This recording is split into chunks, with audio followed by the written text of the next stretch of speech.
3 weeks from now, I will be harvesting my crops. Imagine where you will be, and it will be so. Hold the line. Stay with me. If you find yourself alone, riding in green fields with the sun on your face, do not be troubled, for you are at Superweek, and you are already here. Brothers, sisters, what we do in life echoes in eternity. Hold the line. Stay with me. Hold the line. Hold the line. Stay with me. Hold the line. Hold the line. Stay with me. Are you not entertained? Are you not entertained? Are you not entertained? Are you not entertained? Put your hands together for Superweek 2023! Zoltan Banochi!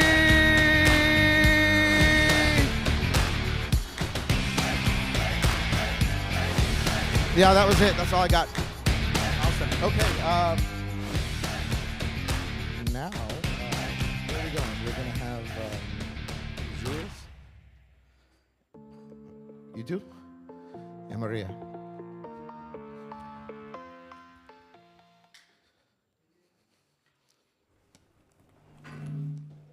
We should probably stay apart, not to interfere. Let me just check if that works. It works. Oh, what is back? Yeah, this is back. If we can have the slide up on the screen. Morning. Backup failed. Hi, my name is Julius. I'm from Lithuania. And this clicker should work, but it sometimes doesn't. Anyway, never mind. I can assist. Oh, found it? Okay, yeah. No. That's interesting. Oh, that's No, not the that's one not. either. Okay. Maybe this one. Okay, cool. So I'm from Lithuania. It's a very small country, the green one, but the country is with a very big heart in this case. So we are, as you can see, we are fairly close to Ukraine, and since, let's say, that when the war started, we, as Lithuanians, as regular people, we are trying to help the country, Ukrainians, as much as possible. And we did a bunch of different fundraisers for that. Actually, we're the first country in the world where regular people, just like me, donated and bought the actual military drone, and then other countries follow suit like that. So after that, what happened is that, we saw the success, so we thought hey, why not collect more? So after that, we started collecting money for the water drones. I will explain the names of their names later, if you want, in private, because these are basically all curse words. So I will not be explaining that out loud, but basically, yeah, if you are curious, you can ask me about that. So then we basically, again, regular people donated money and bought these. Then, here's the thing. So right now, we are kind of 3 days ago, we started in Lithuania a new campaign where we are gathering money for top-notch Israeli radar systems to help Ukrainians kind of detect rockets early so that the military could kind of take them down sooner and could react faster to that. So I have no idea what those systems will look like, so I just took the first picture at Google. I have no idea, honestly. But here's the thing. So basically, we started 3 days ago. One system costs €1 million. We already raised 2 million plus, something like that. The fundraiser is totally legit. One of the organizers is the national television in Lithuania, so I can vouch for them, for sure. So then I thought, I was thinking yesterday, how could we kind of take the next step and then, gather more money and actually help more Ukrainians. So, by the way, yesterday's numbers, today we have even more. So what we thought is that, all right, so what could be the next step? And the next step, well, maybe we could also gather money right here, but here's the catch. Just asking money is not interesting, it's not cool. So we decided, let's do raffle. I don't know that word, so I chose the lottery, but a lot of people know what it is. So basically what is going to happen is that we will show you several different ways how we can collect, how you can actually donate as well. And then basically, based on the more you donate, the more tickets you get or entries to enter the actual raffle. And then tomorrow we will announce some additional winners because we have some amazing prizes. So yeah, talking about prizes, because everyone likes prizes. We'll start with simple stuff. We have a couple of Ukrainian sour cherry liquor combined together with stickers, just for starters. That's some of the prizes. The next one, we have a 5-hour consultation on anything's GMP from New Age, from Oleksii, you've heard earlier this week. Then the next prize we have in the lottery is the post-stamp set. Does anyone know the story behind it? That's the submarine, right? Yes, that's the submarine. So basically, during the first day of the full-scale invasion, there was an island that they tried to invade, and the folks there told the Russian military ship to go and sink. Say it. Fuck itself. Fuck it. And that became like a motto for quite some time, and we'll ship that to you. The next present? Yeah, the next present. So I've been already collecting a lot of like signatures and autographs. So I actually took this book here because I was thinking that Mark will be here to get his signature. I did not get that, so I decided, yeah, let's like donate the book. So one of the prizes will be the fresh new book. I haven't used that, with a bunch of signatures from our celebrities. So, I mean, Simos is still not here. I will catch that. I will update. So, yeah. Okay, the next prize we have is a History of Ukrainian State book, and if you're active on Twitter, you might have seen this story when Elon Musk offered that Ukraine gives up Crimea and like enters peaceful negotiation. Volunteers in Ukraine put some cash together, bought him a book about history of Ukraine, sent it to them, and the remaining money that they gathered, around 63K USD, was used for military equipment. So we have the same book that we'll ship to you if you get that prize in the raffle. Yeah. Then the next prize is that you can have 3 calls with Ton. He will review your A/B test setup and like will give you some proper advice. So this is definitely something very valuable. Then the next gift from Ukraine, the next prize that you can get is the embroidery short. So depending on who pulls that prize, we'll check if you want like male, female edition, which size you need, and we'll ship it to you as well. Before this prize, I really want to thank Zoli for actually making this real. It is amazing again. So the main prize in our raffle is a full 5-day ticket for the next year's Superweek. Including hotel.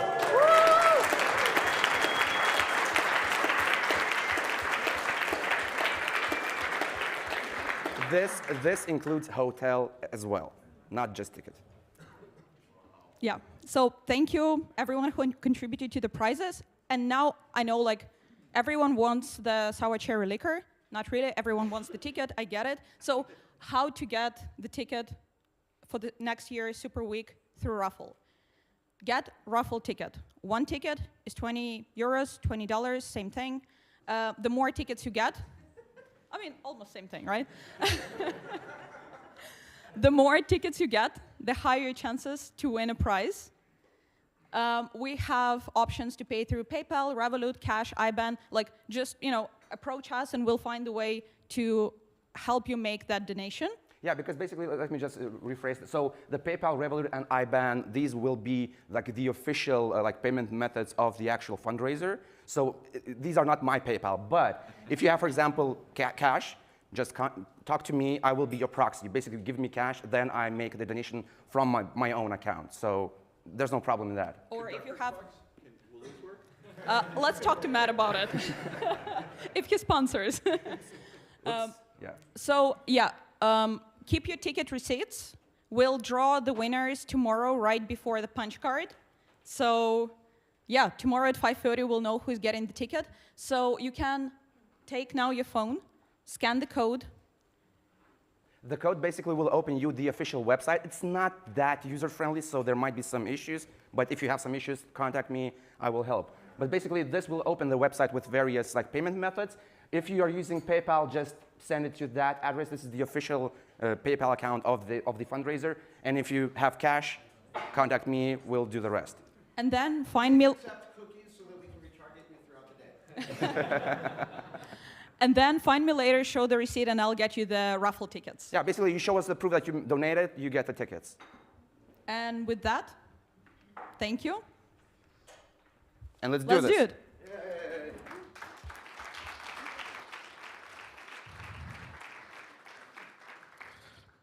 And without further ado, the one and only Doug Hall.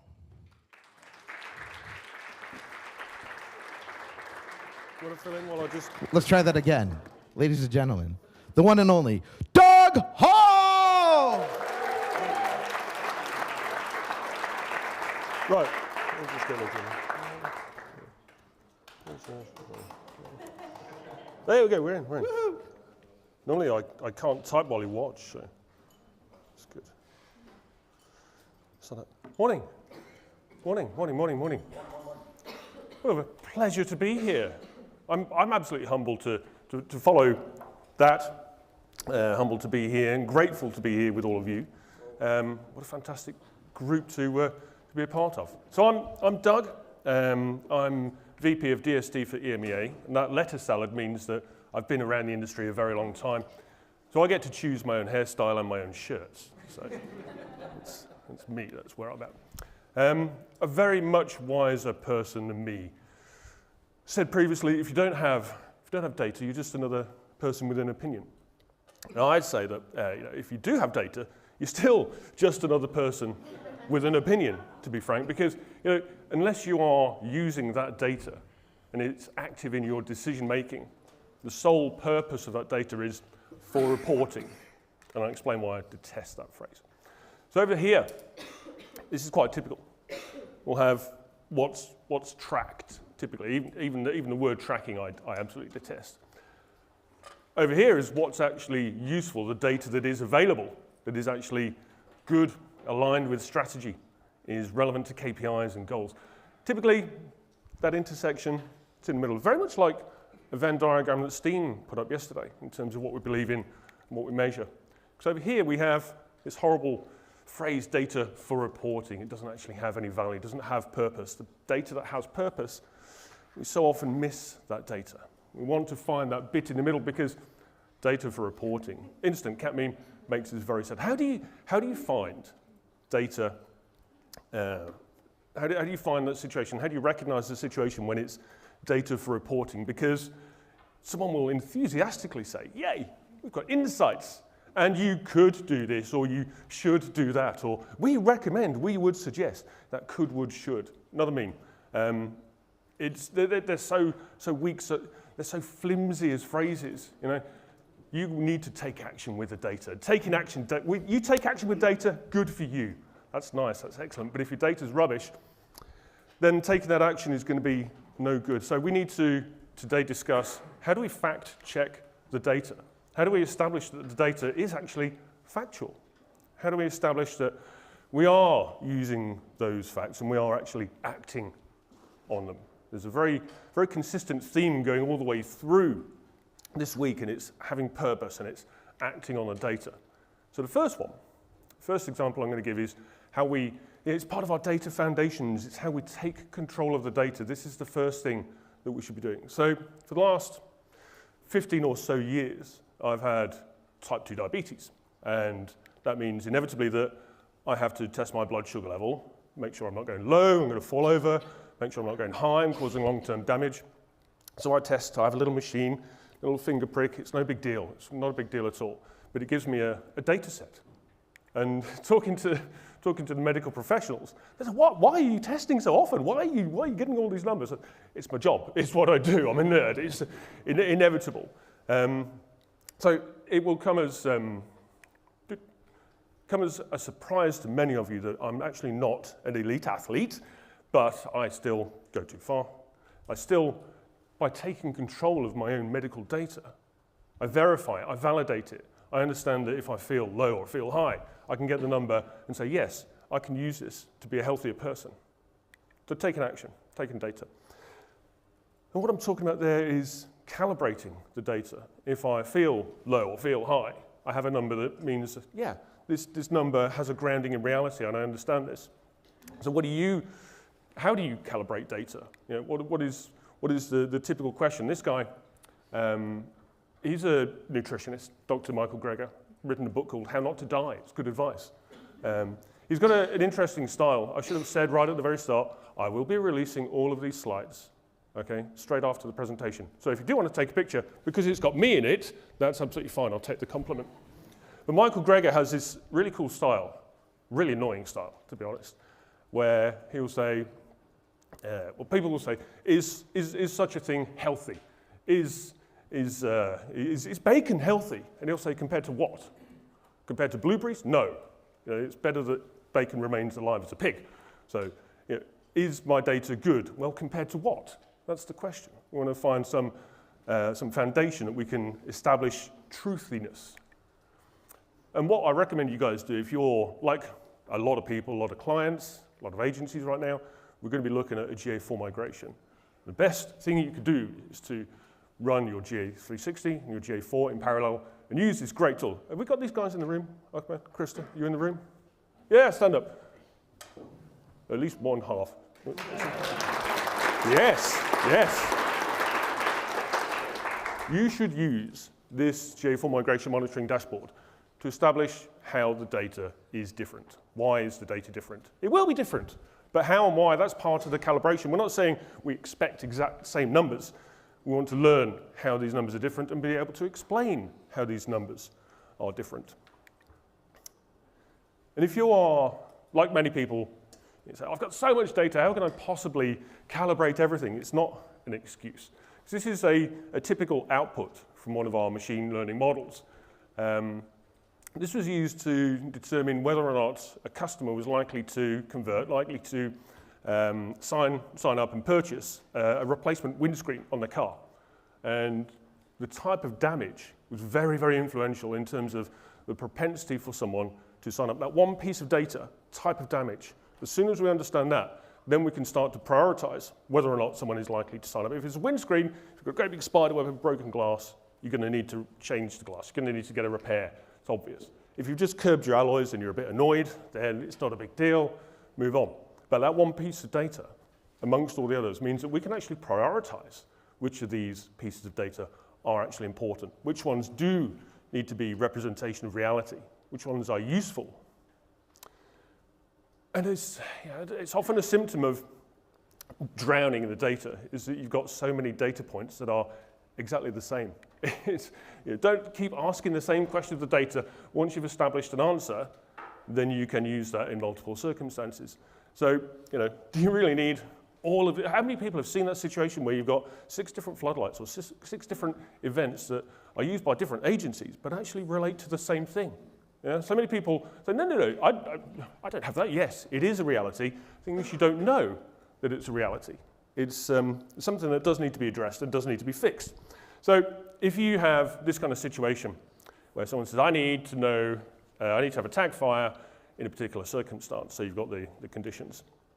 What you can do, take an export of your GTM container, it's JSON, wang it into BQ, stick a layer on top and visualize what each of the assets are, what they mean, how are they similar. And then you can find the assets that are actually repetitions of each other. Or roll your own. That's just one idea, okay? Roll your own, visualize the measurement, maintain the dictionary, maintain your data dictionary as part of every single step in your measurement to say, we're not going to add another piece of measurement, another piece of tagging, because we've already got it. So you don't have to have that repetition. And you need to, good fun time, you need to properly understand your metrics.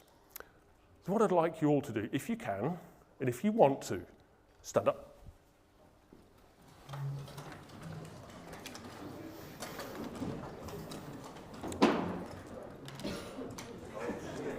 Oh yeah, that was a mistake. If you can, and if you want to, after 3, 1, 2, 3, we're going to jump. 1, 2, 3. Yes, that was a pretty good bounce rate. Not everybody, and that's fine. That's fine, you don't have to. That's my kind of bounce rate. And now, never before seen in Superweek, the speaker leaves the room. Bye, I'm off. Temporarily, just going to do a thing. I'll be back. Don't worry. Hello, Mr. President. Your Holiness, the Pope is here. Why wonderful. Sir Martin, nice to see you. Your Majesty, how are you today? It's wonderful to see you. Oh, hi, I'm back. It's only me. So nothing happened, nothing to see there. I was an exit rate just now. Now what am I? Now I'm a returning user. And what was I doing out there? None of your business. That's third-party data. You can't calibrate that. You shouldn't calibrate that. It's none of your business. It's illegal. It's going away anyway. So that was fun, wasn't it? Please, seriously, if you're going to use weird, arbitrary definitions of metrics, make sure you define what they are, share what they are, properly understand what they are. But actually, no, avoid doing that. It's really stupid to have arbitrary definitions. From what Matt was saying yesterday, have a good measure. And have a good measure that's reliable, well-known, well understood. And in no sense of irony, this is me telling you to be normal, okay? So good luck with that. Lead by example, they say. Standard metrics as much as possible. So we should by now starting to be getting to a point where we've got some pretty decent data that we can rely on, it's calibrated, it's normal. Now we've got to ask the question, start to use these facts in some way. This is not the way to start. Really, seriously, it is true, parsley is 23% protein, but nobody got swole from eating greens, do they? So you're thinking, well, that's very random, so what? That was a really rubbish way of starting that kind of conversation. Let's do it a different way. Let's think. I put the question to you.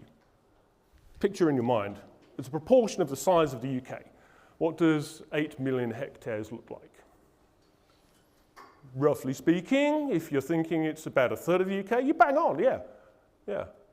So now, having posed this question, you're still thinking, how is this remotely interesting? It's Wednesday morning, we should be doing something more interesting, surely. Well, I definitely clicked, yeah. Think about 8 million hectares. It's the size of the Amazon rainforest that's used to grow soy. And that's growing. That's growing at 15% a year. So not only am I giving you a question, which you've thought about, now I'm giving you an answer that isn't just one number. It's got a dynamic metric as well. I've got a trend for you to ponder, for you to think about. All right, this is layering on multiple facts now. Where are we going with this? So you're thinking, well, that should be a lot of soy. Well, how much? Tell me more. Let's engage. Let's have a conversation about this. Glad you asked. Happens to be, and I'm doing this again, I'm not just giving you a number, I'm giving you a number with a reference point and a time frame here as well. More different types of complex data. 350 million tons, up from 20 million tons in only 50 years. Ooh, yeah. Now you're thinking, what is this used for? Is this a Gordon Ramsay plant-based sandwich, or is it a guy eating tofu? What is all this soy for? I'm glad you asked. It's mostly for the animals. It's used for animal feed, predominantly. Very little actually goes to veganism and tofu. So what does that actually mean? The point we're getting to here, via this engaging conversation, is to understand that 50% of greenhouse gas comes from animal agriculture, comes from livestock. It takes 3 tons of water to make one burger. It's 2 months of showers, or 6 months if you're an engineer. Feel the burn. That's a lot of water, that's a lot of greenhouse gas. And it doesn't matter where the livestock comes from, it's what you eat, not where it comes from. Now, what's the point here? I'm using this data, I'm using this conversation to drive change, okay? I'm framing the question to have an engagement with you, to have a conversation, to actually provoke a little bit and to start to talk about these matters. So we're pivoting our discussion around the facts. We're actually using more than just a whole bunch of numbers. We're really relying on these two, and we will model the data to say, well, if you do make change, and you will choose to make change, depending on the choice you make, what effects can you actually expect? And that's empowering to say, okay, I'm not just jumping off a cliff and expecting, I don't know what. We're actually doing this in a better informed manner. And this is quite clear with the way automotive manufacturers are now investing in EVs, electrical vehicles, battery electrical vehicles, hybrids. For the environment, oh God, no, it's too soon to talk about him. Let's move on. No Elon Musk here, thank you very much. But overall, the entire market for battery electric vehicles, boom, skyrocketing, going through the roof. And this is where we start to build a model of the kind of changes we might expect. This is where we start to really describe the outcomes or the effects of the action that we're going to take. Because we've got global carbon emissions and global temperatures very much correlating. We've got very similar shapes here. And it's not a hoax, it's real. We are seeing climate change, no big deal there, but taking that previous graph and putting some model on here, if we do nothing, we die. If we do something, we might just about survive. If we take more aggressive action, then we can fix it. Now, if that was a marketing campaign and a CMO, it'd be popping about enthusiasm. Yeah, let's do that right now. Okay, so environmentalism is one thing, but we could use the model output to drive action across all of our industry. So, as you will know, any sort of dashboard that we produce, unless it is related specifically to a key business question, it's not going to work. We can have the ultimate dashboard that, unless it is aligned with answering a particular question, you're hosed. I'm going to leave this next one up for some time, because I love the detail in this. This is a beaut. This is commentary bearing bad news, blah, blah, blah. 1,000 people dead. Yeah, it's so easy to produce a dashboard of this nature. Hang on. No, do the picture again with me in it. Right. That's me being humble. All right. Who hasn't seen something like this? This is quite the work of art, isn't it? Yeah. Is that helpful as a decision support tool? You can identify those kind of dashboards by saying, well, how is this helping? How is this helping me make a decision at all? How is this actually moving forward with a KPI or whatever? So, some basic heuristics you might choose here in terms of only showing a KPI that has actually changed. There is no change. Don't put it on the dashboard. Very, very straightforward. I'm not going to read all these slides to you, because as I say, these are going to be shared afterwards. You can go through these really sort of small fonts in more detail. Don't overload it is good advice. Analyze for the reader. Drive change. No, don't take my word for it. This is an action that you can take today. Go buy these. These are really good dashboard Bibles. These are the books that you want. If you get the slides, you can click the links and it goes straight to Amazon. I'm very helpful in that respect. The best one is this one. This is the one, Daniel Weisberg, who's sitting next to Chris over there. Hey, Dan. He recommended this to me about 6 years ago. I bought 2 copies because one got stolen. It was that good. Someone thieved it. But that's fine. It's sharing the love. But yeah, this is pretty much the Bible, I would suggest, in terms of proper, good dashboard design, dashboard build. Who's familiar with the water, the concept of water, and its wetness associated with it? Yes, that would be pretty much everybody. And this is the nature of analysis as we see it. This is very, very typical of the kind of analysis that we will get. Sadly, other than one of our superstar juniors that we have in MediaMonks sponsor. Yes, we sponsor MediaMonks. Our junior looked at this particular piece of data, tiny font, sorry, and it's looking at a UK brand site from one of our clients. And he noticed, like many other people, a lot of American visitors to this site via paid traffic, via organic, via direct. And previous reports would say, lots of traffic from America. And people are thinking, why? So what? Well, our new junior analyst took a step further, and he actually dug in a little bit, and he decided to investigate the reasons for this. There are recipes on the UK site that aren't on the US site. So people are searching not just for the ingredients, but for, I don't know, a cosmopolitan, a daiquiri. Can you name a cocktail, Matt? A what? Nothing. A Moscow Mule. Yeah. And they find the recipe, but because it's a UK site, US visitors can't or won't or choose not to transact. So what we've got is a lot of traffic from organic search, from paid, direct, that's just not converting. It looks awful. But the analysis goes further. It's time to take action. Knowing this is good. What do we do with this? Well, first is what? This is a nice mental model to use to drive better analysis. What? So US visitors are coming to the UK site, but there's no conversion because blah, blah, blah. You can read the rest of it. That's the what. So what? Next, this is unexpected, but it's good, and we can learn from this. It shows good SEO on UK sites, right? We'll take that win. So that's the what, the so what, and what now? What is the action? For those of you who can't read at the bottom there, apologies, we're going to update and upgrade the recipe content on the US site. So we will have better organic performance. We're going to realign the paid ads. We're going to have people find the right content, the right recipes, and they're going to convert. Both sites, US, UK, look better. That's proper analysis. That's going beyond water is wet. That's good stuff. I'm going to come back to some topics now that Aurelie mentioned a few days ago, for those of you here. Fact-checking your data before your customers do. This is, again, it's a conversation that Chris and I had in Chris's talk yesterday about the CEO of the IAB referring to digital marketing as not a zero-sum game, it's a positive sum. But how do we achieve such a thing? Because half of US consumers are saying, scared of cookies. Don't know why, but I'm scared of cookies. It's curious that there is concern, but we don't quite know what's going on there.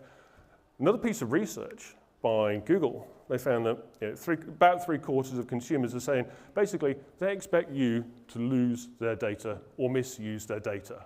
That's a really high number. That's a low bar, really. But at the same time, we've still got about the same number of people who are saying, I want contextual ads. We know this.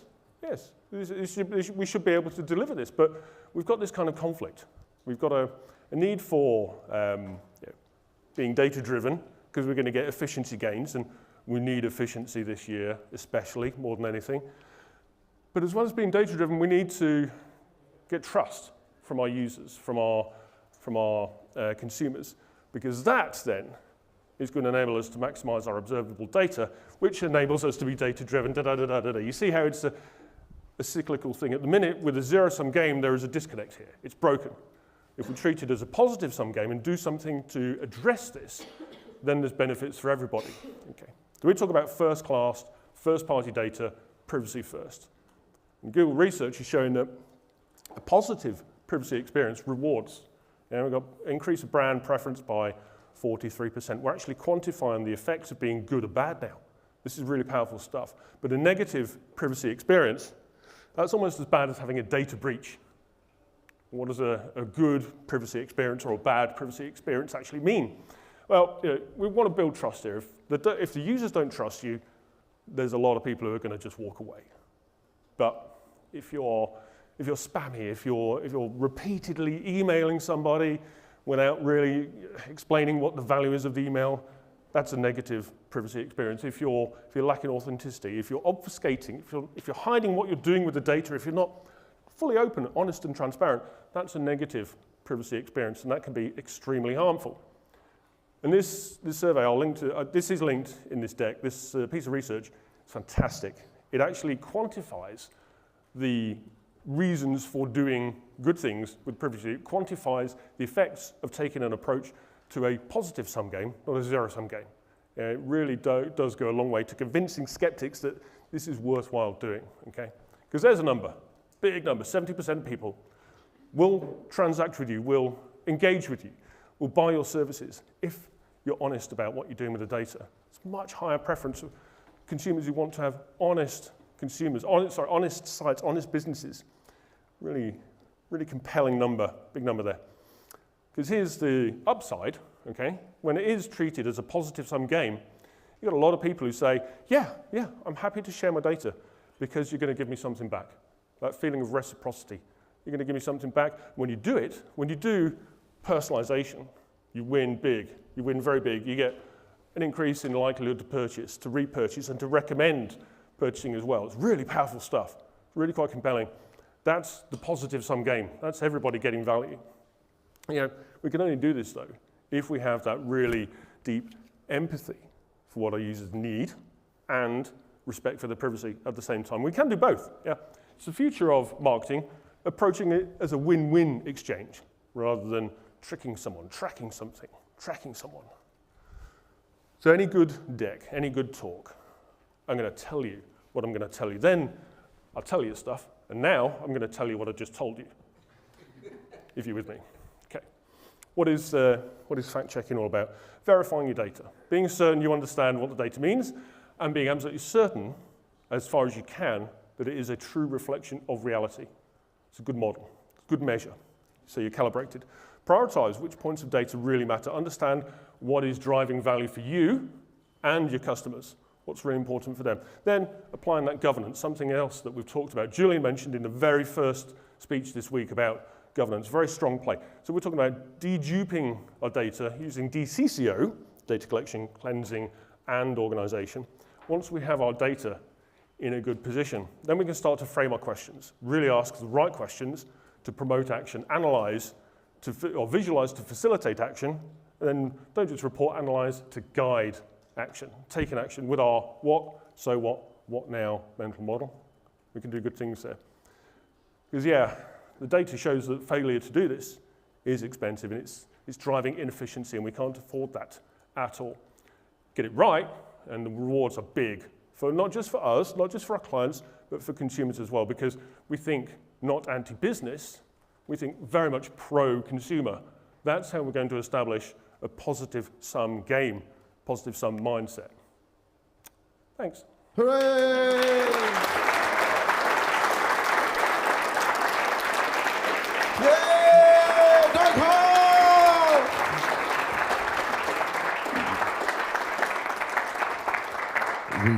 We now have time for 2 or 3 questions, but I'm only going to choose the people who raise your hand at the highest. So, Chris? Oh, it's a joke. Thanks. Cool. Any questions for Mr. Hall? 2, 1. Okay. J-Dog. Oh. Ladies and gentlemen, one of our sponsors from Media Monks, Julius Coquet. Thank you. At ease. And you're the only one who can call me J-Dog, so that's good. Thank you. Let's not do this again. Never to be repeated. It's only like in intimate moments. Let's see. Do the injunction, HR. So what about parsley? So like, can you tell us more? I mean, because you like left parsley alone for a while. Let's turn it into cooking show, shall we? Yeah. Yes. All right. Tofu and parsley. What a Superweek recipe. 2024 cooking show. Mark my words. So thank you for this. Have you? I know you have. I just don't want you to elaborate. How do you get, stakeholders to commit to, yes, we found something that's actually actionable? What's the adoption metric? What is keeping their nose down on the writing stone look like? What do you like set up? I don't know, timelines, deadlines. I'll shoot you in the face lines. Well, you're not far off. I mean, I don't advocate violence. I'm very much a follower of ahimsa, doing no harm at all. Yeah, but what cruelty. What I will do is demonstrate a carrot and a stick approach, and that was similar to the models that I showed you in terms of if we take action with climate change, we're going to die, or we're going to do okay, or we're going to really excel, and we can have confidence in the data that we've collected, that we've modeled, and therefore the projection and the output, we can have high confidence in what those actions, what those repercussions are going to look like. So if we've got a choice of, do you want to make a huge amount of money and have a sustainable business and grow and do all those good things according to your strategy, or do you want to do nothing and continue to fail? Then that sort of option. It does require a different investment to take a different action. So if we've got a high, medium, low entry and a high, medium, low return, then we can prioritize, we can roadmap, we can prove that even with a medium level action, we're getting medium level return. Then that's going to be much more compelling further down the line to go much more aggressive and take the key action. Yeah, I think I want to stress that, and I think it goes for every one of us. We should be using data to avoid the don't look up effect. Like a truck is coming at you, you need to step away because you can't become Superman overnight and stop the truck in its tracks. So yeah, thank you, Doug. Thank you, Julian.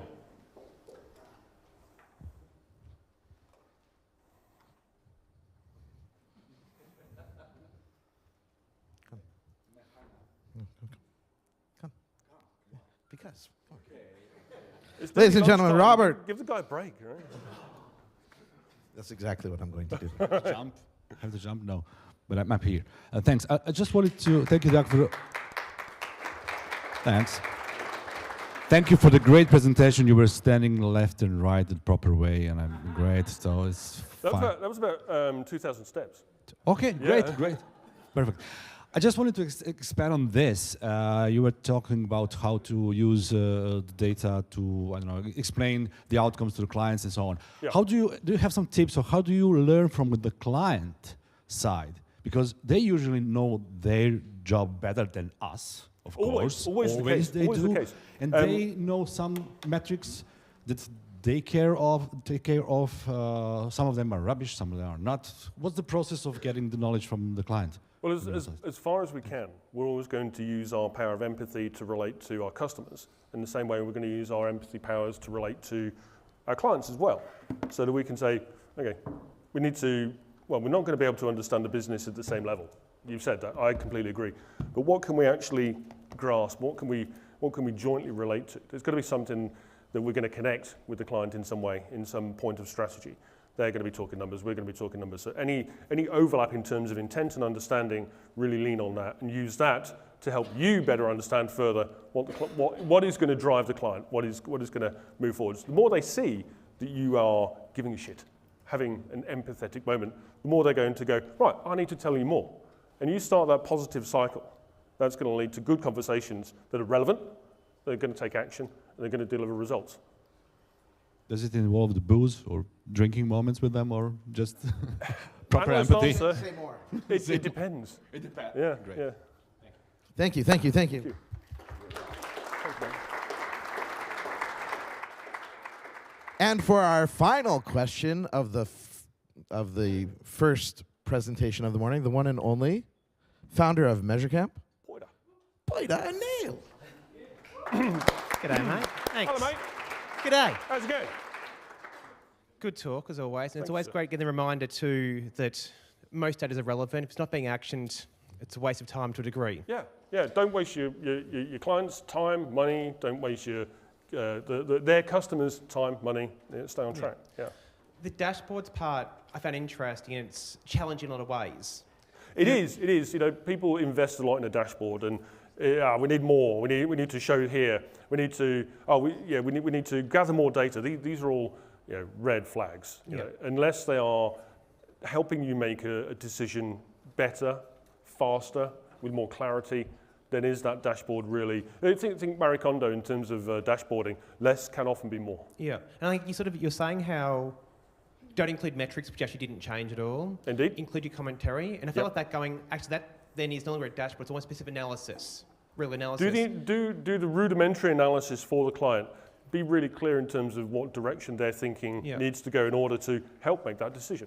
But then what if the client says, that's great, this is really useful analysis, but I also want to see my numbers. Just, even though you know it's pointless, they still want to see the numbers, get reassurance from it. Yeah. How do you get that balance there between giving them dashboards, hopefully in a clean, easy to read way, not a data puke, and then also giving them the actual things they need to look at properly? How do you get that balance right? Because clients can be demanding and ask for stupid things at times, but you get balance there. Those questions in of themselves are signals of a difficulty the client is having in trusting the data in the first place.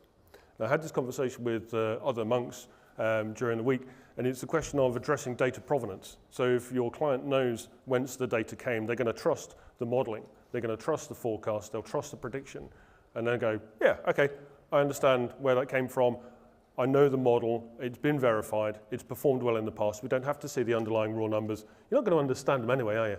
Well, I'm not. I'm tech adjacent these days. I stand on the shoulders of giants, mate. So I trust what they do because I've seen their performance. If we get to the same level of trust with the client, then we're in a good position, and they're less likely to ask for those numbers. If they do ask for the numbers, let's understand what is it about what I've presented that you don't understand or trust or need more clarity on. There's a more diplomatic way of describing how we go. But I feel that there's an additional utility to dashboards where the actionability of the dashboard might be irrelevant, because dashboards can serve the purpose of just being, performance marketing, a monitor, so you can see. I always see a dashboard as an opportunity. Something looks it's helping you make a decision and take an action. No. Yes. No. Yes. I've got an example. I'm reading a book, and someone in his book had an example about this company who built a platform around water reserves. And all the data points around water reserves, how much water was then there was being used for, the flows, everything else. However, the one piece of information missing from it, which is what anyone actually, the people managing the water reserves actually want to know, how much water they had, which was irrelevant. Knowing that, what are they going to do? Nothing at all. But that's what they Thank demanded. you. And without that, they wouldn't take the client, they wouldn't take the service. It's irrelevant to them. They wanted that piece of reassurance to know.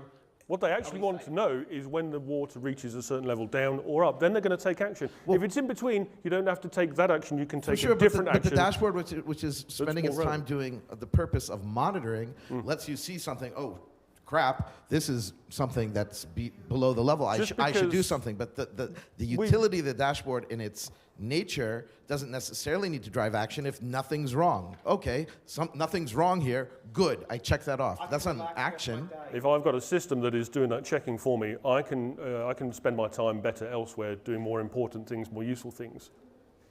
Yay for Doug!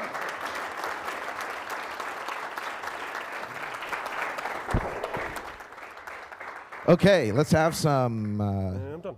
some more clapping or coffee or where's Ben? Oh, Bye. bye. Thank you, Doug. Hi, Ben. Hello. Are you ready? I'm actually gonna just get my clicker up my phone. Oh, you should get a clicker. There he goes. While you're walking over there, may I ask you a question? Can I ask you a question? Mm-hmm. So,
So my today's topic will be, on one hand, interesting, and other hand, it's really hard for all of us. And I really want to start this presentation with a joke.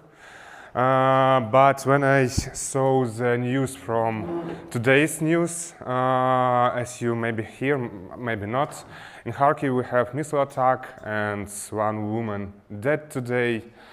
And when I want to share a joke with you, we are like this boy. We continue live and we continue smile and we are in general okay, but it's really hard time for all Ukrainians, all businesses, and I want to share with you this story and some data from Ukraine, how people react on it. A few words about me. Thank you, for Maria, for presentation. Yes, I'm just starting to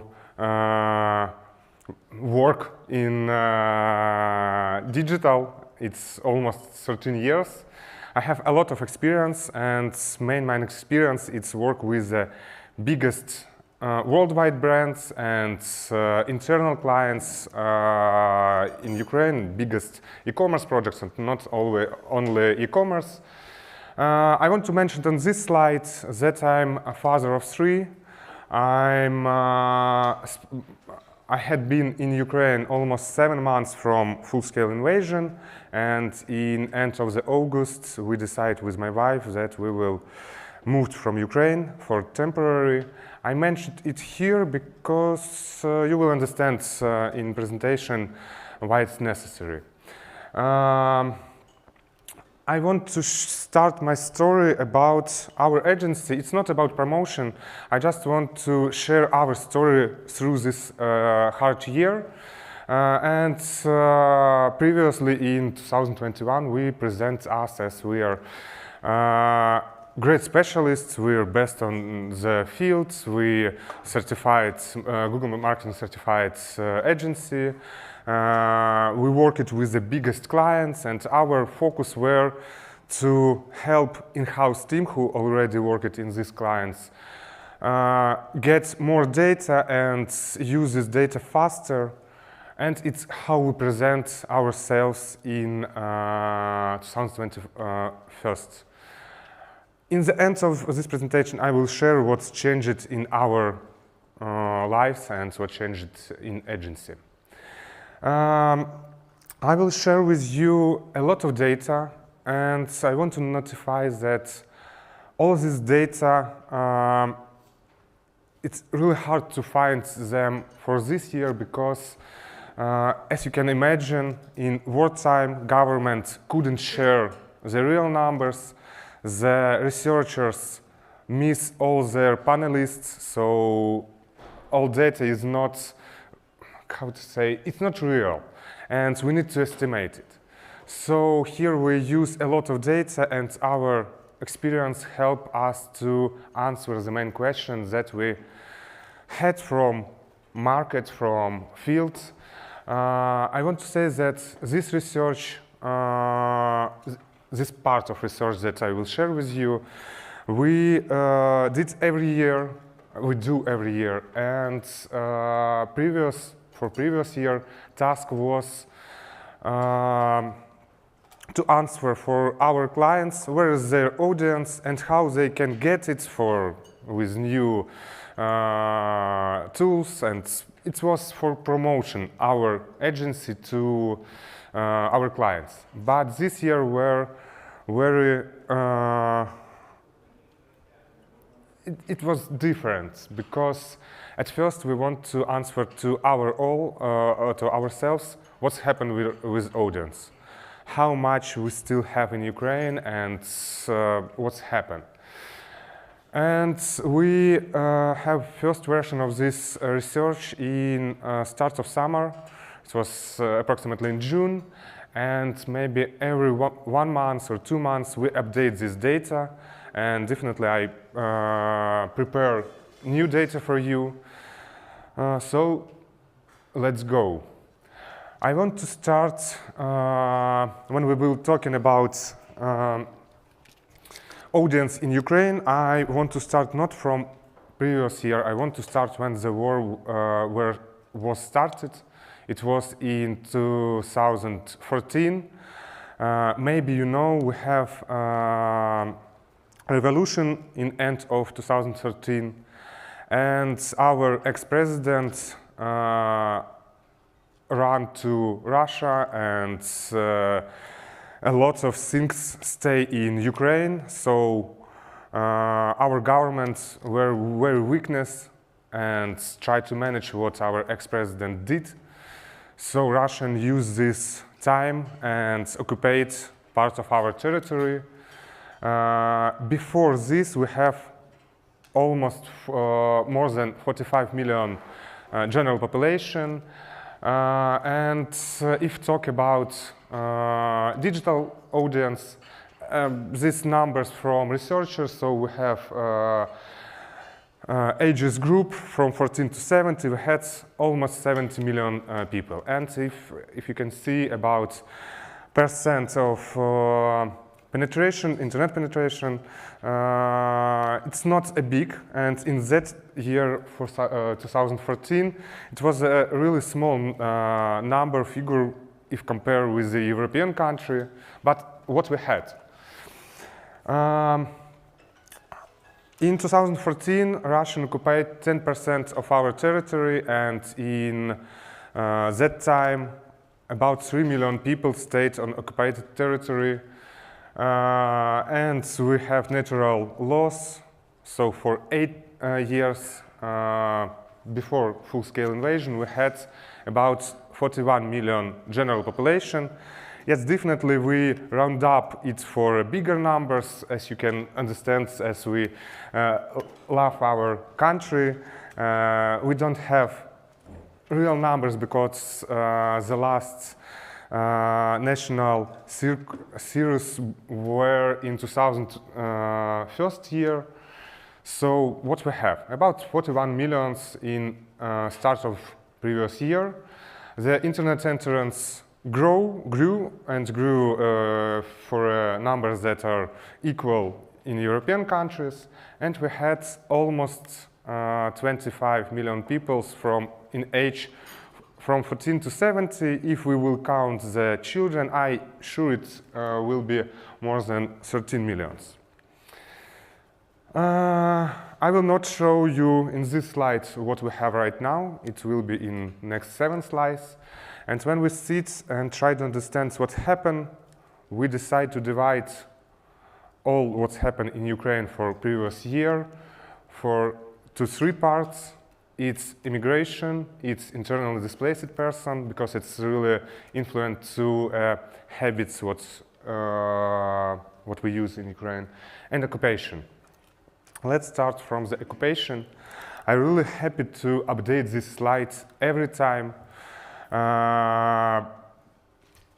At first I will show what you can see. It's map of Ukraine. Green zone, it's what our troops, our forces are already defeat and drive out the Russian troops. Light blue, it's what was occupied after 2000 in previous year. Dark red, it was what we had in 2014. And green zone, it's how we move in. And I'm happy to update it because in first week we had about 13% of occupied territory. In summer it was about 25%, and right now we have about 18%. And we're really sure that in near future we will drive out Russian troops from our territory, from all our territory.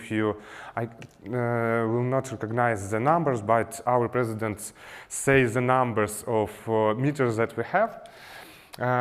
So we're all sure that we will win this war. The question is when and how much it will cost for Ukrainians in lives, in monies, and others.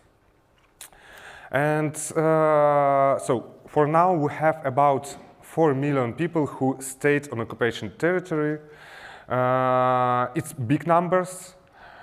The second part of my presentation, it's internally displaced persons. It's on one hand, 1 second.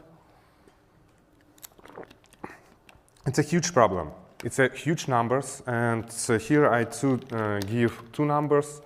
What we had in first months and what we have right now. So first month it was more than 8 million people, 8 million people, and right now it's approximately about 6 million.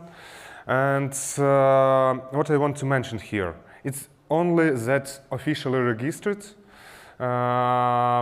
because a lot of people didn't do it, and we have different reasons. One of the reasons is because men who in age from 18 to 60 do not want to update their contacts to military enlistment, enlistment, yes, sorry, it's a new word for me in English, so I forget it. And so we have more people, more than 10 million people who displaced it. And what I want to say is that they displaced it not only one time in first weeks. All year, all Ukrainians go to one side, then another. In first months, when you couldn't understand what happened, all of them go to the, yes, all of them, as you can see, it's internet traffic in most popular cities and or regions, and as you can see where Russians have invasion from 3 sides. People from these sides go to center, and part of them go to the west. In summer, where it's where I can say better and more stable, people go to their homes, to Kyiv, to Chernivtsi. When in October, November we have missile strikes, a lot of people go back or villages, so I can say that Ukrainians are nomads in 2022. And it's really hard when you live all year in not your house, in not your accommodation. It's new emotions for all of us. And maybe the hardest numbers for me, it's immigration. And first I want to start from numbers that you can see in the bottom. More than 3 million people, about 3 million people, were deported to Russia. It were not their choice. It's because, in most cases, it's because it's safety. On some cases, it's because Russians say that for them it will be better, but about 3 million people right now in Russia, and about 8 million in general from February 2022 left the Ukraine more than 13 million people, and about 5 million come back. So right now, almost 8 million people left the Ukraine to other countries. It's how they do it from months, and the hardest months for all people were February and March, definitely. And as you can see, in summer, here in September, November, were missile strikes when Russians start to attack our critical infrastructure. Not a lot of people go out from Ukraine, but we have what we have, and these numbers are really very hard for me. And as you can understand, I'm in these numbers. I'm parents who take my children, and we left from the Ukraine. I really hope that I'm sure that we do it temporary. And here we can see survey from UNHCR. They asked people who left the country what they plans for a near future. I will highlight that near future. And as you can see, more than 70% of people will stay in host country or move to another host country. And I really hope that this survey will be opposite when situation will more stable and the war will end. Oh, sorry. So, I want to sum up what we had. For 8 years, we lose almost 10 million. I hope temporary lost 10 million people. Right now we have population about 33 million, and numbers of digital users almost the same what we had 8 years ago. And it's really big trouble for all Ukraine, for all Ukrainian population. And let's describe it in the numbers of different SOCDEM and ages. What you see on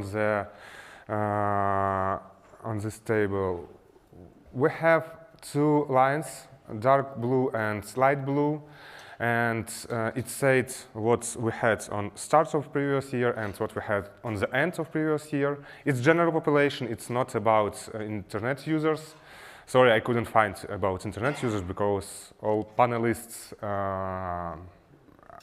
so we don't have these numbers. And as you can see, it's right now we speak only about female population, and as you can see, Ukrainians are old generation, and we have a lot of women from 46 to plus that live in Ukraine. And if we talk about 60 plus in Ukrainian, it's not people who make economy. And so how it's changed? We see that all young women left the Ukraine, not all, but a lot of. And the main point for me is children that's under 18. And old women stay in Ukraine, continue staying in Ukraine. And the same chart with the male, what we see here. As I mentioned before, men from 18 to 60 couldn't pass the border. Yes, we have some exceptions, like father of big family like me, if you have 3 or more children, if you so you have some options when you can do it, and not a lot of men do it, can do it. And in this chart, we too lose our children who left the country. And the main question for me, I definitely can't promise that I will come back and when I come back to Ukraine, because you understand that in such situation your mind changes a lot. But I sure that my children will be in Ukraine as soon as it will be possible for them, for their education. And I hope that my words will be true in the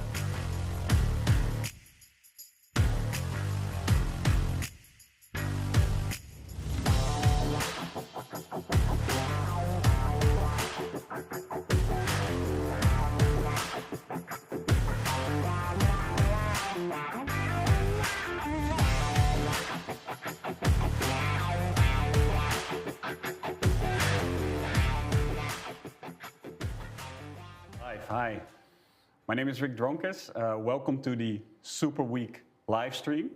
I'm joined by 2 familiar faces from the analytics industry, by Maciej from PIWIK Pro, the CEO, and by Steen from IAH Nordic, a Google partner agency.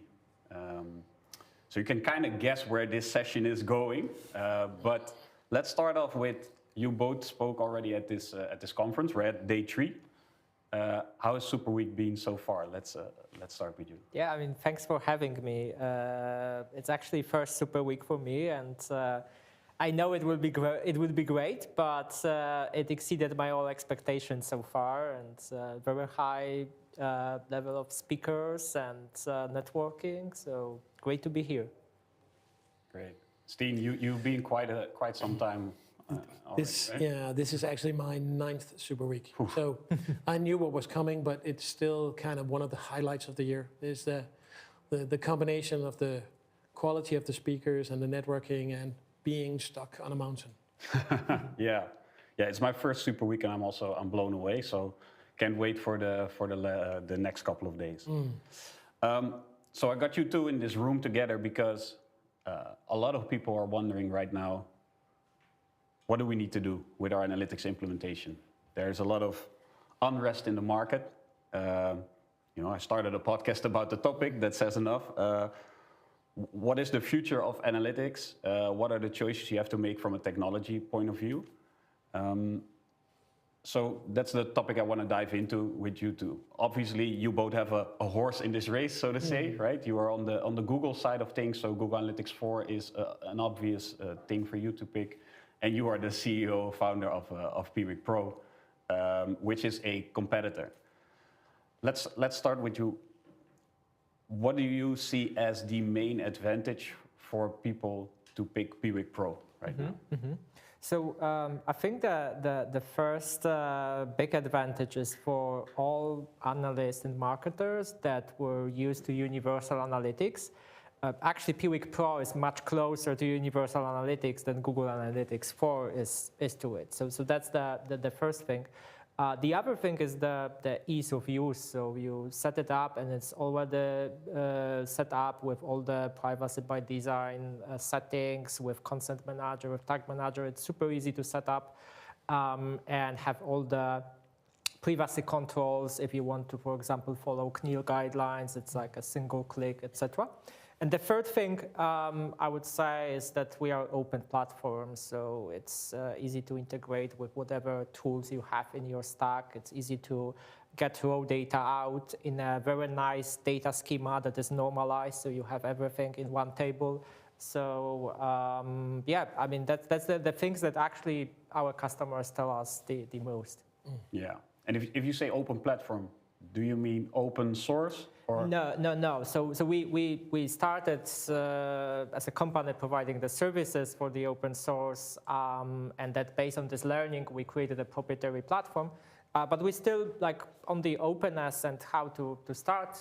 Similarly to Google, we have also a free tier which you can use, and it comes with all the features. It has a limit of traffic up to 500,000 events per month, but other than that, it comes with all the analytics, tag manager, consent manager features that the enterprise version has. So if I sum that up, there's the user who is in love with universal analytics and doesn't want to leave that. They might be interested in looking at PIWIK Pro because there's a lot of similarity. And then there's the privacy conscious user who might evaluate PIWIK Pro for those reasons. And we'll get to why they might not evaluate Google for those same reasons.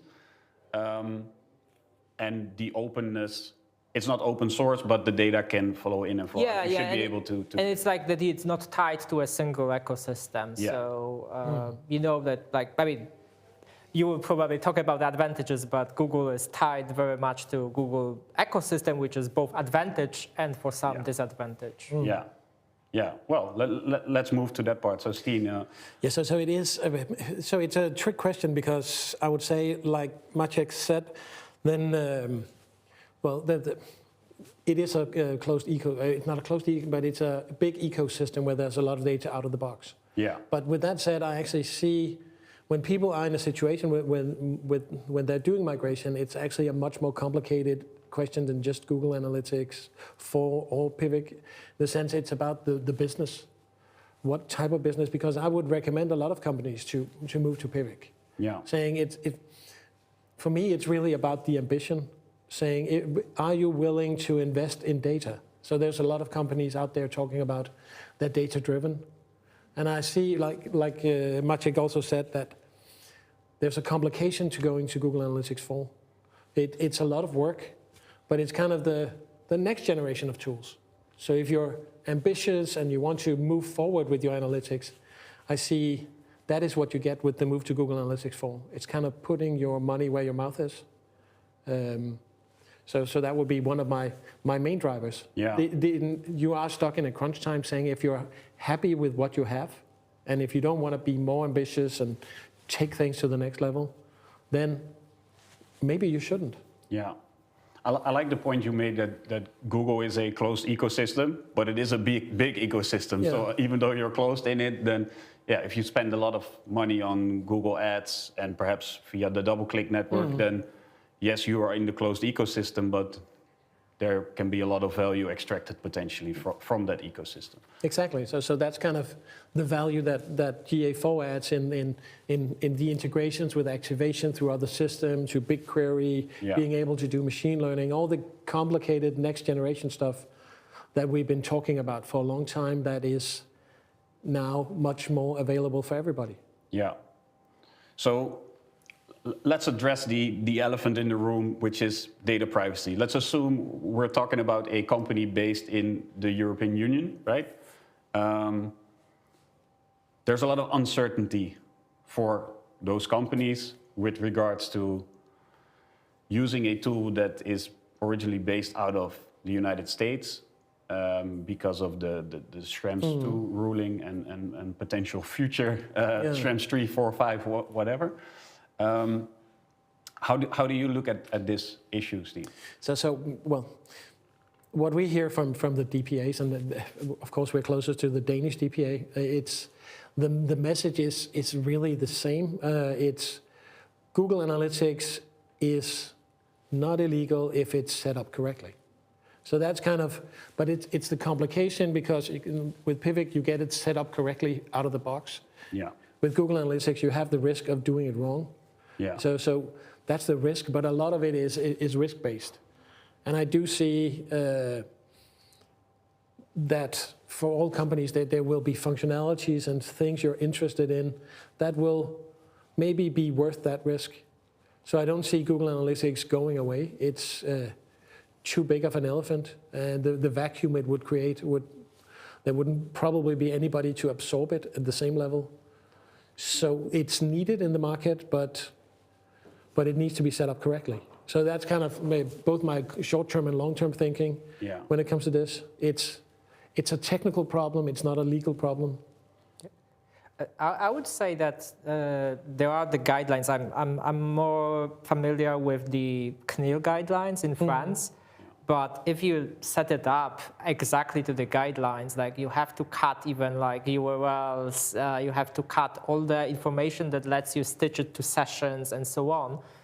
So at least based on the CNIL guidelines, the data is not that usable. Having said that, I'm not a big fan of like forbidding the use of analytics, but that's where we are. And as I talked yesterday, I think we'll have finally some deal. Maybe there will be on the way Schrems free, but at the end, like like we are too much interconnected economies between US and Europe, and it has to be figured out. Yeah.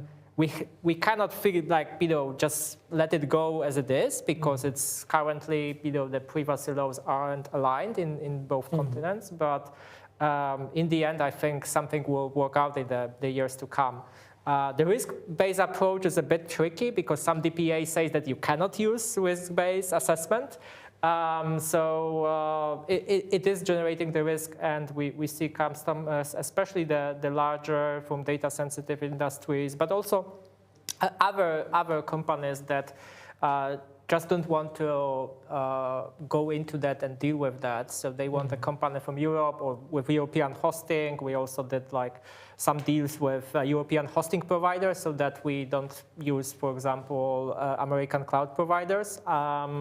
Like in Sweden, we have Elastics. In France, we have Orange, and so on. So this is giving the comfort for many customers, especially in DACH region, Benelux region, north of the Europe, that they simply don't have to worry about this while they have a very good and robust analytics platform. So yeah, but that kind of also sums it back to me, because I think that is part of the risk base in my thinking. It's not necessarily only the legal, it's also about the return on data. So what can you potentially get out of your data if you use what you have, and how much do you have to remove your UTM tagging, or can you anonymize it? What can you set up, right? Yeah, so basically you're mentioning risk-based from an entrepreneurial point of view. Exactly. Like what is the risk you as a company are willing to take? Yeah. And what value do you think you can extract from your data by taking that risk? Yeah. And is it worth the potential fine or whatever happens? And you're talking more risk-based from the legal perspective, which is a way they discuss it. Because when I'm out talking to customers, I often end up in the situation where we talk about bringing in people from the commercial department together with the legal department and actually talking about the consequences of compliance. Yeah. Right. So you have that situation of saying, okay, how much will it hurt the business if we actually become 100% legal compliant, and then finding the space where legal and commercial can actually meet and say, cool, let's draw the line here and then make it adaptive so we can change along the way if things change. But this is the playing field that we want to work in. Yeah. Because there can be massive consequences by going, like you said, if you set up Google Analytics and you go all in on being compliant in relation to a lot of the rules, then you might as well not. Yeah. If that is your agenda, being compliant to the letter of the law, then Google Analytics might not be the best choice. But if you have ambitions with your business commercially and especially online, then you might need to look at the risk. Yeah, I'm trying to think of how people that are watching companies, what things could they use to evaluate their choice? And I feel like one of the parameters to look at is the industry you're in. So we've already heard this earlier in the conference, but if you are in the, let's say, healthcare industry, or if you're government, or if you're on the riskier side, so to say, then I think that is probably an indicator to evaluate PIWIK rather than Google Analytics. Would you also say that the more money you spend on digital advertising, the more likely, or the higher likelihood it is that you will get more value from Google Analytics? Let me start with... Yeah, I mean, I don't think this is always true. For some businesses, maybe, but we also acknowledge the Google ecosystem. So we have integrations with Google Ads, with Google Search Console, with BigQuery, so it's with Data Studio. So it's not that when you go to PIWIK Pro, you cannot use other Google tools because like the data from Search Console, that's unique. Like there is no other way to get it. So it has to be integrated. So, but we integrate mainly by pulling the data to PIWIK Pro so that you can use it to the full extent. We also see the companies that are in consumer brands who are going to PIWIK Pro, even if they are US companies, but they have significant business in Europe. And I think that's acknowledge one, that the product is good enough or is simply matching their needs, but also that they look at this, what's happening, and they don't want to take the risk that we talked about. Yeah. Your thoughts on this, Steen? Yeah, so I think I would say for some marketeers, even though they have big budgets, PIWIK might still be the right choice, but I think it's a question of how complex your sales process is and how many factors play in and your segmentation. And so the more complex your business is, the more selective you need to be in relation to your tool. So for me, it's really a lot about also looking at what is your business, what is it that you need to track. So one of the things I've seen a lot online is saying, there's been a lot of people talking about, we are the perfect, we are the alternative to Google Analytics. And a lot of them, it's like they miss core functionalities. I'm like, okay, cool. So we're the core alternative, but I'm an e-commerce site and your tool doesn't have e-commerce tracking. Then evidently you're not the obvious choice, right? So going in and actually looking at the business first and saying, what is it that we need to track? And then find the tool based on that, and that could end up being PIWIK, and it could end up being Google Analytics in relations to where your business now, what do you need to be able to track, and where are your ambitions to take things from here? Because, like you said, it's well, there's this comparison. Jason, I can't remember his last name, did this alternative to Google Analytics. And he has this separation in simple analytics, traditional analytics, and product analytics. So where Google Analytics 4 takes a step up to product analytics, like we talked about, then traditional analytics covers a lot of stuff, but it's not moving you forward. Yeah. Right? And then the question is, do you need that step? Or Yeah, not? do you need that step? And I'm not saying that everybody needs that step, because we're in a time where that's an investment. And it's not a time where we necessarily have the money or the flexibility to make that investment. Yeah. But it also might be a time where if you're in a market and your competitors is making that investment, that you might get left behind. Yeah. So it's a much bigger thing than just about the tool. It's really about the business and what is the right thing for the business. Yeah. Well, I think that's a great note to end on, because basically what we're saying is it depends, which is the magic phrase of Superweek. Yeah. I want to thank you both for your time and for being the first live studio guests at Superweek TV. And yeah, hopefully we'll be talking more during the rest of the week. Perfect. Yeah, thank you very much. Thank you. It was great. Pleasure. Bye-bye. Bye.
and gentlemen, now's the time to stop talking to each other. Be respectful, quietly, and enthusiastically at the same time, clapping really loud but nicely for the one and the two and the two and the one, the both, David and Lukas, talking about robots. Yay!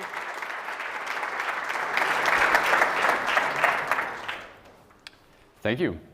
I thought you were going to say "Ja tvoj sluga, ja tvoj rabotnik," but you didn't. I forgot my line. Yeah. Hi, David. How are you doing? Doing well. And you? Very nervous, but otherwise okay. Yeah. But there were times when that was not the case. You know, there was a time when I was really exhausted, depressed, and frustrated. Okay. Do you mean like the last weeks of slide preparation, or? Oof, yeah, that was tough, especially with you. But there were times when it even got worse, and it had to do with bots. So, at this large Swiss e-commerce client, we went from 10 to 50% visits by bots within a couple of months. And I was really down. I questioned my whole competency, skills, everything. I was like, oh, this is the biggest fuck up of my career. I was doing nothing but updating bot filters, communicating to people that, hey, the data is now corrected. You can rerun yesterday's report, but don't expect as much traffic as we had earlier today. Our Adobe, Telium, Hotjar, all the licenses that are paid by traffic, of course, they went quickly out of bounds. So if you suddenly have 50% more traffic, your license costs will also go up by 50%. And also my budget at a client was wasted because I spent so much time doing stuff that I was not intended to do for that client. So, you can go to the next slide, thanks. People were suffering throughout the organization. That was kind of me, yeah. But it wasn't only me. It was really a lot of people who were affected by this because everybody worked with the data. This is our friendly brand marketer. He thought his out-of-home campaigns finally brought in some direct traffic, so finally brand traffic, but then it's just bots. Yeah, but then it's like, man, this is really a big fuck up. Did I miss something completely? This must be some Adobe Analytics problem, right, David? No, it's not. So let's look at some data from one of the Swiss major e-commerce platforms called Digitech. The platform has about 12 million sessions per month. That is 1 month of data. And we're comparing here a custom filtered view of Google Analytics data and a default filtered view. The website is protected by Akamai Bot Manager. So Akamai is already filtering out a huge chunk of bot traffic. But still, we have plenty of bot traffic in here. The solution of filtering is a custom-made API-based view filter solution. And still, there is that much bot traffic in there. So, up to 77% of difference between the two views. Imagine you do an analysis within the direct segment. Wow, good to know I'm not alone. So, spoiler alert, eventually we did get to normal levels of bot traffic again. And if that's enough for you, you can have a sit in the spa now, otherwise you can stay on a bit. How did we get there? We'll talk about it. First of all, let's talk about something we like even more than bots. It's ourselves. We like you too. Why do we think we are actually qualified to talk about bots? Because we're not cybersecurity experts or anything. To give you a little bit of background, David and I both work in Switzerland. We kind of knew each other a little bit, but then last year at Superweek, we met and talked a lot and got to know each other really well. And we both found out, hey, even though we work with different tool stacks, slightly different methods, we both have bot problems, and we both came to similar findings and conclusions. And then he said, hey, why don't we talk about that at the next Superweek? And that's how we got here. So David is working for the Swiss Amazon for Digitech Galaxus. It's really like the e-commerce player in Switzerland. And what is important, he's not my client. I'm not his consultant. It's not a client show here. Yeah, he's actually so good he doesn't need a consultant. He has lots of experience with analytics in startups and large enterprises, and like me, he's annoyed by polluted data. Yeah, this is Lukas. He is doing analytics implementations where some of you were not even born yet. He consulted many small and large clients and developed a large-scale bot prevention framework that we also show today. And by the way, our focus is bots on websites and their impact in terms of data pollution, not necessarily ad fraud. So Jim Gordon was more on ad fraud. If you follow Augustine Faux, that's all ad fraud. Our focus is really bots polluting analytics and other data that's coming through your tag management system usually. Yeah, we're not talking about measurement protocol spam in particular. Okay. So David, bots have been around for a while, right? Shouldn't bots be a solved problem? Well, bots are an oldie, that's correct, but something changed. For example, the demand in scraping. As you can see here on the Google Trends data, we're comparing the two topics, web analytics and web scraping. And since 2019, there's actually more search demand in web scraping than in web analytics. So you guys should change jobs, right? No, seriously, besides Google Trends, something changed. Scraping has become common for business purposes like automated pricing, review scraping, sentiment analysis, and so on. Older bots didn't execute JavaScript. Today's bots need to in order to scrape modern websites like single-page applications, and then they generate analytics requests in our tools. And increasing scraper tool stack. There's a huge tool landscape of scraper tools. We come to that in a minute. And lastly, maybe surprising, but server-side tagging.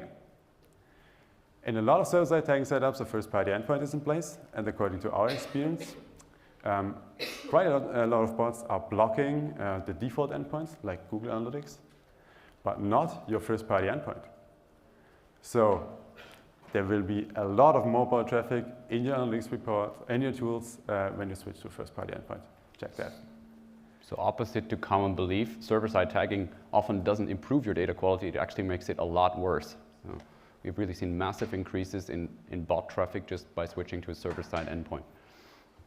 Yeah, and second, it has become common to have a privacy-first setup, meaning we are obfuscating the IP address and user agent. But the built-in bot filters in your tools are entirely relying on IP address and user agents. So they can't work anymore. And lastly, maybe just a heads up, bot detection needs detailed data and it may collide with privacy requirements. So, who has had bot problems in the past? Wow, that's at least a few here. And who is happy how they handle their bot problems? Wow, nobody? One. I knew it. Yeah. Does that surprise you, David? No, not at all. Because based on a recent study from Imperva, a leading bot management solution, bad bots are on the rise since years. So 39% increase in 6 years. But what's actually the difference between a good and a bad bot? In general, we don't care, because both can end up in our analytics tools. But good bots are self-declaring, meaning they are identifying themselves via user agent. Bad bots, on the other hand, are actively hiding themselves with rotating proxies, user agents, etc. And they will end up in analytics tools. By the way, if you're interested in more stats like that, check out Cloudflare Radar. It's an excellent resource, especially the Radar API, for a lot of detailed information about bot traffic across the globe, in your country, etc. So let's look at things from a different angle and check out the current tool landscape of scraping solutions. We're going to look into each of these tools now. No. Yeah. But hold on, what's scraping? Scraping is automated content extraction from websites or apps. And as you can see, today everybody can spin up a scraper. From no-code tools, low-code tools, to enterprise-grade APIs, SDKs, etc.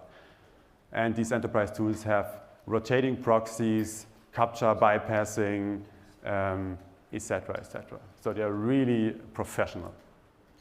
Yeah, but shouldn't then IT security handle that? Well, no. Because they have a lot on their desk and they're facing much bigger threats, like DDoS attacks, phishing, cloud vulnerabilities, account takeover, and so on. Their detection capabilities are somewhat limited because they're using either a web application firewall or a bot management solution. They have a tendency to relax bot blocking rules because they want to avoid to shut out too many humans. And they're maybe not even aware of the problem at all that your analytics data is getting polluted. So I mentioned bot management tools. What is actually a bot management tool? A bot management tool is a reverse proxy between the client and the web server. So it protects the web server from malicious requests. And those tools have different detection methodologies like behavioral analytics, fingerprinting of browser properties like IP address, user agent, and so on. They have managed bot directories. And on top of that, machine learning-based scoring models for bot likelihood. But those scoring models only work properly if you actually have user interaction, like form fills, etc. So bots who just navigate in from page to page are not accurately scored. This is what we know about user analytics tools. And as I mentioned, the detection capabilities from bot management solutions are somewhat limited because they don't have session scope, they don't have calculated metrics, they don't have the business knowledge you have about your users. And therefore, we see way easier bots and humans in our analytics tools. We can differentiate way easier. So bot management is an important piece in the puzzle in the bot fight, but it's not entirely sufficient. I can relate to that. I spent quite some time with the IT security team at that other client, convincing them that we have thousands and tens of thousands of bots every day, and they were completely blind to that. So bot management solution is not bad, but it doesn't solve your problem with analytics bots. So let's look at some solutions. And for that, we have a little framework which we call the preventative versus reactive framework. And it's basically built, this diagram shows where bot detection and bot filtering methods can step in. So it's a typical data collection funnel. So you start in your tag management system client side, then it goes through the, if you have it, a content delivery network / proxy in front of your server-side endpoint, then the server-side tag management system can do some filtering, then it goes into your analytics tool, and before it goes to your data visualization layer or data warehouse, you can still do some filtering there. And you can differentiate so-called reactive methods from preventative methods. And with reactive methods, the bots are already in our data, they have already polluted our data, now we have to get them out again, or at least prevent them from getting into reporting or data pipelines. Yeah. With the preventative methods, it's a little bit different. If you're doing things wrong there, if you apply the wrong filters, data is lost forever. But we should strive to the preventative methods because they're way more impactful. So everybody should do some reactive methods. It's a little bit easier usually, it's less techy. But you should strive for preventative methods because that's ultimately avoiding the toilet to get dirty in the first place. Yeah. Recap. Reactive, garbage in, but not in your reports. Preventative, garbage out in the first place. Imagine a toilet that never gets dirty. Isn't that great? Great analogy. So let's look at reactive bot filtering first. So again, the bots have trashed our data. Now, how do we find them to get them out again? And since we had a nice vendor battle yesterday, to say one thing up front, the vendors won't save you. The vendors won't do it for you. We looked at Google Analytics, Adobe Analytics, Snowplow, some others I won't name. None of them is doing a particularly good job on bot detection with their built-in bot filtering. So you got to get active yourself. So let's take an example from Adobe Analytics here. This is based on the good old network domain or ISP domain. And in purple, you see calculated metrics, which are what I call bot indicators. And it's pretty easy to understand. If the cell is red, then it's an indicator that the row could be a bot. Let's look at some of these metrics. The second one, third one, percentage of one-page view visits, percentage of first-time visits, percentage of visits at night, percentage of logged-in hits, percentage of visits with 0 search results, percentage of out-of-stock product detail views, very common for crawlers to just hit all outdated product detail pages, etc. And so again, you can apply this not only to the network domain, you can apply this to any other dimension like geolocation stuff, user agents, browser versions, etc. Or the tech profile, and you're going to show us something about that. Yeah, exactly. We call it tech profile, so it's actually a concatenation between different browser attributes. So, for example, navigator, WebDriver, platform, hardware concurrency, device memory, etc. So we're concatenating all those informations into one string and check the different metrics and peaks in those metrics. And it's surprisingly impactful. We're using it a lot, even in the Google Analytics setup back then. And it's pretty easy. Even though not all of those attributes are supported in all browsers, but a lot of bots are using Chromium-based engines. So all of those here I just mentioned are all supported.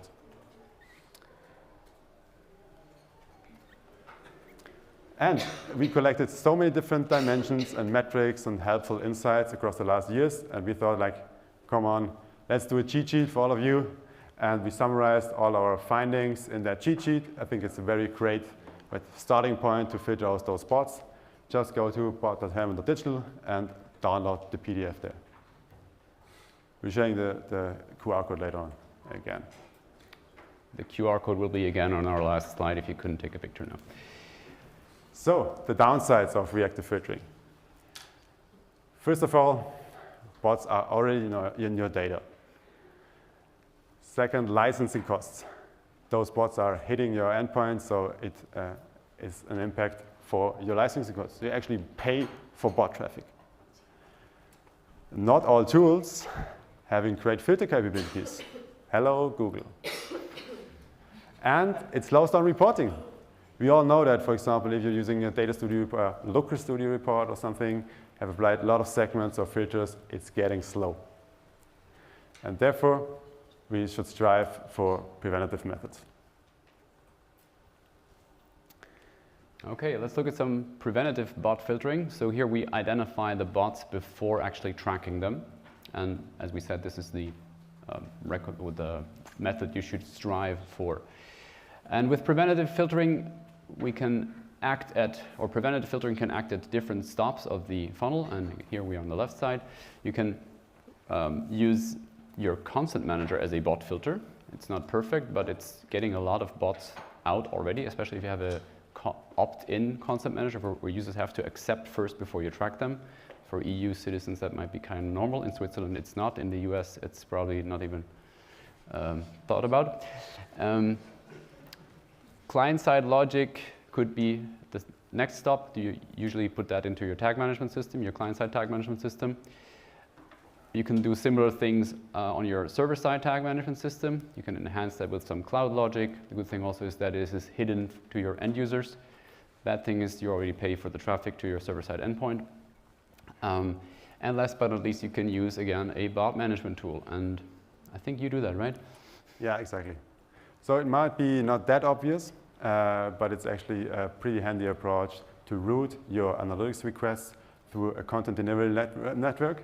And a lot of these, like Cloudflare and Akamai, are providing solutions like a web application firewall or a bot management solution. And they enable us to block bots before they're hitting our endpoint. And we're using existing security infrastructure, like managed bot directories, for example, bot categories, etc., to block bots in the first place. We can forward bot detection headers and headers like the so-called autonomous system number to downstream reporting and using it there for filtering. As an example here from Akamai, the Akamai bot header has things like request anomaly, scraper reputation of the IP address, detection of automation tools, or the edge escape header with proxy detection, VPN detection, etc.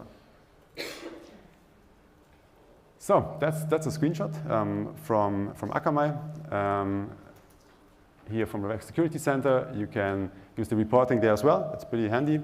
You have bot categories, the action which are deployed, the user agent, countries, etc.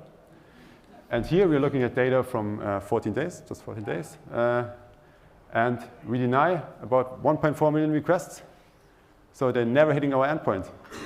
Otherwise, we will pay for them.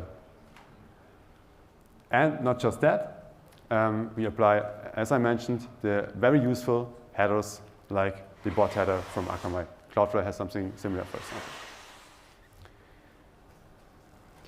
Thanks, David. So we both think there's a huge potential in bot management solutions. However, as we've said in the beginning, it's usually not enough to get out the bots sufficiently of your analytics and whatever data. So let's get back to my depression. Let's see how we eventually defeated the bots in that case, and look at a real life example case where we also apply the good old reactive preventative framework. And for this approach, we had to switch our mindset a little bit. We had to switch the focus away from trying to identify every bot out there, like finding the identifiers for each bot that could ever exist, to focusing on finding human signals. And Jim Gordon mentioned that on Monday. I was happy he did. So this is exactly what we're doing here. We're using the reactive part of the framework a little bit, but it's mostly in the preventative layer. What does that mean? So what are the steps to focusing on filtering in humans instead of finding every bot out there?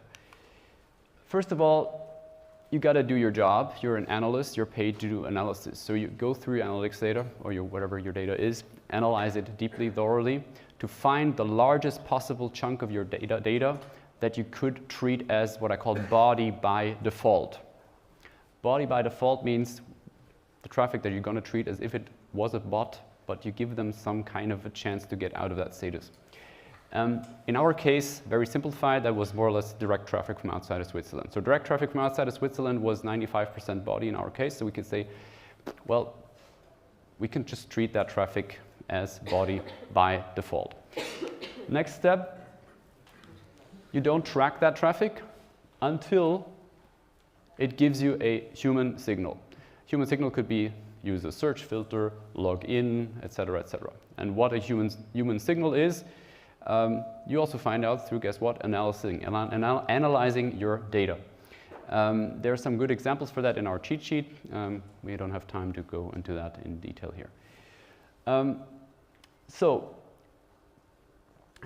if you see, for example, that bots rarely use search filters, so let's say like 95% of bots don't use search filters, then you can say, well, this is a good enough human signal to let everybody through as a human if they use search filters. So that means we let a few bots slip through on purpose, because our goal is also, of course, not to exclude too many humans. We want to err on the side of the humans and not leave out too many humans. And the idea is also to, as soon as humans start doing something that's kind of interesting, like using search filters, whatever, adding products to the basket, then you're more likely that you actually want to track them. If they just come to visit the homepage and then leave again, direct traffic, you don't really lose that much.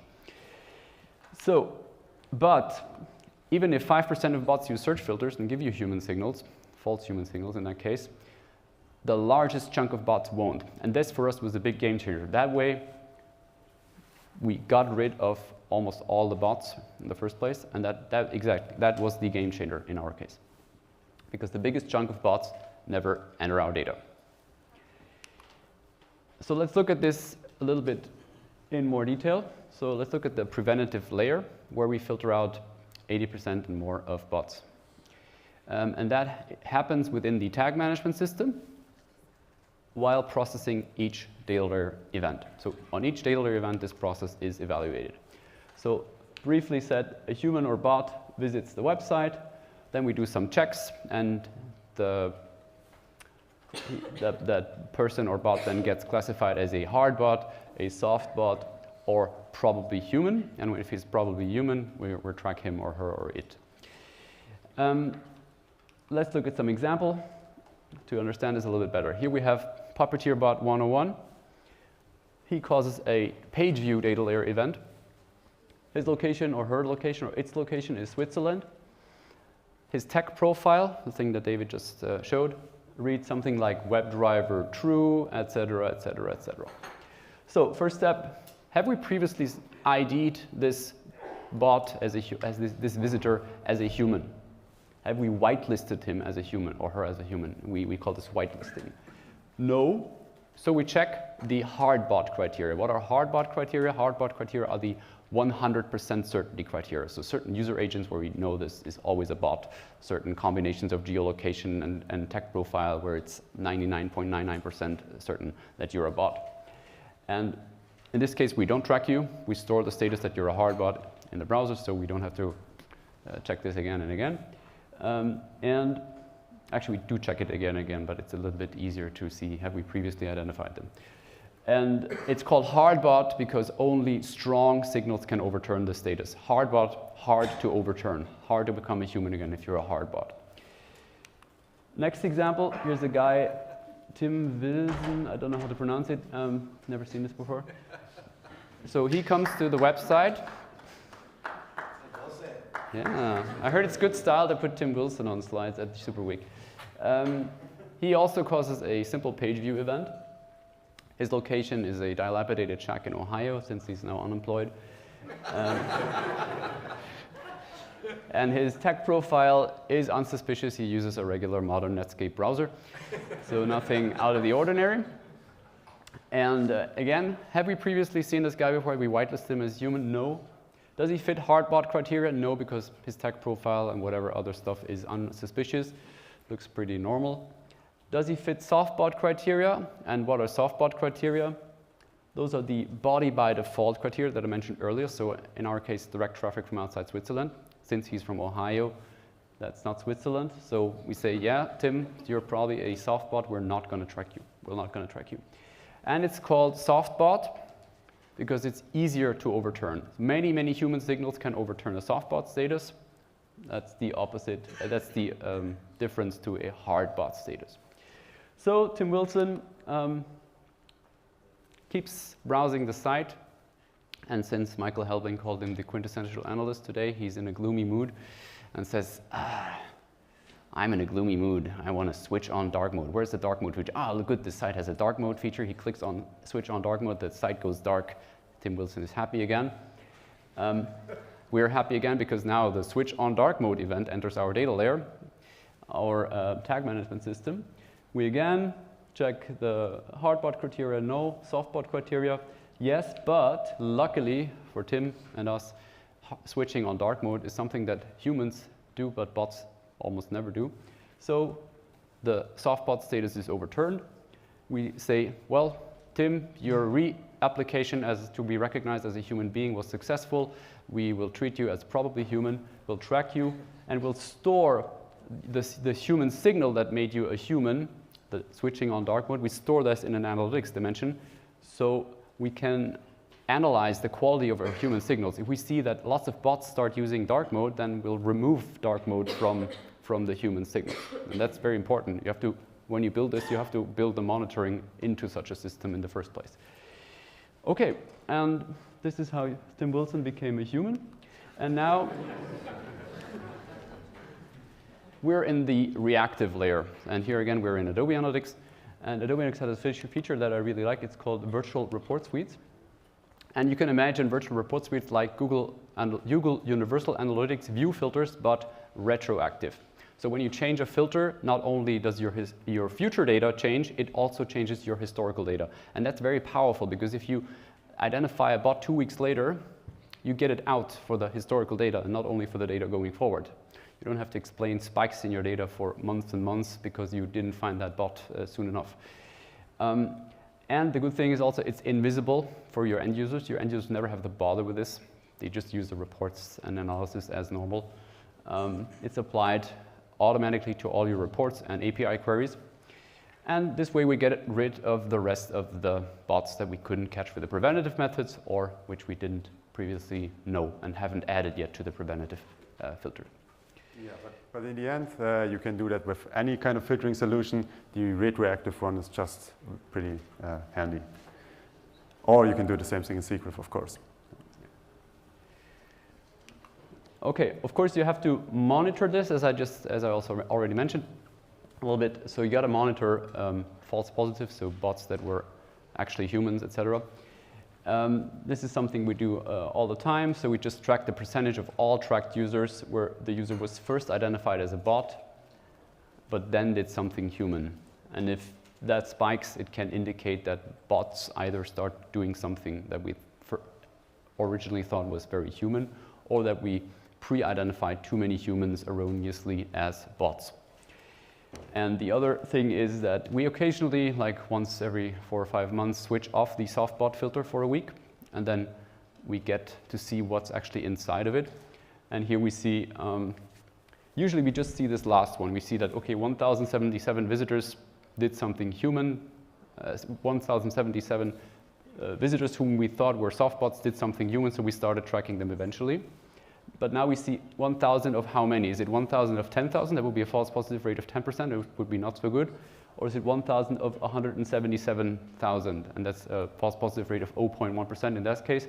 And so the visitors that we pre-identify as bots are probably bots in the most cases for real. So then we can also dive into the softbot segment here and see if there are any other human signals inside that we might be missing. So these are 2 ways. There are many others, but there's 2 ways how we monitor that. And this system has now been running for about 2 years, and yeah, it's been pretty solid in getting the bots out and taking me out of depression and turning Tim Wilson into a human. So don't give up the bot fight. You can actually do something. Ah, sorry. Oops.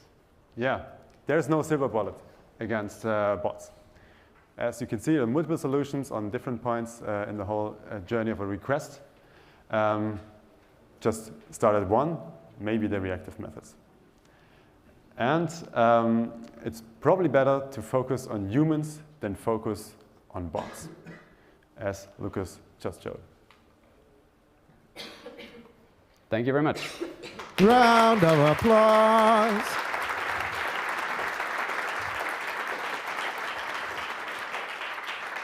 Yep, we're going to take 1, 2, 3. 1, 2, 3. So, I have a client. 4? Okay.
Here we go.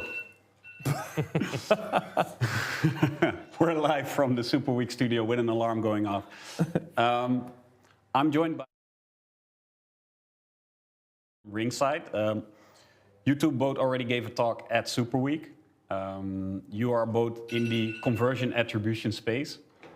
You are both vendors, right? So caveat, please be aware of that. I want to give you a short period to introduce your tool, but if people are really interested, I recommend they watch your talks because you expanded about, well, not necessarily the tool, but definitely what the tool can do. But yeah, Ben, can you start out? Sure, yeah. So thank you so much for having me here. Segment Stream essentially has been a tool that's designed to help advertisers with measurement and optimization, but predominantly looking at today's cookieless world. So we make a pretty bold statement to say that attribution in its current form is dead. And when I say that, I'm really pointing towards multi-touch attribution. And it's no longer possible to attribute effectively because of cross-browser interactions, cross-device, private browsing, ITP, and so on, brought out by Safari. So really what we provide is advertisers additional metrics to be able to enhance measurement and optimization. Cool, thank you. Russell. We do multi-touch attribution, which is why you've got us sitting next to each other, but not on the same sofa. Exactly. So Ringside is a marketing data platform. So we pull data from our own tracker, so we have our own web analytics, but we combine that with MarTech data from Google, from Facebook, from Bing, etc., CRM systems, direct mail data, Salesforce, etc., to combine into a full customer journey, or the known full customer journey. And then one of the layers that we overlay on top of that is a multi-touch attribution model.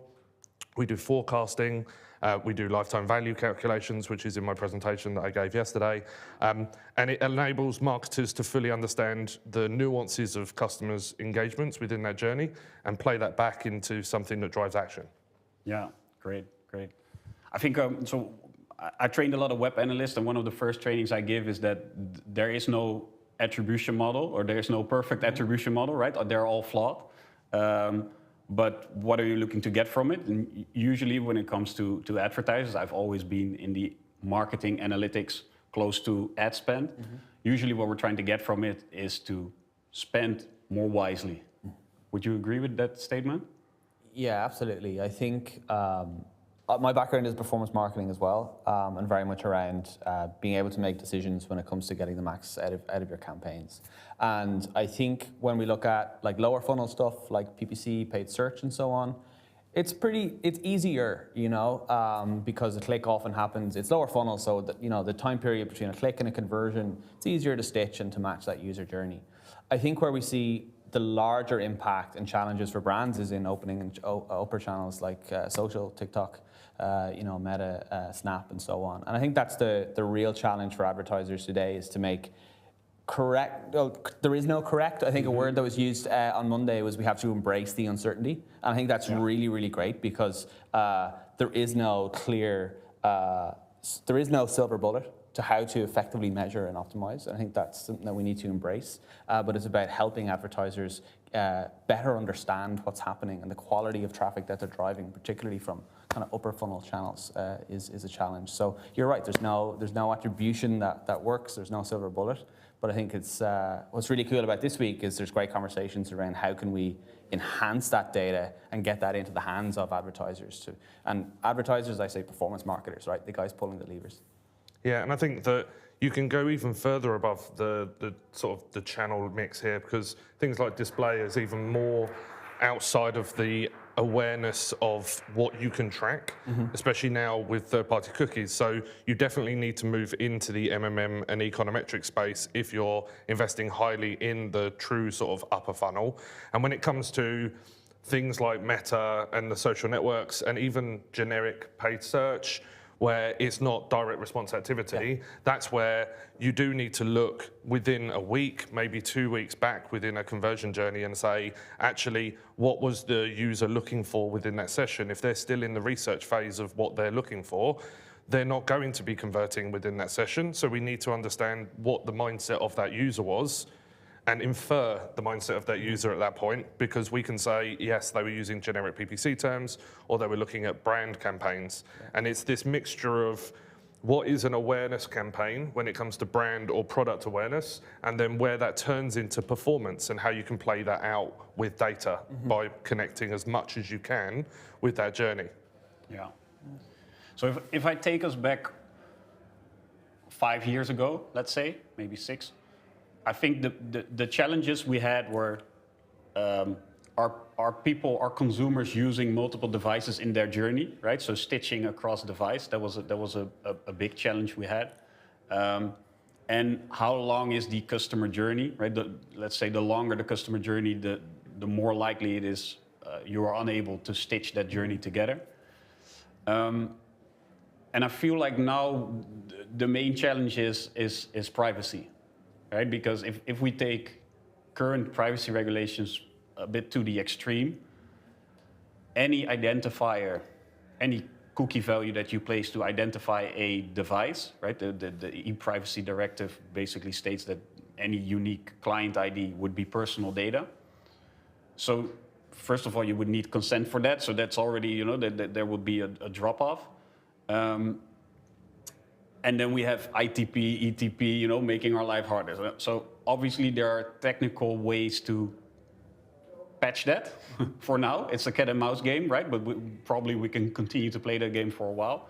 But then from the ethical point of view, if you want to do the right thing, we might be losing these identifiers, or at least losing it for the percentage of people that decide to explicitly opt out. Yep. So I'm spending a lot of money on advertising, right? And I'm used to somewhat knowing what's going on and how that is generating value and how to tweak that budget to get what I want from it. And this is based on this technology. And now this technology is being handicapped, to say the least. Russell, if I state this, what goes through your mind? It's a very long statement that had some form of question in it. Yeah. But if we go right back to the start, where you were talking about, the main reason why it was very easy to stitch sessions together and users together was because we had third-party tracking capabilities. So we could literally pixel anyone, anywhere, and we did some awesome stuff back in the day with display marketing. Now, the main way that you're able to link users together over multiple devices is using identifiers where they've told you information. So whether that's link decoration on landing pages, but these have to be customer IDs and pseudo-anonymous identifiers for that user, combined with a cookie tracking system. That's the way that legitimately and with a pseudo-anonymous identifier, and I'll on purpose saying that word, you're in a world where you are able to connect a user once they've given permission or once they've purchased with that brand. Yeah. And that's where the world is going until you need to understand more of the mix. But to do that, for any activity, you still would need to do any form of MMM or econometrics. You can't move away from that if you're talking TV, print, out of home, and for very large advertisers, that's going to make up 60% plus of their mix in marketing anyway. In the digital space, if it's an investment in display, you still need to do that now. We can't use third-party pixels. And at the bottom, you can do a lot with the identifiers that are available that are privacy conscious for those people who have given permission. So would you say that the shorter the customer journey, the more we can stick to what we're used to, and the longer the customer journey, or the more upper funnel / longer the customer journey, the more we need to look at alternative methods like media mix modeling? I think it's the understanding of what length of a journey means, because we were working with an automotive company a few years ago, and they thought people were coming to the website and then becoming a lead that takes someone to a dealership in 30 days. And that's because their cookies lasted 30 days. And so they were never linking the historic data. And until we tracked for longer than 30 days and were able to link those users together and ultimately link into the dealer's data, you weren't able to show, and I think it was averaging like 70-something days. So that then changed the concept of what is a conversion journey for them, and that changes all of the numbers that you would want to look at when it comes to the activities that last longer than that, the displays and the TVs and prints. Yeah. Yeah, I think I'd agree totally with Russell. I think when we look back, 5-6 years ago, of course, we're using third-party cookies to be able to support us in stitching that. And, that's no longer, it's being deprecated and so on. And I think it's definitely that move to first-party. I think, Russell, you covered that very well, that when we have permissions and when we track that, we own that user, and that user is, aware of our brand and committed to say, okay, you can have my data and use it, I think that's fine. And I think, again, marketing mix modeling was mentioned. I think that's absolutely a tool that advertisers need to start, considering to have in their toolkit. Just to add on top of that, though, and really where kind of segment stream comes in, is that we were totally designed around this idea of privacy and the idea that third-party cookies are no more, and it is around first-party data and how can we maximize and extrapolate the most value from that first-party data. And what we're leaning into is behavioral data that's predominantly pulled through GA.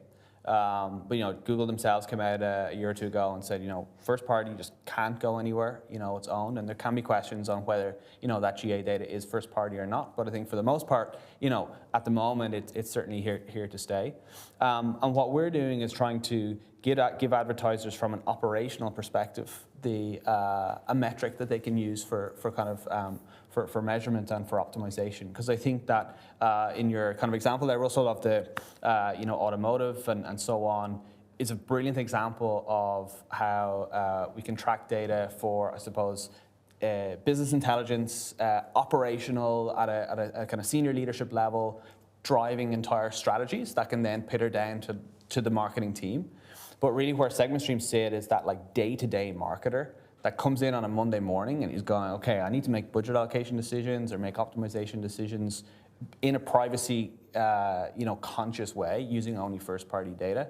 We feel we've cracked a solution for that, and I think it's that coupled with exactly what you've outlined in terms of owning your data and maximizing the approach of that, layered on with the likes of MMM and perhaps even incrementality testing. I think advertisers, the toolkit's unfortunately going to have to get a little bit bigger, but with that, I think it can be done with a privacy-first approach. Yeah, I think the toolkit will have to get bigger. I think that's also what I'm noticing. I'm wondering if before it already did it already need to be bigger, but we just didn't notice, right? So that you could probably say some of that, like we just used more rudimentary methods and it was effective enough. And now that got handicapped, we definitely need to make a switch. So how do you guys think about the opt-out effect?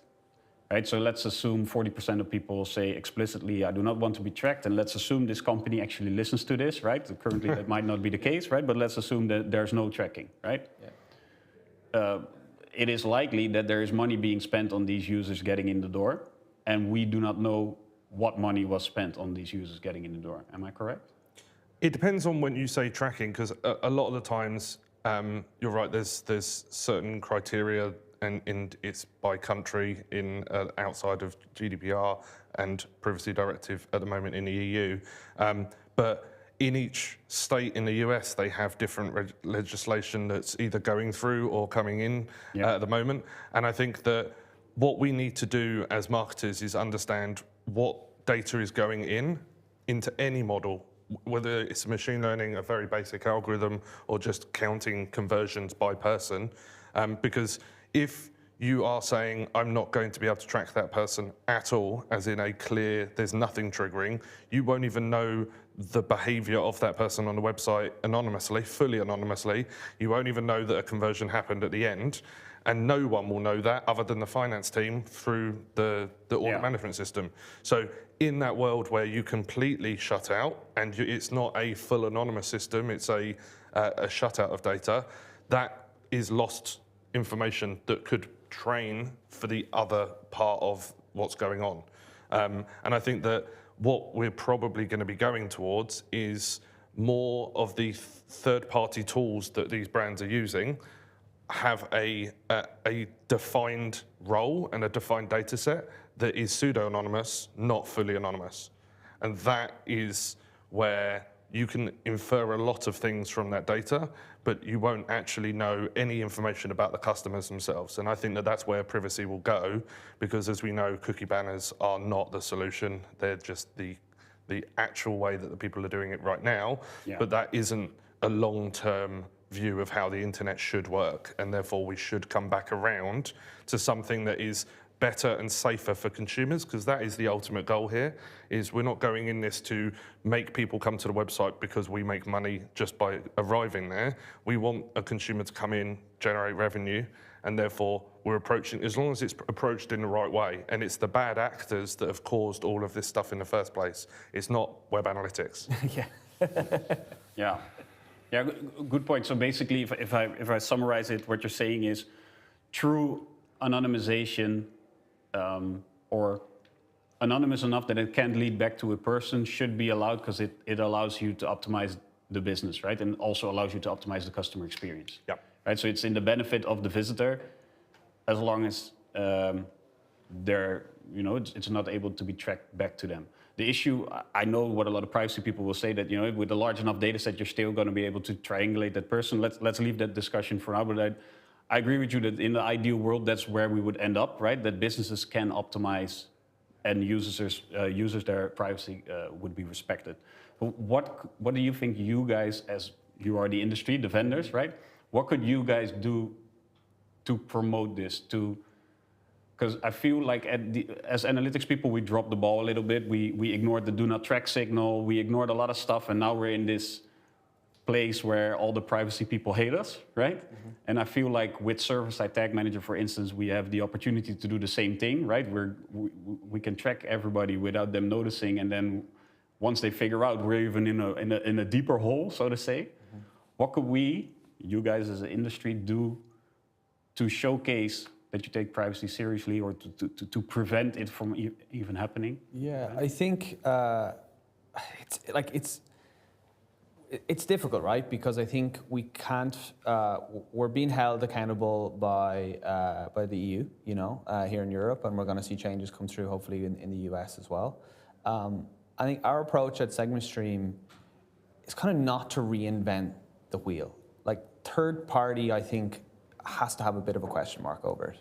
And I think all for us, and for me personally, it kind of comes back to that idea of it's first party. And the simple example is a user lands on the website, doesn't accept any cookies, GA is within that, and it's absolutely blind for the advertiser and for the analyst. And I think from a privacy perspective, if that user decides, I'm not going to share anything with you, and then they ultimately do convert, from an analyst perspective, from a business perspective, they have no idea as to what's happened before that. And we see that with our customers. So we work quite a lot with some businesses in the DACH market who would be very much pushing, you know, privacy quite heavily, and GA only fires when somebody accepts the cookie. And for us, that means we're losing about 20–30% of data for modeling. We can still deliver value for that. We can still create a machine learning model that gives an indication of the quality of users and sessions coming through different traffic sources. That still adds incremental value to that performance marketer while staying within the railings of the status quo of what the directive has been. And I think although us in the industry may jump up and down and kind of ask for you know, the right to be able to track and kind of pushing that third-party conversation, I don't know if it's realistic. I think the EU are going to be that big hammer and going to lead very much in that privacy first, and we've designed everything we do around that. But I think it's hard. I think what you've outlined, Russell, I mean, it'd be great, right? if we could get a voice at the table, I think that'd be something else. You know, I think right now, I feel we're possibly underrepresented at the table when it comes to EU legislation and global legislation around privacy. And I think that's maybe something we can look at, is how can we have a voice where we're not the bad guys in the room, you know, where we ultimately want the best for the consumer, and by the best for the consumer, that's being an easy process to be able to research and to buy a product, and ultimately to kind of enhance their overall journey. Yeah.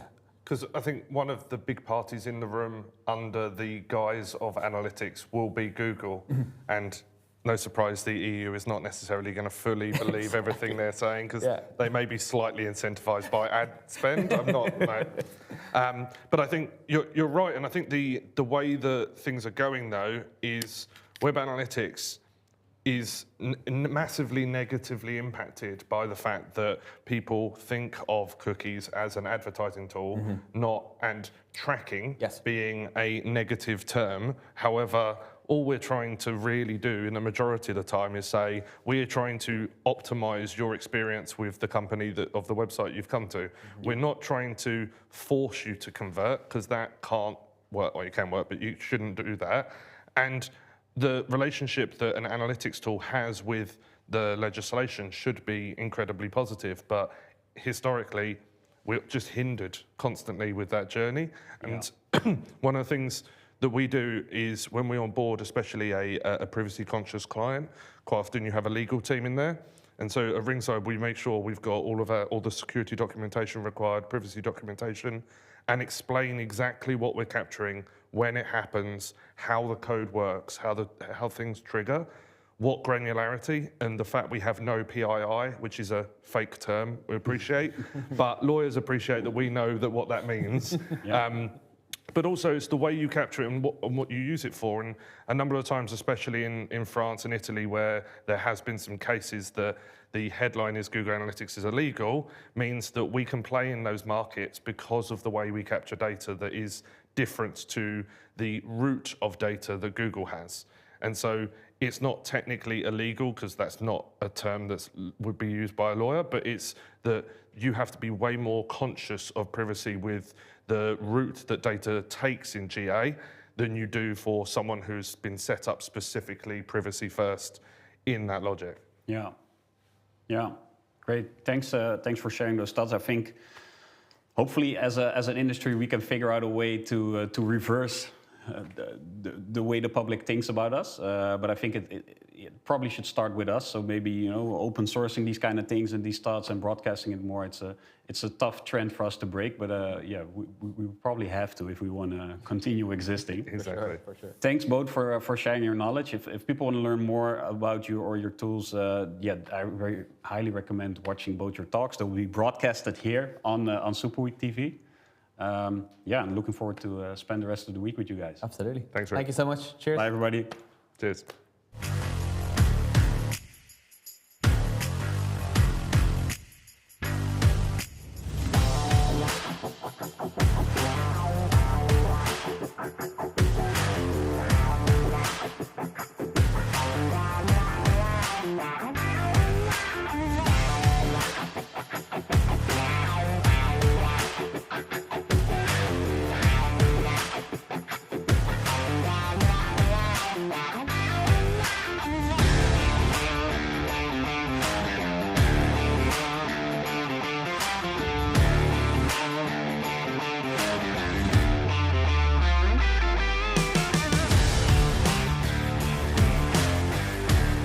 Try to do these slides as quick as possible because I forgot how long I had, so I may have got too many slides.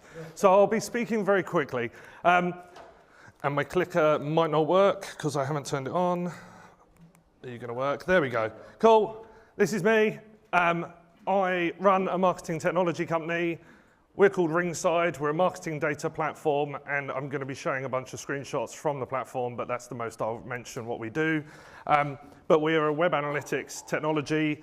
We do all of the connections for the full marketing stack, including CRM, Salesforce, etc., and we pull all of that together. But that's the website. I'm not going to talk any more about it. I'm going to jump onto what we're actually here to talk about, which is lifetime value and cost per acquisition. So I need to start right at the beginning, because if we're going to go through to lifetime value, that's what a lot of people talk about is the aspirational metric that a lot of people want to run their companies on. We need to start at the beginning. So we're going to start with some very basic marketing maths. But I was very conscious, coming to Superweek, we've got the creme de la creme of marketing analytics people. So I need to, does anyone know what this means as a terminology, as an idiom? There's a lot, exactly. So as a British or English-speaking person, there is a saying that we use, which is teaching your grandmother to suck eggs, which basically means that you teach people something they already know. And I thought, well, I keep on using idioms in my speech. Is that a common phrase outside of English? It is not. It is not. And it doesn't really make sense. But luckily, someone on the internet has done the work for me, because if you're from Sierra Leone, the phrase you use instead of teaching your grandmother to suck eggs is you don't teach a snake how to lie down. I get that one. That makes sense to me. Oh, but wait. In Thailand, it's like teaching a crocodile to swim. Again, that kind of makes sense. Anyone from France in? Is this what you would use? Oh, yes. You can't teach an old monkey to smile. It's more like making faces. But yes. Yeah, exactly. And the Polish, there's definitely a contingency. You don't teach your father how to make children, which is, I get that one, that was really good. So I wanted to give creds because I found this and I absolutely ninjaed, and all the jokes were for this guy. It's on Soundables. He's got a ton of other really good imagery on there. Okay, we're going to talk about how you actually make money as a brand. We're going to use e-commerce because everyone knows how to talk about e-commerce. So this is how much money a brand makes, right? You have an order come in, it's $100, that makes total sense, that's how much money you make. The problem is that there's actually layers of data behind that. So actually that order came from 3 different items. Or did it? Because actually one of those was 2 items of the same SKU, so you have a higher quantity, and that still makes the same amount of revenue over the side. But as marketers, we have many other things that we should be considering. So we've got the cost of goods sold. How many here report on cost of goods sold when they're talking about marketing performance? This is my point. And then you've got the things that people do talk about sometimes. So tax. So you need to take into consideration tax. Way more prevalent in the States than it is in Europe, in the sense of the prices pre and post tax. Then you've got other complexities in this when it comes to shipping costs, which is typically taken out of that amount of money. You've then got the amount of refunds that are coming. So who here is taking into consideration refunds in the processing of their, again, very small percentage, I'm surprised. And then you've got the cost of the visit, which for that singular visit, you also have the cost of the visits that happened before that, because that person has probably been to the website a few times before. And so when you've taken all of that into consideration, I've been standing in front of it for some of them, but that $100 has now gone down to $14.70 once you've taken all of that into consideration.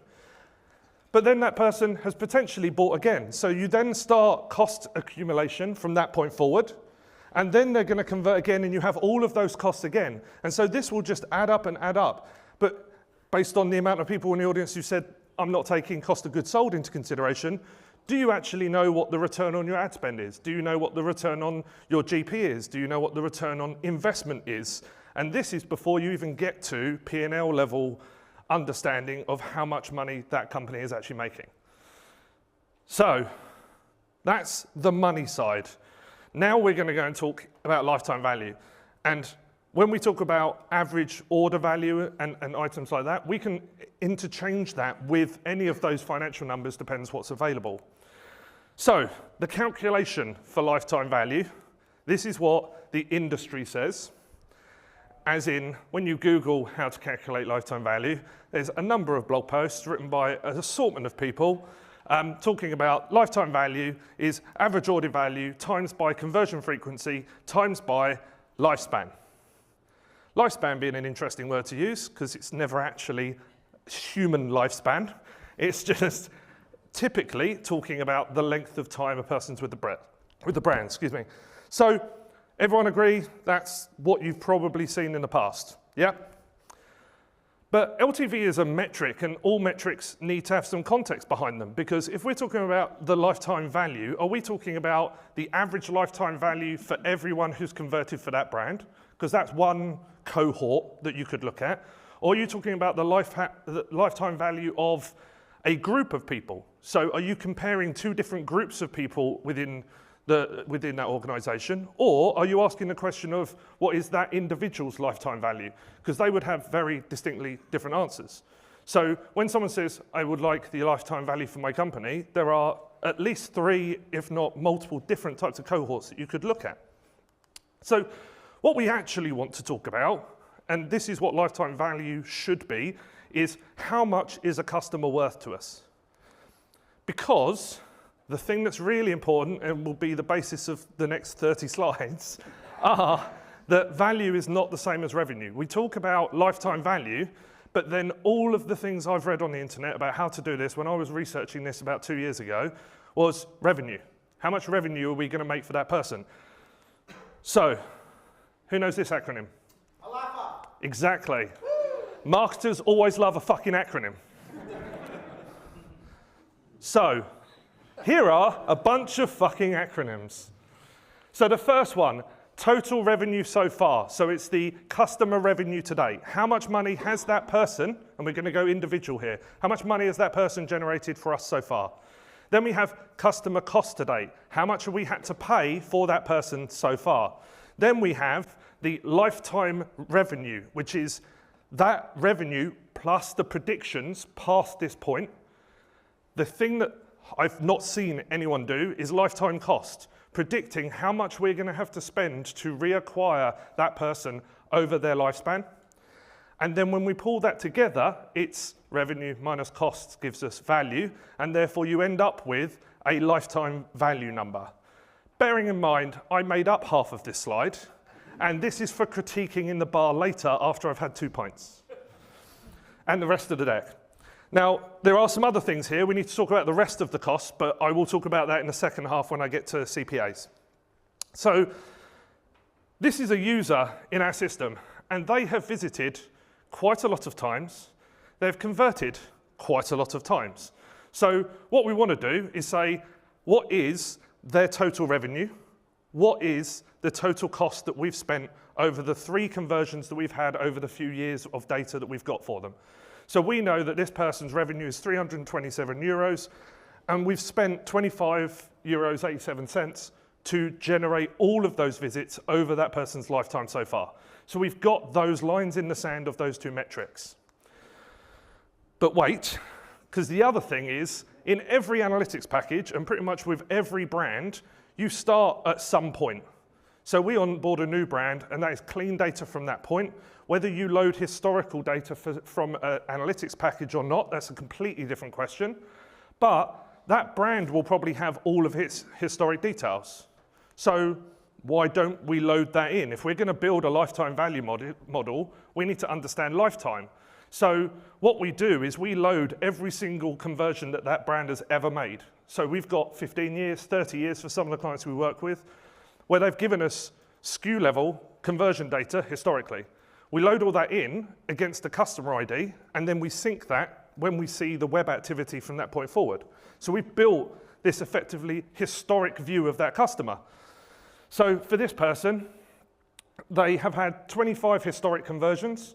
We've seen another 8 conversions on the website since that point, but they've actually got 3.8 GBP historic revenue from all of those conversions. So we've built this model to say, oh, let's see what's happened in the past, and then we link that to the web analytics data that we get right now. So now we're going to talk about lifetime, and I'm not shitting on him just because he's on this slide, because I learned how to do analytics from this guy back in the day. But this is a really good post that he's written, and he talks about lifetime being a number that a brand selects. So an e-commerce brand typically is 2 or 3 years. He says that sometimes for publishers or larger B2B brands, you could do 5 years. I will respectfully say that that's wrong. And why don't we use the data we have? So we calculate it. And if anything, lifespan or lifetime is the reverse of a retention rate. So if you think about an annual retention rate for a customer, you can then predict the likelihood of a person lapsing and not buying again every year based on the initial year of acquisition. So we can say someone who first converted 15 years ago, are they going to be converting again this year? But we can do that for every data point we have for those people going back the entirety of that data we have for them. And we can aggregate this across sectors and apply that to e-commerce brands, because a lot of the time, an e-commerce brand will say, well, I've only got 5 years of data, so the maximum lifespan I could have as a customer is 5 years, which is not true, because that is insinuating that all of your first-year customers are going to die, because they will never buy again. Of course they're going to buy again. So we can apply that same model that we've got from e-commerce brands in that sector to that group of people, and then predict lifetime value for those people way beyond the 5 years of data that they have, because that curve will be different. So if we go back to lifetime value, let's talk about AOV and conversion frequency now. Well, we've just calculated retention rate based on historical data. Why don't we do the same for average order value? Because average order value does change significantly over a lifespan of a customer. A customer who is with you for more and more years tends to, and it's not always the case, but tends to, and I picked a good example, increase over their lifespan. So a customer from 2 years ago will spend more than a customer from 1 year ago, etc., etc.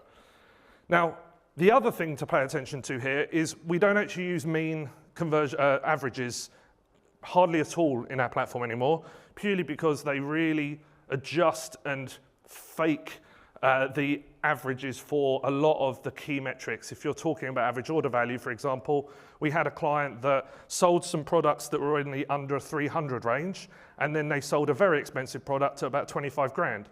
And so when they sold that product on any given day, their average order value was a number that didn't exist in their conversion numbers. So one of the options is median. Everyone's probably thinking that. Yes, that is an option. The other thing, I spoke to a data scientist outside of the marketing industry, and he was like, well, one of the things that they use is jackknife sampling. So you can take a percentage of the top and the bottom. I'm trying to simplify this. But if you were to take not the upper quartile or lower quartile, but the top 10% and the lower 10%, and then work out what a median is for that data set, or even a mean for that data set, you are taking a knife to two parts of the data, clearing out a lot of outliers, and then getting a better indication of average. So we look through a number of these scenarios and see which one plays best. So we're doing the same thing with legacy years over the lifespan of customers. And then we do identical things for conversion frequency. So in an average year, how many times will a person purchase in an average year? And I don't have to explain that anymore. Then when we pull that all together, so if you have the amount of years difference between now and the first time that they purchased, you then have that retention rate. You then have all of the conversion frequencies and the AOVs. When you total all of that together and predict out past the point of them converting, you end up with, and for these guys it's a 15-year forecast, you then are in a position where you can have the total predicted lifetime revenue for an average customer for that brand. Everyone with me? I didn't say lifetime value, lifetime revenue. So if we want to cohort this, there's a few scenarios that we can do here. So one of the things we can do is we can either build a model for every single individual customer. That is one option. So you apply a logic to that customer and say that customer's lifetime value for people who have followed similar cohorts of that customer, where they've spent 30% lower than the average customer, they're worth 30% lower. The other one is you compare them against your brand average for a period of time. So you say, this is our model for lifetime revenue, and we're then going to say this person is 20% lower of our average, and then that person will have ultimately a calculated difference because they buy less frequently or buy more frequently, but buy a lower average order value. So there's a multitude of different ways you can play with those cohorts. Okay, so just a caveat, this is from, I've ninja'd some stuff from QBRs that we got copied in on. And there was just some really interesting insights in them that I wanted to just show you the kind of thing that lifetime value can get people excited more than anything. So one of them was that customers whose first conversion is discounted. This is a classic e-commerce question is, well, should we do discounting? Their lifetime value of a customer whose first conversion was discounted had a 42% lower lifetime value, which is so significant that that brand doesn't do discounting at all anymore. This was in board packs that went right up the company. Customers who first convert through PPC are worth 14% less than customers who first convert through organic search. Different company, but again, pissed off a PPC person, made an organic search person very happy. And then quite a niche scenario, but if a customer's second conversion starts with email, they're worth 29% more over their lifetime.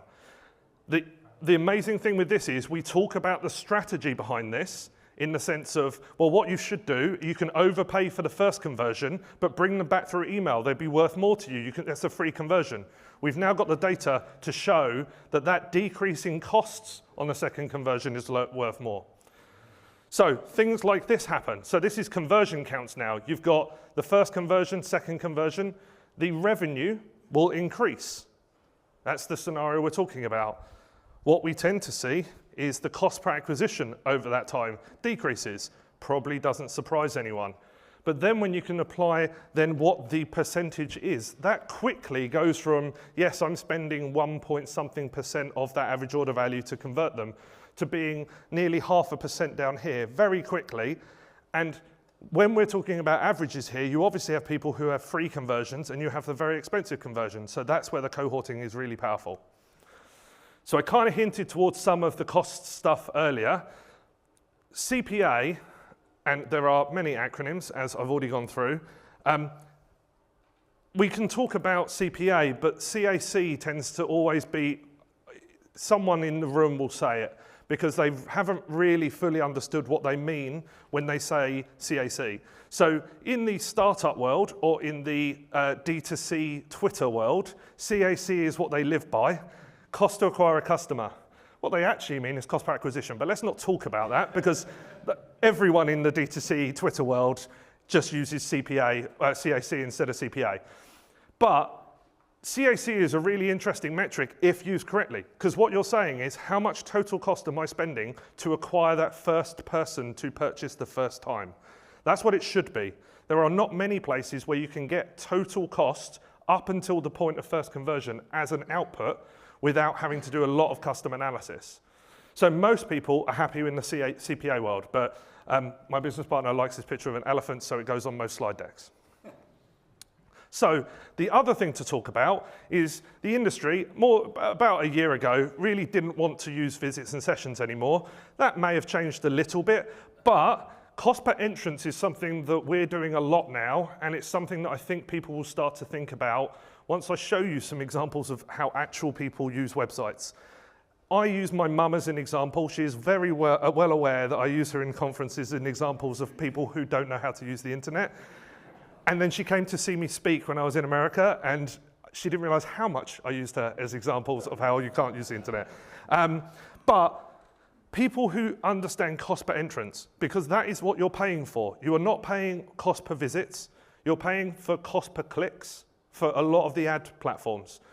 If you click on 2 ads and you go to the website in the same 30-minute period, that is 2 clicks that you have paid for that have ended up as 1 visit in that platform. Very often, depends on attribution logic. But if you talk about cost per entrance, so that person has come into the website with a different payment associated with it, there's a different unique identifier for that click, you can understand a visit a lot better. So we can look at clicks and entrances, and that gives us a much clearer view of performance. So for this person had 16 page views in a typical web scenario. 9 of them were entrances, which is crazy. Wasn't actually that hard to find an example where someone used Microsoft and Google within a 10-minute period. So they did 3 clicks on shopping ads within Microsoft, couldn't find what they wanted, then went to Google, did a shopping ad, and arrived back at a different product page. My mum. This happens all the time. Now, one of the things I wanted to speak about is how terrible Facebook is, and I've done some stuff like this in the past and been in the offices of the company where I did it. I hope no one from Meta's here, because it's called Meta now, so this isn't offensive, right?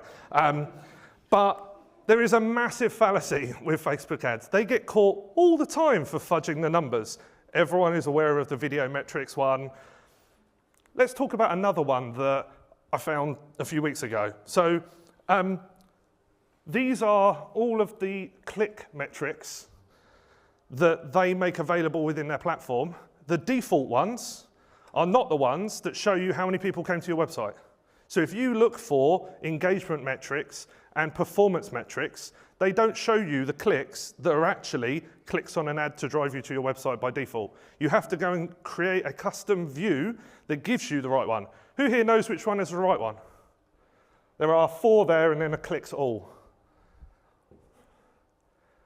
That's quite amazing to me that that wasn't instant. This one? Yeah, you'd think that is the one that they tell you to use, but they don't because it's not in the default one. So what I'll do, why don't we go through there? I'll talk about that in a minute. So clicks all, they say, is the number of clicks on your ads. That includes likes. Genuinely includes likes. This one is all the links. So it's the links with the ad that led to advertiser specified destinations on or off. That includes profile clicks. So if you click on the profile picture on the person of the ad, it includes that. There's 2 more if you're going to take photos. This is the number of accounts, center accounts that performed a link click. This metric is estimated. Thank you, Facebook. I don't have time to show you what's on if you click that hyperlink. It is hilarious. We make up numbers for a living. Then outbound clicks, the number of clicks on links that take people off Meta Technologies. You're like, cool, that is the number we should be using. And then they give you, well, we're going to actually give it this metric estimated number, which is what we think is actually the amount of clicks that we generated. You pay on this one. This is the number they give you, that their best estimate of what actually is driving people to your website. Would it surprise you that that's not right? So I have confirmed this using server logging of reference data, and there were 138 visits or clicks that entered. There were 138 visits that started with a unique FBCA LID. I combined Microsoft and Facebook there. And then there was also one entrance where someone had already come in via organic search and then clicked on one of the Facebook links on this day. And that is significantly lower than 184. That is way lower than 264. And then it says here, 10 website purchases. And I was like, that sounds like a joke. And then I realized that they'd created a pixel specifically called purchase done. Don't know what the fuck Facebook's on, because 10 website purchases is definitely not right for this specific ad on this day. Because I found someone who had only converted once on one day, because that was my goal here. So I was like, okay, you've got a conversion event in Facebook that says purchase done, and there is one. Cool. So what we could see is that this person had come to the website on the 24th of January and then come back the next day and purchased £66. So I could find that £66 conversion in Facebook because we've got revenue tracking on there. So I know I'm talking about exactly the same one conversion. What we can also see is the campaign data and the ad data from that particular visit. So we know it was this campaign and this ad group and this keyword or ad on this day, and we know it was this unique click that happened that day. We know the cost of that, and then they came back, which probably was a remarketing ad because the cost decreased quite significantly the following day, and they converted in that visit. So we know exactly what happened here. So you go into Facebook and you look at the performance on the 24th, which was the day before the conversion, and they have an attribution model, which is for them, if you've come to the website and clicked, we're going to apply a 7-day window, and they can do a 1-day view. Cool, fine, fine. You want to take credit for that stuff, that's all good with you. Next day, 25th. That's the day where we know there was another Facebook visit from the same ad, so we know that there should be a conversion in there. There's 2 conversions now, so that has to be the conversion we were looking at and another conversion. So why, when you look at the 24th to the 25th, do you say 3? It can't be 3, because that's the sum of those two. So you are literally adding those numbers together and including another conversion that didn't happen in the first place. And that is because they may include all conversion data. Yes, okay, fine. And we'll use statistical modeling to predict whether you're going to buy anything, even though the actual number is right in the first place. Cool. That was just me shitting on Meta for 5 minutes. This is how ridiculous that is. Cool. So we've spoken about customer lifetime revenue. Let's do a similar kind of activity for costs. So we can see the acquisition profile of people who have purchased over years that they've been with us. We know how much we spend to reacquire that customer every annual year after they've purchased the first time. This includes all costs. It can be your affiliate cost. It can be the cost of platforms, so your eCRM platforms. And you can plot all that against the annual year number. So no surprises for people, the first year is most expensive, but it wasn't for this brand, so I included the example, because they spend so much to reacquire that second year's worth of conversions, because their email marketing is shit. Another prime example of where you go, well, this number should be lower than this number, but it isn't, so we can actually improve some stuff there and show them that that model should be, that number should be lower. So once you then predict on that, we can say, oh, okay, that curve goes down to 0 after 8 years. So you shouldn't have to spend anything for 8 years plus, as it stands at the moment with the data we have available. And it total is going to cost you €56.78 to acquire that customer over their lifetime. And we've got the revenue, so let's bring it all together. So we know there was €961.88 in lifetime revenue. We then have predicted the amount of acquisition cost across all of the conversions moving forward, which was 56.78. And if a calculator has done the work for me, because I definitely couldn't do this in my head because I'm not that smart, that should equal 905.10. And that is how I do lifetime value. Please tell me if I'm wrong.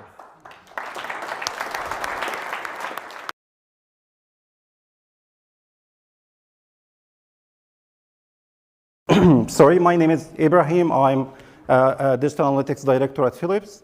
I've been working in this field for almost 25 years.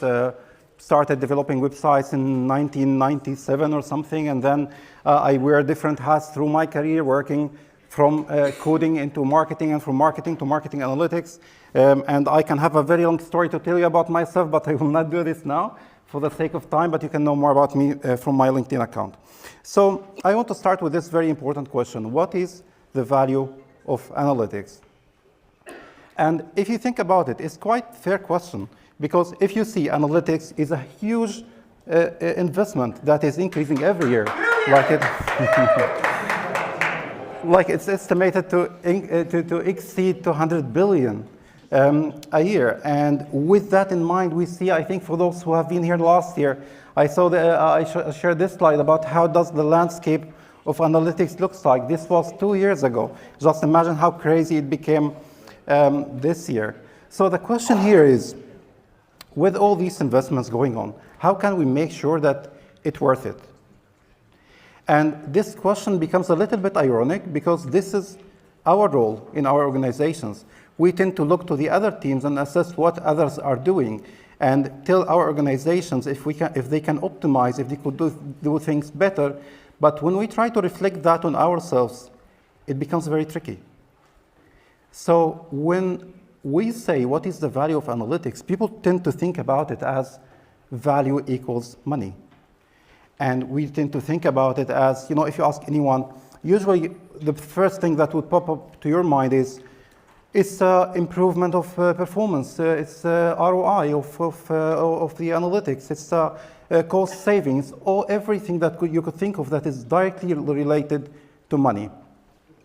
And this is what I want to challenge in this talk. And I want to start with two important pillars that gets often overlooked when we think about the value of analytics. So let's go back to our question. And this will be a little bit difficult, but just bear with me.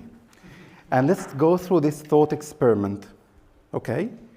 And try to approach this from a scientific mindset. So when we say what is the value of analytics, First of all, we assume that there is a value from analytics, and we are trying to measure that. And I want to challenge that at first. And I know what you are thinking now, so you probably think, are you out of your mind? You come to analytics conference to challenge the value of analytics. Yes, this is what I'm doing, and just bear with me. So let's start with the evidence. Is there an evidence that says using analytics provide values to our organizations? And the answer is yes. There is a very decent number of studies that shows that if you use analytics, you get 15 to 25% growth in your sales. And there are many other studies also that confirms that there is a correlation between maturity of analytics and the profitability of the company. So it's proven there is a value for analytics. But there is also another study that says that only 20% of analytics projects will provide value. And when it comes to machine learning, it's even worse. It's only 15% of machine learning projects will provide value.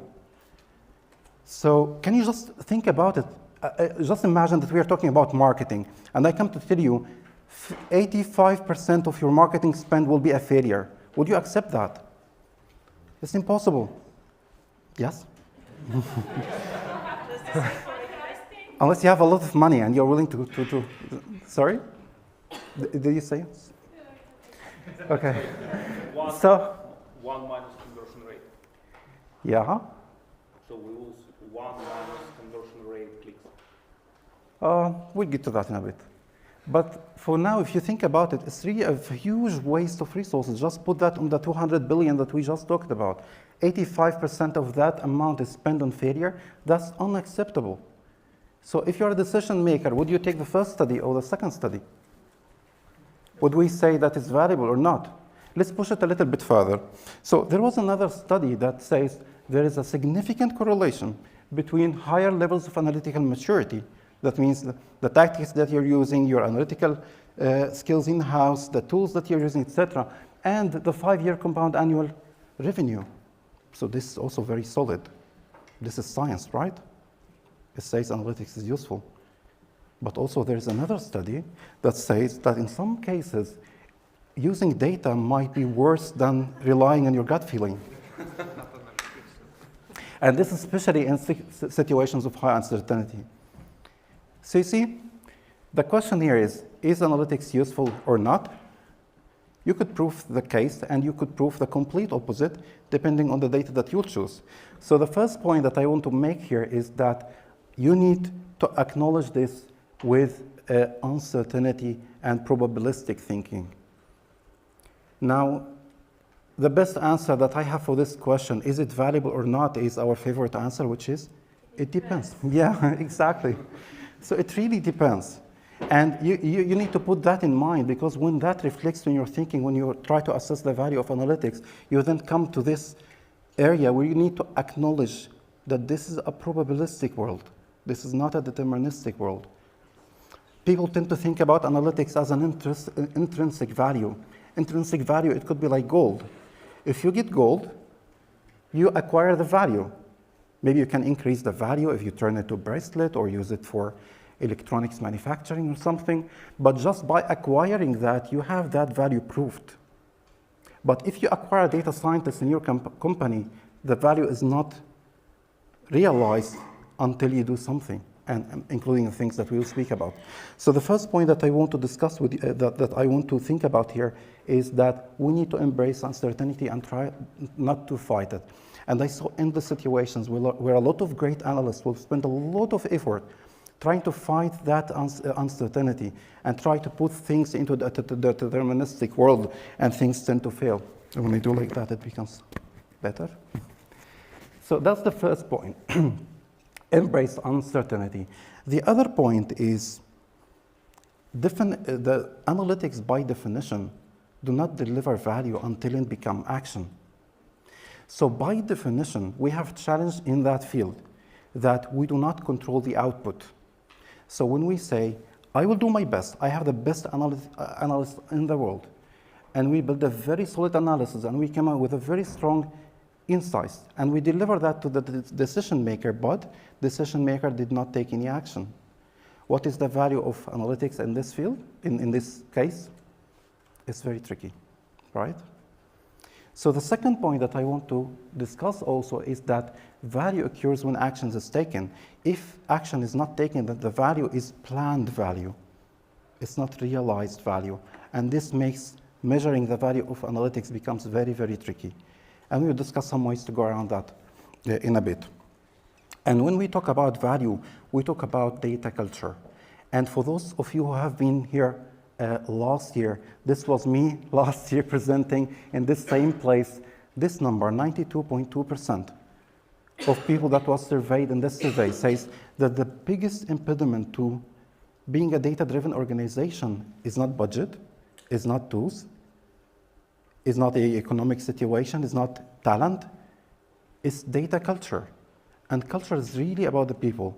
So let's take it fast forward 1 year later, because New Vantage released a new report quite recently.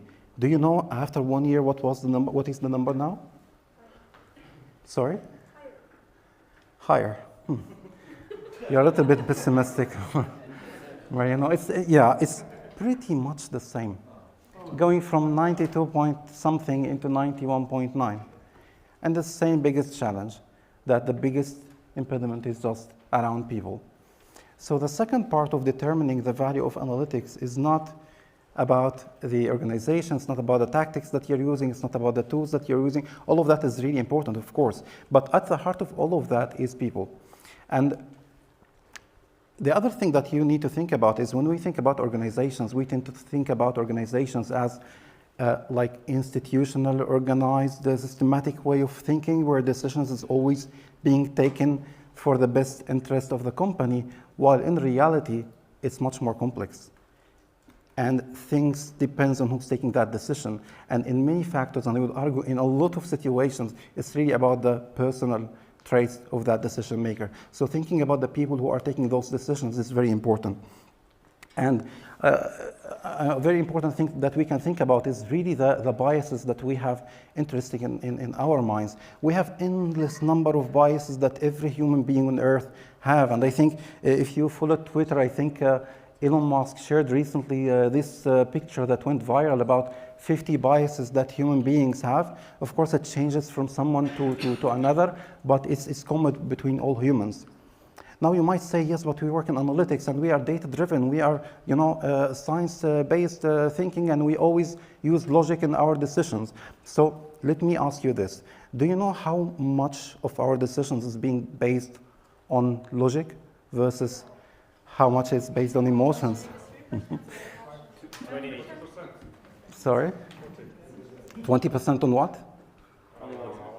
On logic, okay. 20% on logic. Sorry? System 1, system 2? Yeah, like an average. Try to pick a number in average for all humans. What? Who asked Siri about? Okay, any other guess? Okay, so this will surprise you a little bit, but according to studies, 95% of our decisions is being based on the unconscious. That means that these decisions, although it sounds logical to us, and if you think about it, you say, yes, I take decisions based on the best logic and I can, but according to psychologists, under the hood, there is a lot that is going on and you don't even think about it. So you don't know it does exist. So these important biases is very influential in your work in analytics, not only in analytics, but in everything in life. But I think it becomes even more important in analytics. And there are two biases specifically that I think might be important to watch when we deal with decision makers, when we deal with other peers in the analytics world, which is, the first one is called the anchoring bias. And the anchoring bias means basically that you're anchoring your decisions based on something that happened in the past. Like in some cases, you might say, this project will not succeed because it was done before and it didn't work. And we have another one that is completely the opposite, which is called base rate bias, which means that you ignore the common case, saying if this is working for everyone, we are different. So those are two important biases that might affect also how you look at how decision makers are looking at the analytics projects. And again, they are also humans, and you need to consider that how do you address these concerns or the hidden concerns in their mind when they think about analytics. And last thing in this part here is that we tend to think about biases for the others, but it's also very important, and I think Feynman put it really nicely, that you are the easiest person to fool.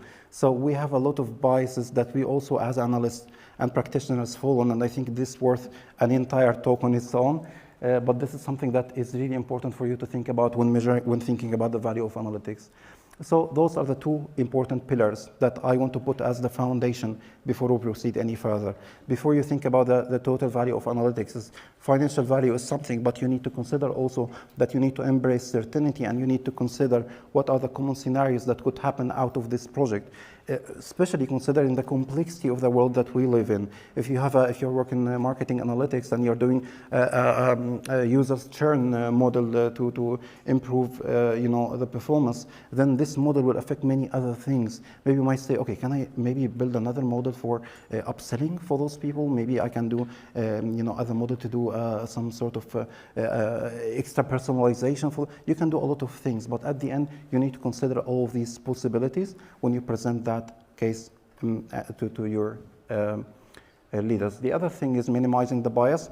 Always consider that in the analytics, in the measurement, which is how can I work around these biases. So with those two pillars in mind, let's go back to our main question.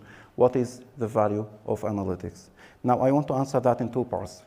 Having everything we said in mind, which is, let's define first what is analytics in the first place. We do a lot of things. But if we want to have a simple definition of what that field really includes, how can we summarize that? Do you have some ideas? Can you tell me in a word or one sentence, what does analytics mean for you? It's called data literacy. Sorry, what data literacy? Data literacy. Data literacy, okay. Sorry?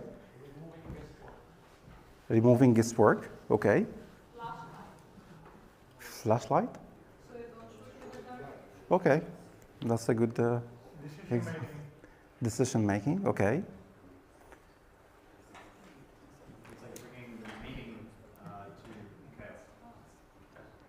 to chaos. Okay. Yeah. No IT manager was ever fired buying an IBM computer, so no marketing manager will be fired if they have any analytics installed. Okay. but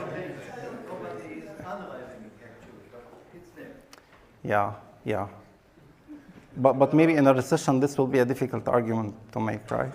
It's a tool to give your gut information, so that you're at least feeding it information, so that you can make those 5% decisions, but also the other 95% can be based upon at least factual signposts. Okay. How do you feel about the data? Yeah. Okay, that's interesting. Any other thoughts on this side, guys? Should I come here? I feel this. Yeah, it's quantifying user behavior. Yeah. And support data-driven decisions. Okay, great. So it's also about decisions. So like collection, storage, analysis of user behavior online. Okay.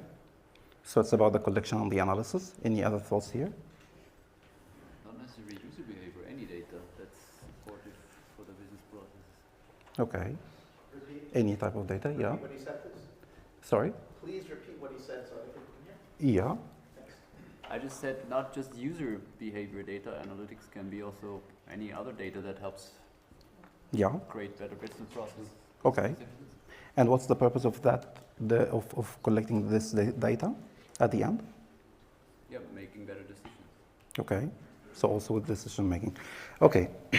So to answer this question, I think all of those are great points. And I want to tell you a story to know how can we generalize the definition of analytics. And that story is from my home country, Egypt. So 7,000 years ago, the ancient Egyptians it was an agricultural civilization. So they rely on the Nile, which is this very little line here. It's not even obvious. This line is just the agricultural part, but there is even a much thinner line that goes there. And this line, the Nile, brings water to the country. Farmers use it to do agriculture. By the end of the season, they would harvest the food and then continue to the next cycle.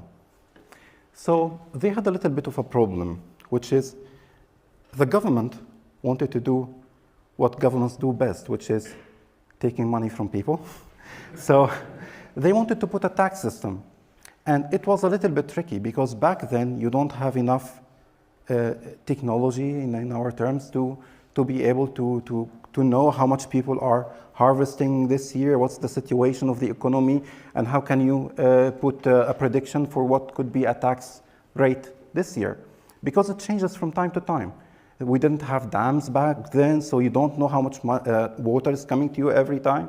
And it becomes a little bit tricky. So what should we do to be able to know how much of vegetables and fruits and whatever the earth is giving to us every year, so we can put taxes? And just put one little bit detail here that we are talking about 7,000 years ago, if that makes a difference. Bitcoin. Sorry? Bitcoin. Bitcoin? Yeah, pyramids coin. Okay. Any thoughts? Yeah, you take some and check what happens. You take some and check what happens, yeah? Like we just wait till they harvest everything and we start collecting that? Take some more and see what happens, and then you take some more and see what happens. Nice, this is... Machine learning, right? Yes, exactly. Yeah, this is agile approach, I love that. But take taxes for previous year. okay, that's an interesting approach also. But there is two problems with the... Sorry? Okay, that's a nice approach. Yeah. Well, there is a problem here because, you know, one of the most important things that we try to do in analytics is not only provide things on historic performance. If this historic analysis doesn't provide predictability of what's going to happen in the future, then it becomes much less valuable, right? If you say, for example, I did this one-off campaign and I analyzed the audience of this campaign, I got a wonderful insights, but we will never target this audience again. What value do I have for this analysis? Nothing. Unless, yeah, I can transfer some of that learnings to other audience, maybe. So one important feature that we need to get here is the predictability. So counting that in time or as it gets become very tricky. So what about we use a proxy metric? And that proxy metric could be the level of the Nile. So this, all this thing is really depending on how much water do we have in the Nile. So if the water goes up, that means we have much more water. That means we can harvest more.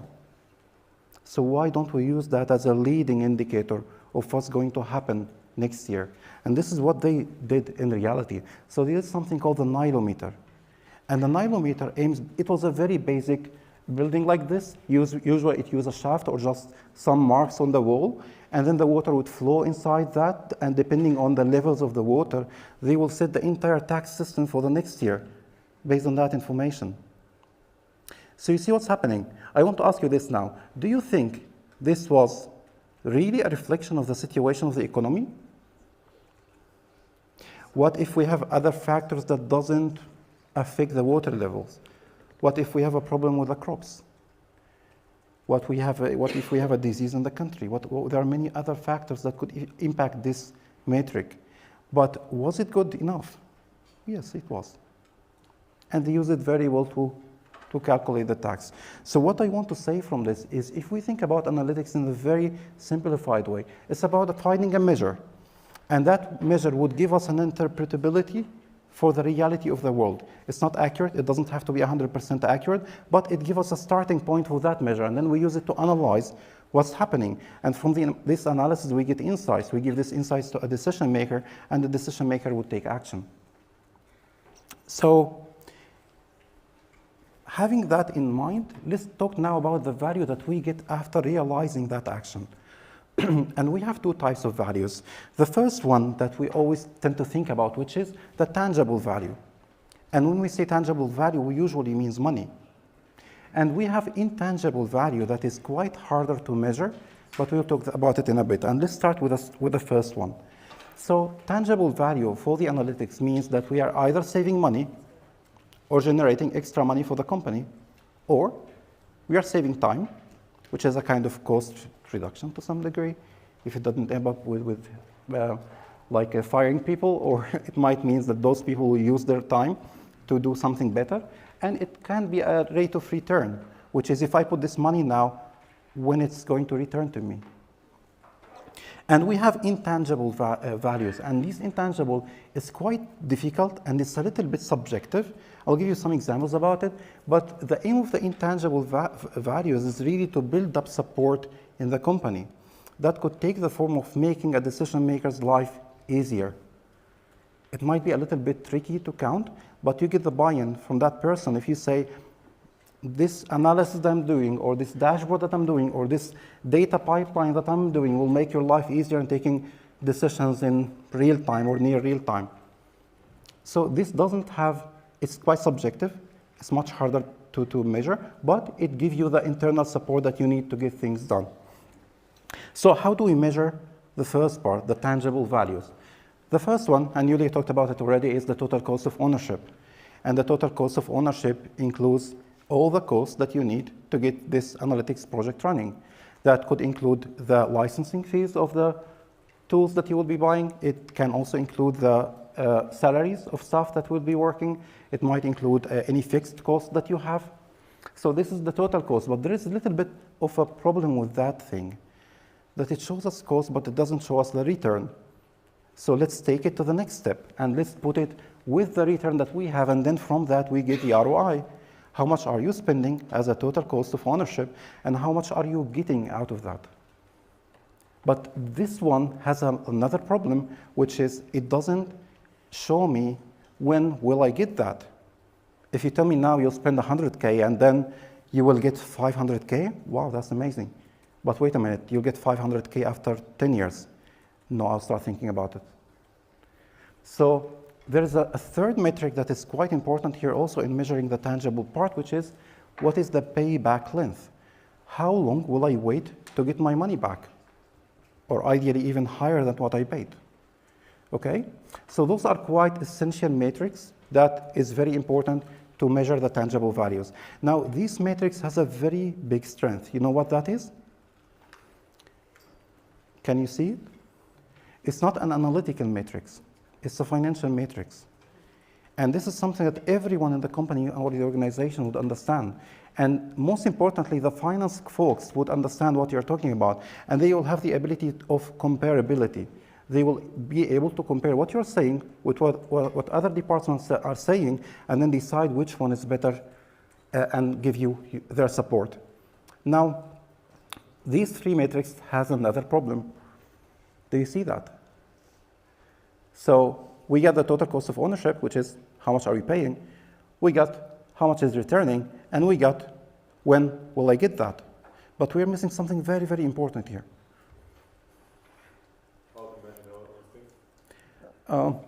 Yeah, assuming we know that how to measure those things.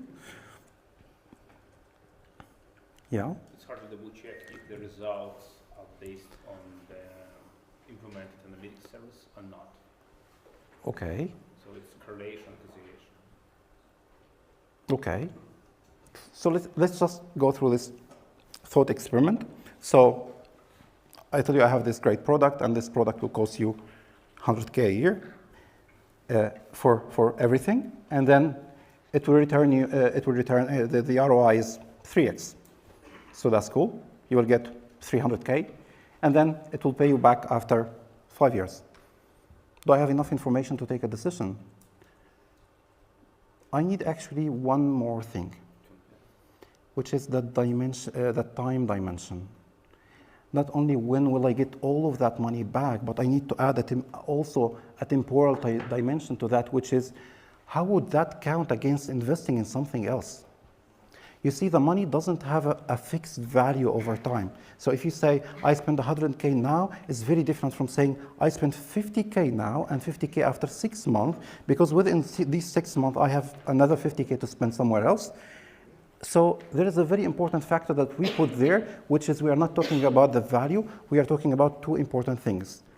We will split value into two things from a financial perspective, the present value and the future value. And then I need to calculate, if you tell me about the cash flow, how much I'm going to pay every year for this project. So we are planning to build a data pipeline to give the marketing department a real-time dashboard for everything they are doing. Can you tell me how much would it cost me every year in terms of cash flow, and what is the return every year on that cash flow?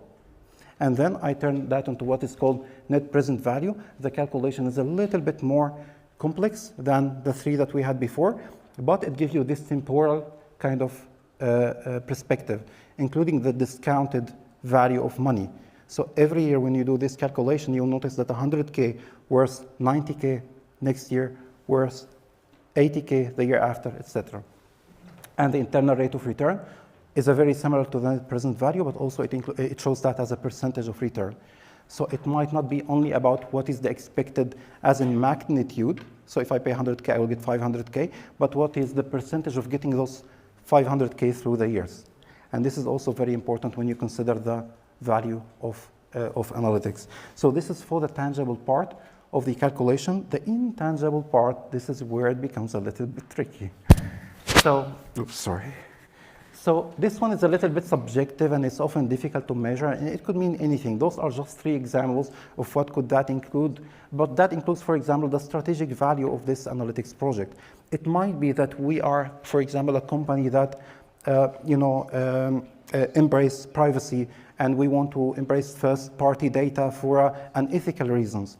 In that case, the cost of the analytical project to do that, or the data project to do that, might be justified because it aligns with the strategic value, even if it doesn't have any return at all, or if the internal rate of return will be very, very long. Because usually if we make this argument about first-party data, we know it's a good investment in the right direction, but when will it pay back? This will be a little bit tricky, and in this case, we get the buy-in from the intangible values, but it has to be materialized, it has to be written and documented. The other part is time savings, and you might say time savings is a cost reduction, not cost reduction, but it's a money saving. If we say, by doing this dashboard, I will save 20% of my analyst time, instead of them going to Excel sheets and try to make all the calculations, they will have this fancy dashboard and everything will be great. So what does that mean? That means that in 1 year, I will be saving the time of 5 analysts. So companies will say, okay, then fire 5 analysts. We don't need them anymore. Right? So in that case, this is not really about saving money. This is really about the getting the political support from inside, not to fire people, but to allocate their time to do something better. And the third part is about ease of decision making. Also, this is a little bit tricky to measure. I'm not saying it's not measurable. There are many techniques to measure improvement in decision making, but I'm saying it's difficult and quite subjective. It's not as deterministic as saying how much money did we spend and how much money did we get. So this is for the subjective values. I want to summarize all of that in an easy way to digest. So we need first to identify the problem. Just remember the pyramids, the Nile case. We have a complex problem that we need to solve using data. So first of all, we identify what is the problem that we are trying to solve. And this one is really important. And we could even spend many hours talking about the importance of defining the correct problem. Because in many of the analytics problems, the problems start from not identifying what is the thing that you're trying to solve. And you end up doing things that is not really important to the organization. So the first most important thing is identifying the problem that you're trying to solve or the opportunity that you're trying to seek using data. The second part is define the objective and have a clear objectives. And then from that objective, start building your business case. Julia also talked about that. So business case is very, very important and central to any analytical project. And with that, you count for the uncertainty. And from that, you identify the tangible values. And from the identifying the biases, you identify the intangible values. So you see here that the intangible values would meet the biases of the people that you're presenting this project to. So if you know that this company had a failure of applying this before, you need to include that in your business case, saying why this is different. So identifying these biases is very, very important. And then once you get all of that, I think this is also, I cannot emphasize on the importance of this one, which is just an internal political thing, securing the buy-in from the stakeholders to do this thing. So this summarizes everything we covered now. One important thing to close this section with is about the impediments. So with the value of analytics, even if we realize all of that, there are 3 impediments that always be a challenge for the analytics project. First one is the lack of focus. So you can do a lot of things. If you think about it, we live in a complex world. You can use data to measure many, many things. And if you just keep that going, you have the scope creep. So you start with a project that I want to perform, let's say, improve my Google Analytics setup because it's not working for X segment of users. I get that done. Okay, what about I do analysis for this? Oh, we need to go server side. Okay, let's go server side. Once you do that, okay, what if I connect that to my first party? All of that is fine, and all of that is great to do. But if you do not have a clear focus that is written in the business case, you lose the buy-in from the stakeholders, and you often do not deliver.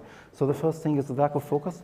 The other part is the lack of data culture, and we covered that already. And the third is the lack of communication, which I think is very important, and we talked about that enough already. And the last thing is we are going through a very difficult time, and through these difficult times, companies always thrive for efficiency, and the efficiency can always benefit data and the analytics world. So I think we live in a very interesting times. I think I read 2 days ago for the head of product in Fivetron, he was saying in 2023, data teams have one of two options. They either speak or shut up. So I think this is a very, very strange way to say it, but I think it's very good because 2023 will be a very difficult time for most of the organizations, and I think this will be also meaning a lot of good opportunities for us. And thank you.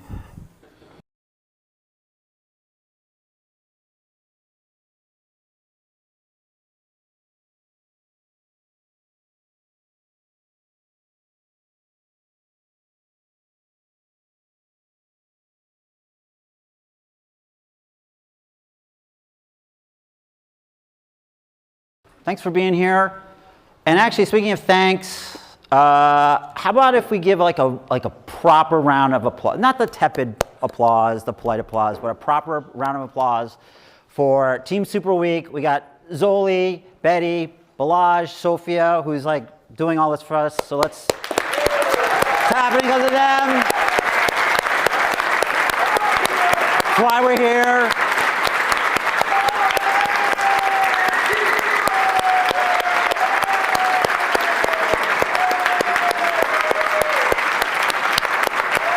Amazing.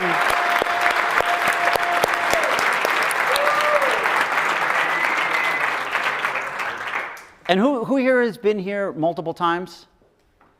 Right. And that's the main reason why we're here multiple times is because of those folks. And that's kind of actually going to be part of the talk. In years past, I've spoken, this is my 7th time here, and every other time it's been super analytical, usually some math and ML. Fortunately, the last speaker, Zoran, did a way better job, so that was totally awesome. So I'm wearing Tone's shirt, his face, because this one is going to be a little bit more outside of my comfort zone, and we're going to be spanning, moving outside of my normal bias, and we're going to be talking about sort of analytics or experimentation or sort of more of the quantitative approaches that we're all mostly comfortable with, that I tend to be more comfortable with, and sort of reaching out into the more feeling side of things or the more empathetic side of things. So that'll be the talks. There's not going to be any math in this one. Also, I felt like maybe in the past there was a little bit too much math, so we're going to go cold turkey. Today we're here with myself, so I'm the CEO of Conductrix. We're a customer experience platform. Nate Weiss, our CTO, he's here, so he can answer any questions around if you have client-side, server-side types of questions. And Ezekiel is here to talk about Argentina winning the World Cup and how to best eat ice cream. Exactly. Okay, so here's some, let me just give you some of my biases. So I'm the co-founder of Conductrix, so discount what, as you choose. So we create software that does A/B testing and personalization and now customer survey. So I am coming from that place. Academically, my background is in economics and artificial intelligence, and so that's why I really like that last one. And specifically, if you go to Google Scholar, I can't believe it's not butter. I actually did research, I mean, it's cutting edge research on price elasticity of demand in the margarine industry. So if you want to know anything about margarine, not butter, no one likes butter, it's all about the margarine. And you want to learn about elasticity of demand, actually I don't remember any of it, but I was psyched to hear about price elasticity of demand. Amazing. That's really good to know. Other biases, I actually think inference is super hard. And so I don't think any of this is easy. It's not magic. Anyone who's trying to sell technology is solving a problem for you or is sort of magic or makes it easy is probably a grifter. And so I think part of our job is to be aware that making decisions based upon observation, based upon data is actually quite hard. And part of our skill set is to act as a front line to ensure that we're providing the proper information to the organization. Related to John's talk and Steen's, it's important to know and define the problem beforehand. The solution lives in the problem, and so I'm a big believer of spending a lot of upfront time really thinking about what it is that we're trying to solve. Do the simplest thing possible. So if you don't need to do machine learning or you don't need to do advanced statistics, you shouldn't. And so anyone who's trying to sell you the need to do machine learning or the need to do anything more advanced without there being a reason for it is probably going to be a bad course of action. I also believe in decision making at the margin, thinking like an economist. When we're making decisions, it's relative to some other action. So we want to be, it's related to being intentional. We want to think about what the decisions we're making and what the relative costs and benefits are. And the results should be transparent. It's important that the people that we're informing have a good understanding of why the decision is being made. And that also helps when we're doing the simplest thing possible, because it usually makes it a lot easier to be transparent.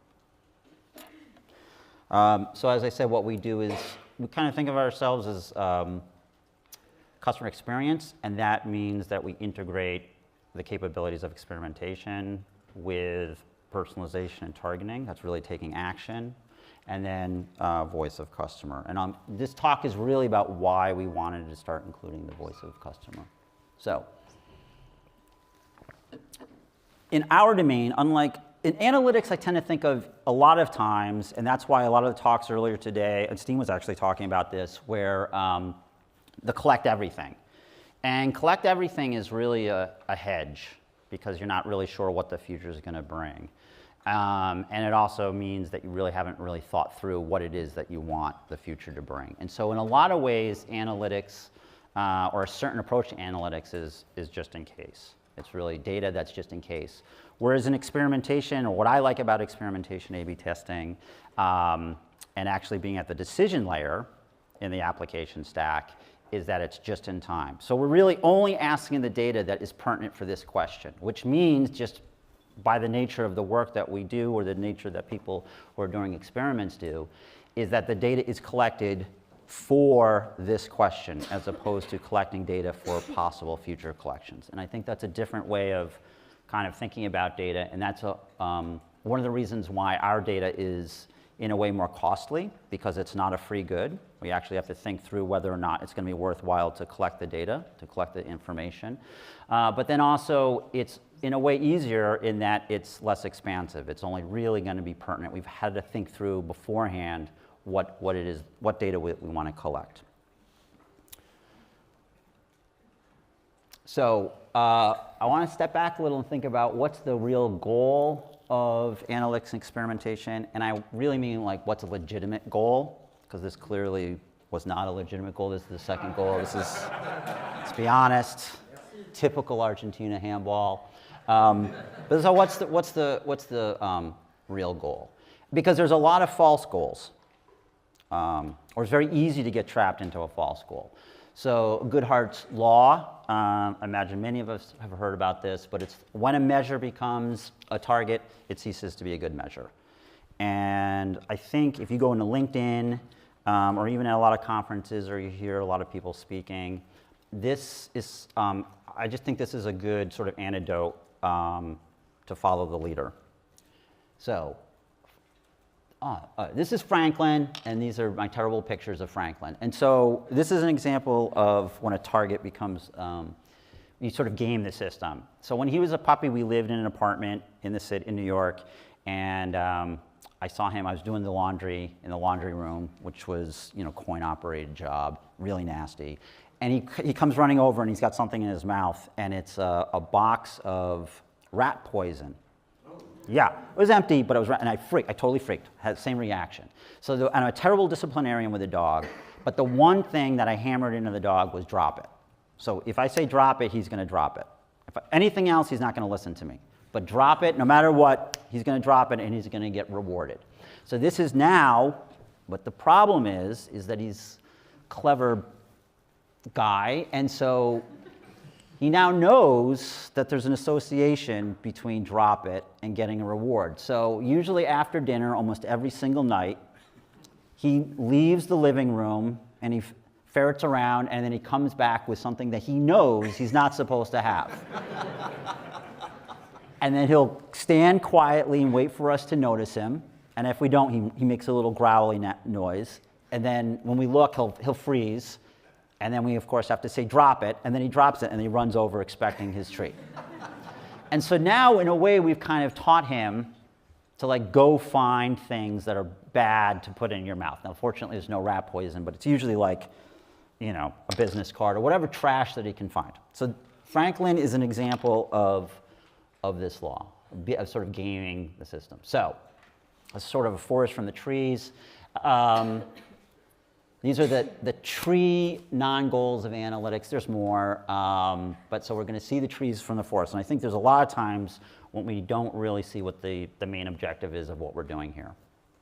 I don't either. So this is part of my bias. This is where this helps me to like really focus on what we're actually trying to do. So one of the trees, test count. This is A/B testing. Tone. You can challenge me about this, but there's this movement right now, which I think is completely, I don't want to say insane, but it's really about sort of, I would say, fetishizing the number of tests that you run, and it becomes like this, where the measure becomes the target, and now there's companies and there's a lot of advice and there's a lot of influencers who are just telling you to run as many tests as possible, and that's what's successful. And just like it's important for Franklin to drop things that are not good in his mouth, so it is not the case that it is bad to run a lot of experiments. But if you're just running the experiments for the sake of running the experiments, that's not going to be particularly successful. So I think that's a non-goal. This happens all the time. And I guess if you're really just doing this for signaling, so if you're at least aware of yourself, and you're honest with yourself that the reason why we're doing more advanced stats or we're doing machine learning is to signal to the larger world that we're really smart, or we have some sort of competitive advantage against our competitors, I guess that's okay. But just to do it because some other organization is doing it that's quite successful is most likely not going to be successful for you. And the same thing with like the modern stack. So you got to ask yourself if you're Astrid, right? So it's like, just because someone at an organization that's quite successful and maybe they're very competent, doesn't mean that if you just model your behavior on what they're doing, you're going to get the same returns. It's actually an issue of confounding. But as I said, it's still important that you drop the trash out of your mouth. And these may be successful strategies for you to follow. They may be successful policies. But just because somebody else is doing it does not mean that it's going to be successful for you. Okay, so what is the forest? What's the true objective? Like, why are we doing this?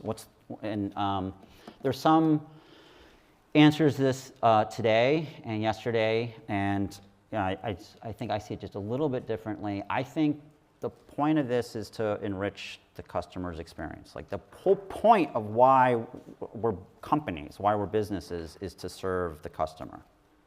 Like, that's the main point. And so everything should fall from there. It's not about the data, it's not about methods, it's about none of that nonsense. And I think Superweek is an example of that. We've all been to many conferences, and But when we come here, I think part of the reason why we're here, at least the folks who come multiple times, is how it makes us feel. It's about the hospitality. It's not about necessarily the content. You can get content a lot of places. I think it's just the whole experience and the fact that Zoli and team make us feel welcomed, and it makes it feel like an honest experience. It's not a transactional thing.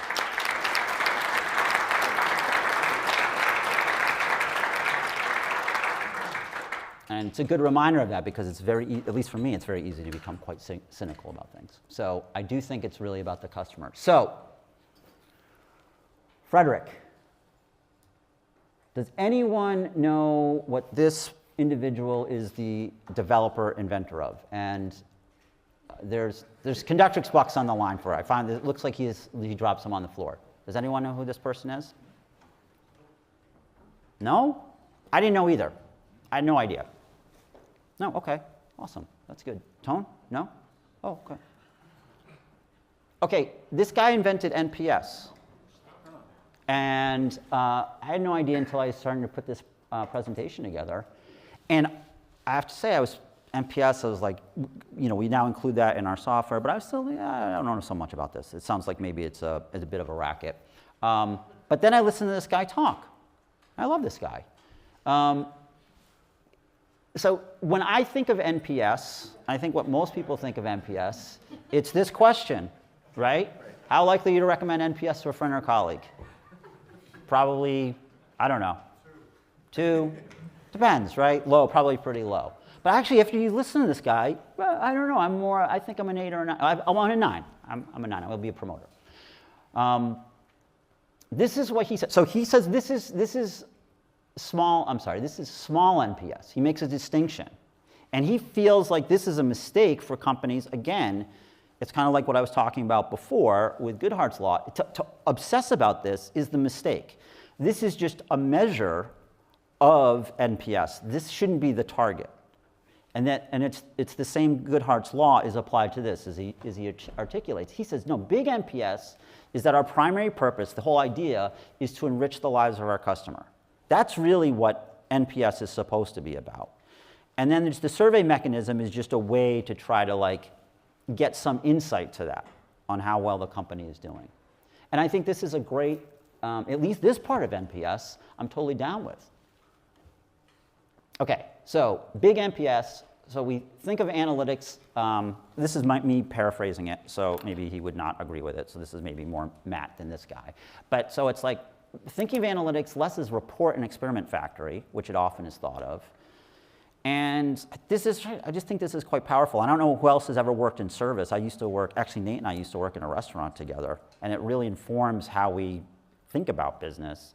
It's really, we're all more of the front line to the customer for the organization so we can help be their advocates. That's really what we're trying to do, I think. Is to make the customer's life better, and then in so enriching our organization. We want to be more like Zoli and team. It's like, yes, they want the conference to be successful, but it is through all of us feeling good about it. And so we want to be the advocates. Okay, so this is just an instrument. I'll quickly go through how this works. But first, just to hammer home on the idea of being customer-focused as opposed to technology-focused, as opposed to being product-focused. Does anyone know who said this? Conductrix Bucks? Huh? Winner. This guy, yeah. So you'd think the most product-focused, tech-focused type of company, one of the companies that always uses the example for what we all should be doing, this is how he runs the business, allegedly, which is to be customer-focused. He wants to be the Earth's most customer-centric company. You know, maybe that's true, but that's at least how he articulates it, and this is in his SEC filing. This is from Danny Meyer. Danny Meyer runs hospitality group used to run a hospitality group in New York City, and my wife actually used to work as a server in one of the restaurants. And then he went out and he started Shake Shack, which became a huge fast food restaurant that he sold. But his point on enlightened hospitality, which really helps guide how I think about analytics. It's the service is the technical delivery of a product. And I think that's a lot of what we focus on, is like the technical delivery of what we're doing. But hospitality, Zoli Superweek, is about how the delivery of that product makes us feel. And I feel like we are lacking in our capacity to have insights in general in the analytics space on how what we're doing is making the customer feel. That's like a whole domain that we don't have visibility to. So we kind of want to correct that. So some useful principles is to be intentional. By intentional, I mean take actions with awareness. So let's be conscious about what we're doing deliberately. And I think experimentation helps us be intentional. By definition, or sort of just its cadence is intentional, because it makes explicit what decisions we're making. It makes explicit why we're making it. And then we need to be deliberate about our trade-offs, because we're getting the relative value of taking one action or another. So it has this decision-making at the margin sort of built into it. But then there's this other side of thing, which I think I haven't maybe flexed as much in my life, which is to have empathy. And to start thinking not about how it's going to affect me or how it's going to affect our business, but really, well, let's start thinking about what the customer is going to care about and how can we make things better for them. And so empathy is just a capacity to understand and feel what another person is feeling from their perspective, not from my perspective, but from maybe let's think about them. Where are they coming from? I don't have to agree with them. I don't have to agree, but we kind of want to put our minds in, we want to be their agents. We want to be, they're our charge. We want to be their advocates. So we have to try to think about where they're coming from. Yeah, so it's really about our customers from their perspective. But then how do we know that? All of our tools and technologies, most of them are really about events. We're processing events. So it's really about transactional, short-term observations. Whether it's product or marketing, I don't know. They're events. I don't think that, I honestly don't believe that's not a real thing. It's just, there's events, and we're observing events, whether it's a marketing event or a product event, what the schema is or the semantics of it, I don't think it really matters so much. But what we wanted, I think would be useful, more useful than me spending time on some sort of new variance estimator, something slightly marginally more efficient on some stats that we're doing, is to like step out and broaden the way we're looking at things and kind of have a better understanding of how we're making our customers feel, which is more long-term. And the way to do that is to actually ask them, and that's via survey. And so a survey is just a questionnaire to get self-reported attitudes and intents and feelings from your customer, and, which will be used to us, is that it's collected as a random sample. So we're not doing a census, it's a random sample, so there's going to be some sampling error around that. The sampling error is fine. That's uncertainty. It's the bias that we care about, and we'll have to talk about that. And there's two types of, you can run surveys. Most of the time, a survey is run in a non-experimental way. So we collect a survey, and then maybe we analyze the responses relative to one another. So people who said this, maybe they also said this, or people who gave a reason for visit had this NPS score versus others. So we can do correlational analysis within the survey. But what isn't done as frequently, but I think maybe we want to start thinking about doing more often, is experimental survey design, which is we're sort of manipulating some sort of experience, we're intervening in the process, and then we're going to collect survey data based upon those 2 or 3 paths. So we're going to run an A/B test conceptually, but we also want to collect information for each treatment based upon survey design. So we want to augment our behavioral data with the data from what the customers are telling us. Not going to be perfect, and we're going to talk a little bit about some of the issues. But first, what are some of the questions? Again, I'm not a super expert on this, so I just went out, and there's many others. There's actually, you can ask whatever question you would like, but these are the ones, if you go into the space, that are most frequently used. There's NPS, which is the Net Promoter Score. There's the CES, which is the Customer Effort Score, and then there's Customer Satisfaction Score. So very quickly, how likely are you to recommend Superweek? I think a lot of us would probably be the 9 to 10, and actually that's interesting. We could do this. My guess is that the NPS, I think most of us would feel pretty comfortable with an NPS score reflecting how we actually feel about Superweek if we did this. I bet you it would be pretty high. I think it would be pretty high. So the way it basically works is anyone who has a 6 or below is a detractor, anyone who's 7 or 8 is a passive, and then anyone who's a 9 and 10 is a promoter. And then you just take the difference of the promoters and the detractors. It's pretty simple. It's pretty simple. So again, limited, but I think in some cases might be quite informative. Very similar, this is like, and now there's a lot of these are like rival instruments. This is 2010 HBR. These folks have an effort score. So this might be more for product, and you might want to find out if the product intervention is making it more difficult or easier for your customers. And here it's just the average score. So you just sort of take the average score. So high effort, low effort, and then you take the average score. And then customer satisfaction. This is used, I believe this comes from the ACSI, which is from the University of Michigan.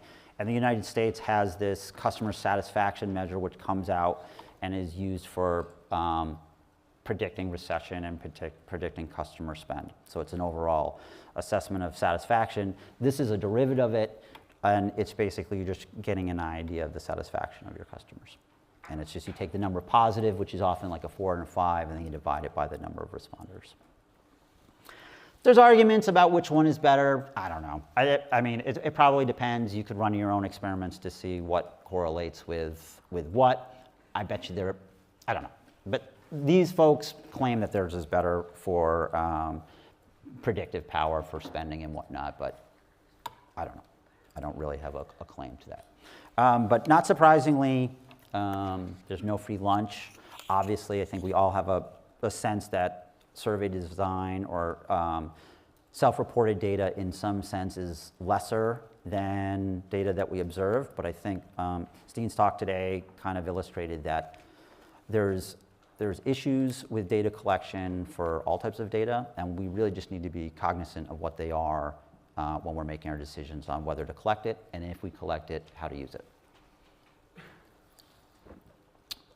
So there's 2 main types. There's instrument error, responder bias. That came up today. Talk a little bit about that. So instrument error is when it's actually in the instrument. There's errors within the survey. The survey wasn't a particularly good instrument to collect the information. So it really doesn't have to do with the user per se, but it's about the instrument. So this is the Mars Climate Orbiter, and it doesn't exist anymore. Or if it exists, it's kind of like Star Trek 1 with Voyager, and it's off into the universe, they're not sure. And the issue is that Lockheed used American units for designing part of it as opposed to international units, and it's supposed to skip into the Mars atmosphere to project it further along, and instead of being at like 150 miles, it was at 36 miles, and so it probably crashed. So that's a case of instrument error at a big scale. So they were using, the instruments were not clear, and they were not consistent, and so it crashed a multi-million-dollar spaceship. So that's instrument error. And so a good instrument is going to have clear instructions. It's going to be unambiguous, so the question should have the same meaning for everybody. The items should be grouped logically, so if something is high to low, it shouldn't be in random order.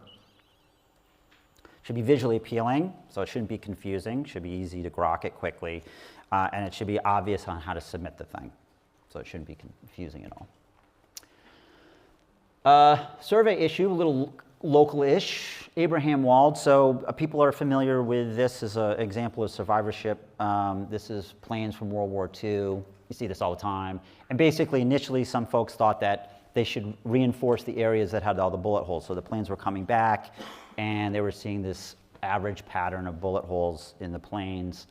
And Wald, who's a statistician, who was born in the Kingdom of Hungary, Hungarian Kingdom. So he's Hungarian, but was working for the Allies, said, no, actually, this is an example of survivorship bias. I don't know if it had a term yet. And it was like, well, the areas that we're not seeing bullet holes are the sensitive ones, and that's what we should make more robust, because the planes are crashing, and so we're not seeing it.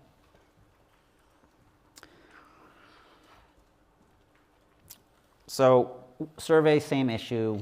It could very well be that you have your happy customers are the ones who are responding. So you're like, oh, this is awesome. And this is, Steen alluded to this today. Or it could be that you're like, oh God, everyone hates us because we're getting really terrible reviews and everyone's saying terrible things about us. But it could very well be that, and this is probably more likely, that people who are really annoyed and are unsatisfied are letting you know it. So the issue, again, is like, oh, great, high, low, but more than likely, you know, you're average. Let's be honest, most of us are average. So does anyone know what this is? This mass within, you raise your hand, if you know it, raise your hand. Okay. Okay, so the people, what do you think it is? Nope, good. I'll give you some bucks for that, though. Go ahead. Yeah. It's measure efficiency of painkiller for the patient that have been seen the price for the painkiller cost. No, that's pretty good, but so you're going to win for that? That's that's creative. Julian? Oh, yeah? Oh, you're looking it up. What? What? You're talking about the red thing? No, the red thing, yeah. Is that the hippocampus? No, okay, so it's whoever answered, come up after, you'll get some bucks for that. No, this is the corpus callosum. The mighty corpus callosum. And the corpus callosum is the kind of the nerve, yeah, it's like a data bus between the left and right hemispheres. Normally the left and right wouldn't talk to one another, but it's the corpus callosum is what allows them to harmonize their decision making.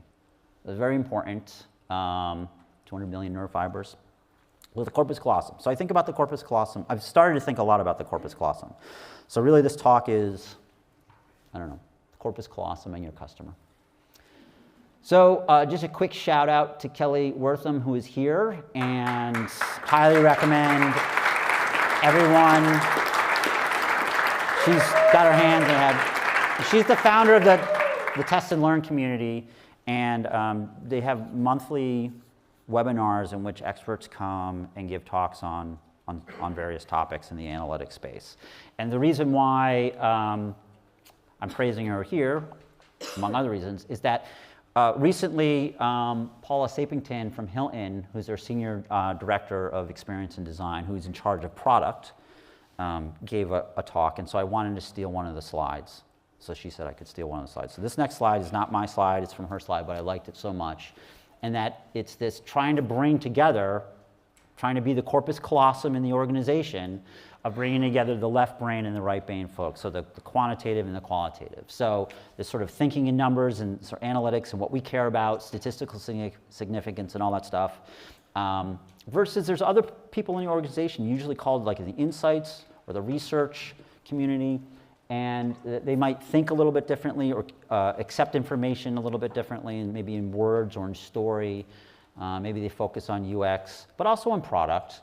And then maybe it's more of the why versus the what. So she has this nice KPIs versus KPYs. And so we really want to bring these two types of information together as much as we can. So we're trying to add, so in our software we've added the corpus callosum. So we've always had that for taking action and experimentation with like multi-armed bandits. You can kind of think as the overlap between, it's almost like the central nervous system, and we're going to experiment and try things out, but we also have to act based upon what we think is best, and it's that trade-off.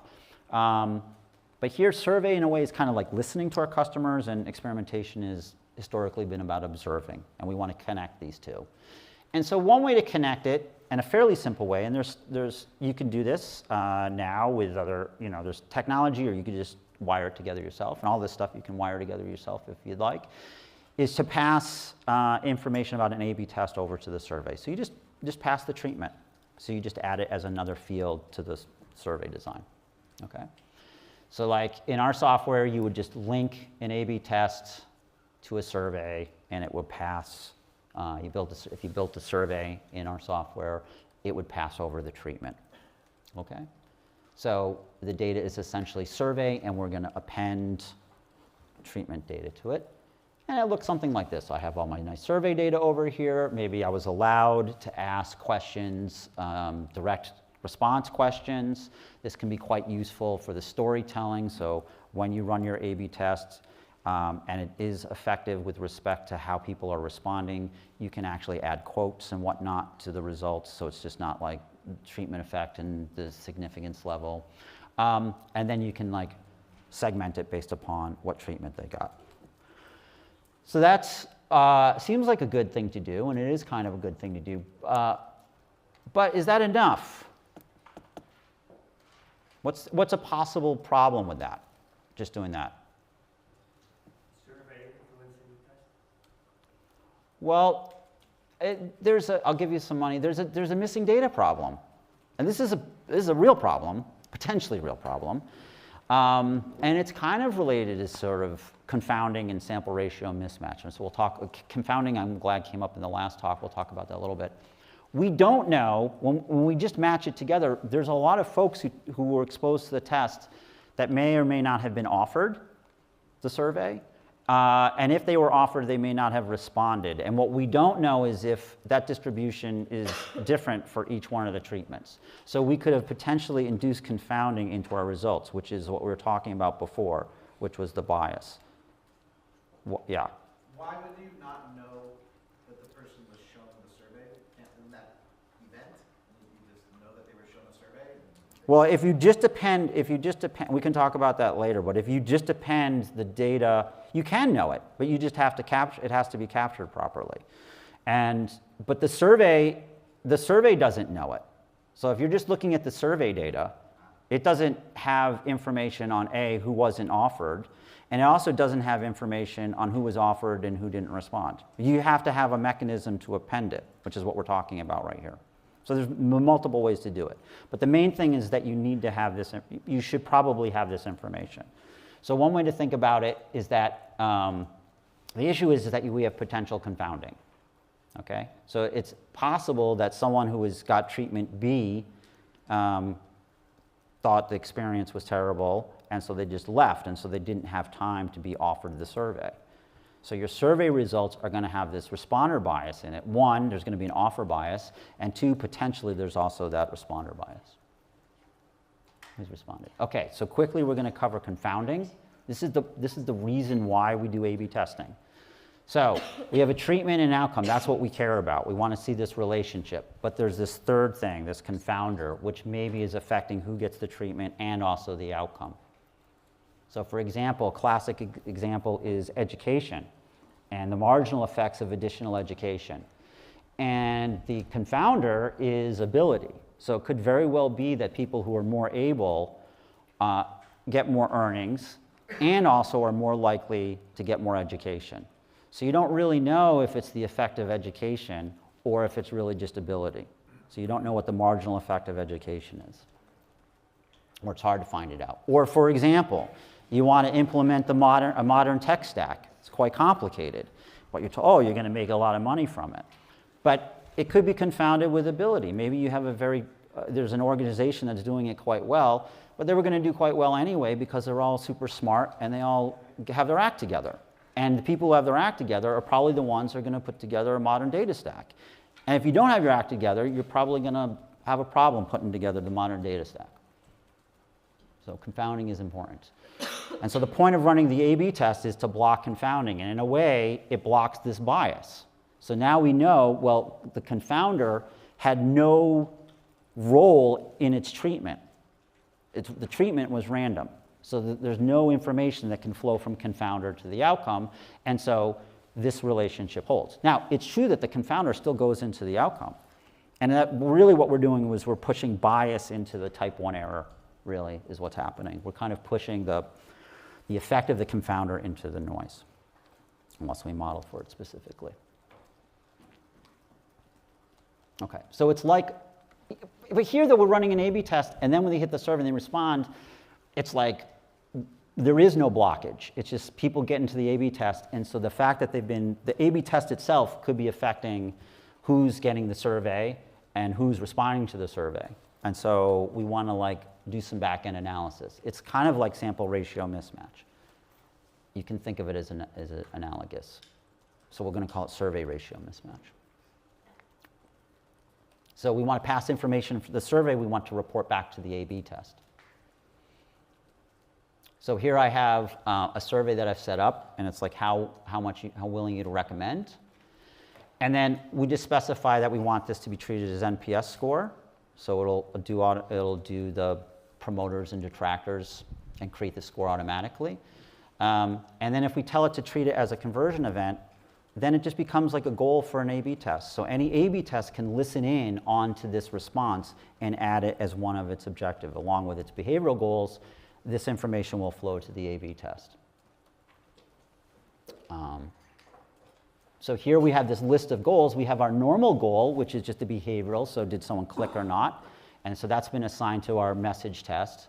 But in addition, we have this whole set of additional goals. We have the NPS goal. We have the binary goals of whether or not they're passive or detractor or a promoter.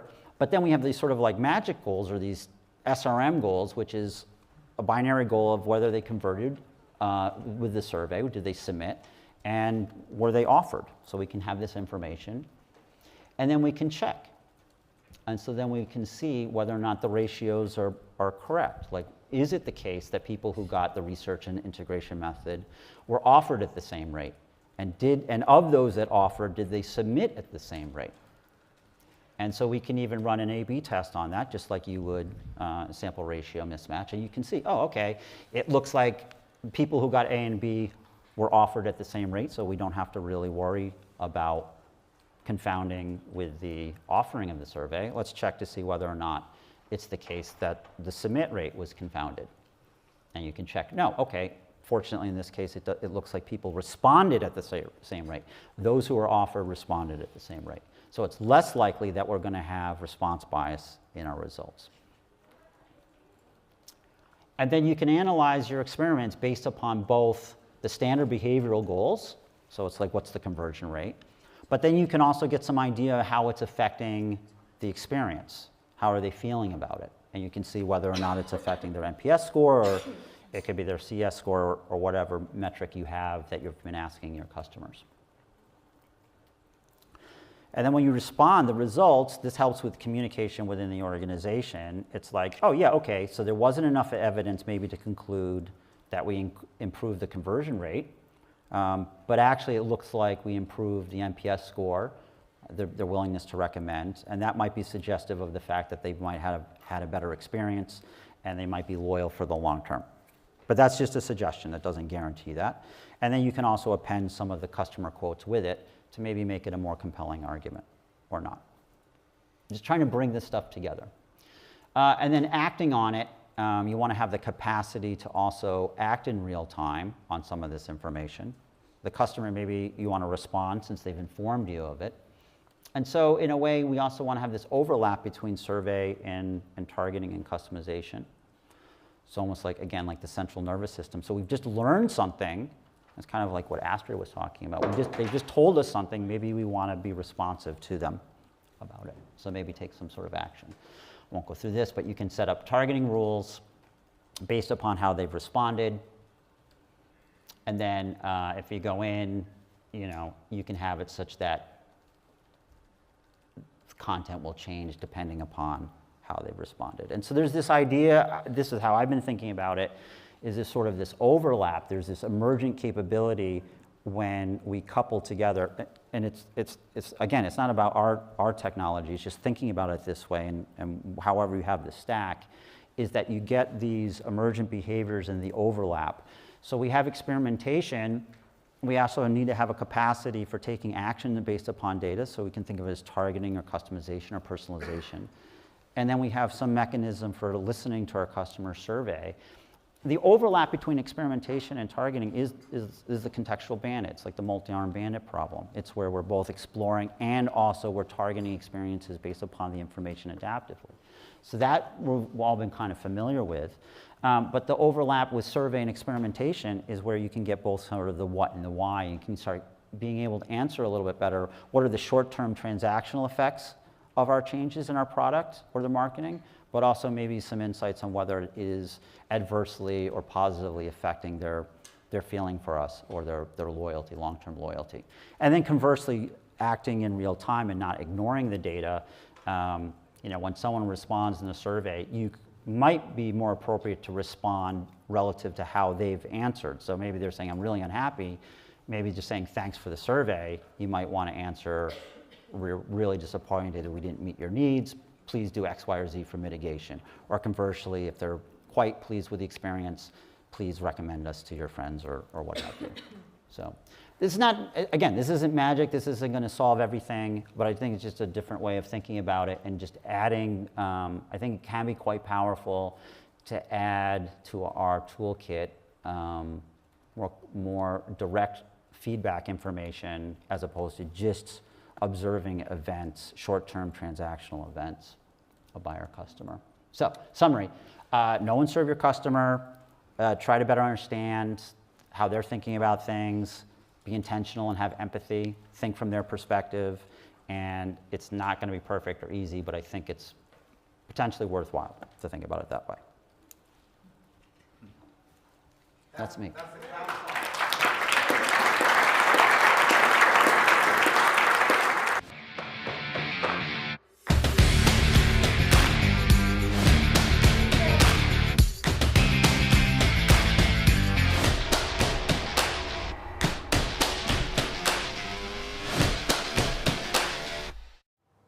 Okay, we are back live at Superweek TV. Thanks for joining us. I am joined for this session with Krista Seiden. Hey. And Julius Fedorovicius. Good attempt. Yes, from Analytics Mania. We practice that a lot, and you can see how well I did. And so what we want to talk about here is about online education and how it's changed in the recent years, what's going on with it. And I thought there's no better group of people to talk to than some of my favorite and top online educators in the analytics space. And so I wanted to pull you together and talk about the industry, talk not just about the industry, but also about your experience and who would benefit from this and how it's going. So the first question is really meant to establish us. So I'm gonna ask you first, Krista, but how has this whole online education space changed in the last several years? You know, things like people during the pandemic wanting to educate, people going back to work, so on and so forth. How has that affected and what have you experienced in this world since then? Yeah, I mean, I've been teaching online since 2014 in a number of different roles at Google when I ran the Analytics Academy, and more recently at KS Digital with KS Digital Academy. And it's definitely changed over time, right? Even the way that I've seen larger companies film and put out education, right? Our Analytics Academy videos were highly produced events. They were very scripted and very well produced, well performed in a studio with a big video team, et cetera. And then COVID happened, right? And all of that had to be rethought. How are people doing it? And a lot of that moved to just being online, being a lot more laid back, you're in your home office, those kind of things. And I think in general, that has kind of become a very accepted way of teaching online and taking online courses. And then when I think about what we're doing with KS Digital, I think I carried a lot of that through. I started filming my courses in early 2021. So they've been out for about 2 years now. And it's in my home office. It's a very kind of relaxed vibe. I do all of the filming, all of the editing myself. So it's kind of very scrappy. But I think the quality is pretty good and the response has been great. I think, thanks to COVID, people are much more willing to take courses in that format these days. So for me, I think it's been a really nice transition. But I'm not gonna lie, I do kind of miss being in the studio and having like high performing, setups going on. That's a nice vibe as well. Yeah, for sure. I definitely noticed that things have changed, right? It's become more acceptable, it's more comfortable, but also, hopefully it's more comfortable for people to learn, but also more comfortable with the equipment we have. We'll see if things go back to the way that it was previously. Yep. Julius, how about you? How has the world been for you? Yeah, I mean, like, I always started, basically I always was working mainly with online courses. I had some like earlier like some in-person workshops in Lithuania. Actually, after that, I kind of decided I should kind of scale that because in-person courses, of course, they're amazing. You have, you see your students, you have that feeling, that communication, but like I just wanted to serve kind of more people at the same time, like at scale. So online courses were a definite kind of like upgrade for that. But when it comes to COVID, yeah, of course. So I mean, like even more people are jumping into the online space. But I remember that first week when lockdown started. So I mean, like sales were going okay, and then for that week, everything just stopped. Sales plummeted because like people were they did not know like how to like what will happen next. They need to save money. But then after that, basically the entire narrative in the community, like actually in the online space was like, hey, now you have a lot of free time. Yeah. And your competitors are learning. So like you should also learn. So then that kind of even like the growth started kind of to, take that kind of shape in that case. So yeah, definitely I'm a fan of online education. Of course, right now it's kind of a bit changing. Like more and more people are, at least instructors are doing the cohorts. I know Krista is doing, you're also doing. And like in this case, I'm kind of not sure if I should take that route as well, because I mean, I kind of like the automated process. I mean, I still do support and I support my students, but kind of it's difficult sometimes to find time to dedicate to like, every week you spend like, let's say a day just, doing some screencast and like talking and doing all the Zooms. So kind of mixed feelings from my end on that part. Yeah, that's a good point. And it's funny you talk about cohorts. That was going to be my next question, was just to talk a little bit about that. I have started to do a cohort type learning, and the reason why I made that adjustment was it was the anti-scale thing, right? Like scaling means serving hundreds to thousands of people, or as many as you could, right? But then students stopped watching the courses. So like you can reach everybody, but you don't reach anybody at the same time. And so I found that a lot of people, the feedback was, and the thing that was missing when everybody just jumped into online was that sense of community, that sense of knowing who's in the class. You mentioned teaching in a classroom. You've taught in a classroom. I've taught in a classroom. And that experience is great. When you are explaining a concept and somebody looks at you like you're talking another language, you can slow down. You can take the time to explain. When you're recording, you have to almost anticipate that. So I think that cohorts seem to be a good option for getting people to show up, getting them to participate.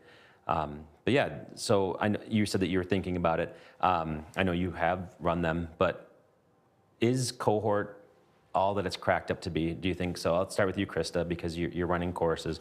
But is a cohort education the right balance of convenience, of you still can be at home in your pajamas or in your professional attire from the top down, and then also, but you're getting to see faces. You can do it on Zoom because the technology has really come in where pre-pandemic it was early adopters who use Zoom. Now everybody's got it installed pretty much on their phone, computer, wherever. So was this like a watershed moment to make learning fun again, but also get the convenience of your own home? Yeah, I honestly have mixed feelings on cohorts. I think as a student, I have taken cohort-based courses. I really like them as a student. I feel like I'm more motivated to attend, to learn, to network, and I take more away from it. And it's a shorter period of time, so the commitment level, while high during, let's say a 2-week period, like there's a finish line in sight, right? So like I just gotta make these sessions, and I'm going to learn this content and be able to apply it. So I think as a student, I really like them. As an instructor, I'm still a little mixed on it. I ran my first GA4 bootcamp cohort towards the end of last year. And I think the actual teaching experience was great. I really liked just what you said, right? Being able to actually see people again and interact live. I took a lot away from that as an instructor. It felt good to have that interaction and to get live feedback and see exactly where people were grasping and not grasping and what I needed to double click on, et cetera. But here's a great example. My family came down with RSV right in the middle of my 2-week cohort-based course. So we got through the first week, and then I ended up taking my daughter to the ER, and the next day I was sick myself. I ended up losing my voice for 9 days, could not talk. Daughter was home from daycare, my husband was traveling, it was a whole mess. I ended up having to postpone the second half of the course. And as the instructor, I felt horrible about that, right? Like, people had signed up for my course expecting certain dates, blocking out that time on their calendar, and I felt like I was letting them down. Yeah. Thankfully, most of them were pretty understanding, but like, you could tell, like, obviously people were a little ticked off. And I think that in and of itself is just a lot of pressure as an instructor to like be on and be there and you know, have to show up regardless of if you have a voice or not, and if you have childcare or not. And so I think that aspect of it, I learned kind of in that moment was very, you know, anxiety-inducing. I am launching my next cohort actually starting next week. And I don't know, I still have mixed feelings about it. We'll see how it goes. So hopefully nobody gets sick this time. Yeah. But yeah, we'll see. Yeah. Completely agree with your thoughts on the perspective from the student. I mean, like in this case, like I guess again, honestly, I've never taken a cohort. I will probably never take because I have my own like style of learning in this case. But definitely, I see value if I was a student and if I wanted to kind of have some accountability to complete the course, to have some deadlines, because let's admit it, like deadlines work. And like when something is pushing you, like you will most likely complete or like finish that. This is what, which is like this proves that, I mean, like regular pre-recorded online courses, they don't have like that high completion rate, which is again, normal. But personally, like me as a user, if I'm not using cohorts because here's the thing, I could not probably like find some time every week, the same day to learn. I usually, let's say, you know, this week is very busy, I will be like working completely, then another week again busy, and then I can, let's say, find 1 week just dedicated to learning. So then I kind of binge watch a course, complete everything, and then, let's say, try to apply that in practice. So my kind of learning approach is a bit different. But again, I've seen a lot of people talking about that they like this kind of community, and accountability is a very important component of that approach. But again, also agree with the perspective from the creator. It's sometimes very difficult to kind of dedicate that time and like regularly every week, because right now I'm like every several weeks I'm doing Q&A sessions in my courses as a bonus. So even dedicating 1 hour, like every, like, let's see, on Tuesday, Wednesday, and Thursday, because 3 courses. So even dedicating 1 hour is kind of still requiring a lot of time, because I have to prepare the slides. I have to kind of, basically, I have to dedicate half a day for 1 hour live stream, which is kind of still time consuming. Yeah, yeah, it's time consuming, no doubt about it. I think, do you think that you can charge more for a cohort as opposed to a regular course, though? I think you should definitely. Yeah, So I've priced mine higher, and I think that's the added benefit is, right, you are learning directly from the source, from the product, you know, the subject matter expert that you want to learn from, you get to interact live. And so, yeah, I think that generally comes with a higher price point, and you should, because you are getting that almost one-to-one attention, right? Yeah, yeah, I have very similar thoughts to you both, though, is that cohorts are harder on the instructor and better for the student. Which is what we want, right? We want to help people and reach them, but also I'm learning and making adjustments and making things a little bit different as we go through because of those challenges. We have tons of people who have been connected who are now in business together, or they formed partnerships, or they worked on it. People are getting new clients because they were in there and they answered questions well in the cohort. So I do think that it creates a middle layer between instructor, star student, and just the average person who just shows up because their work paid for it.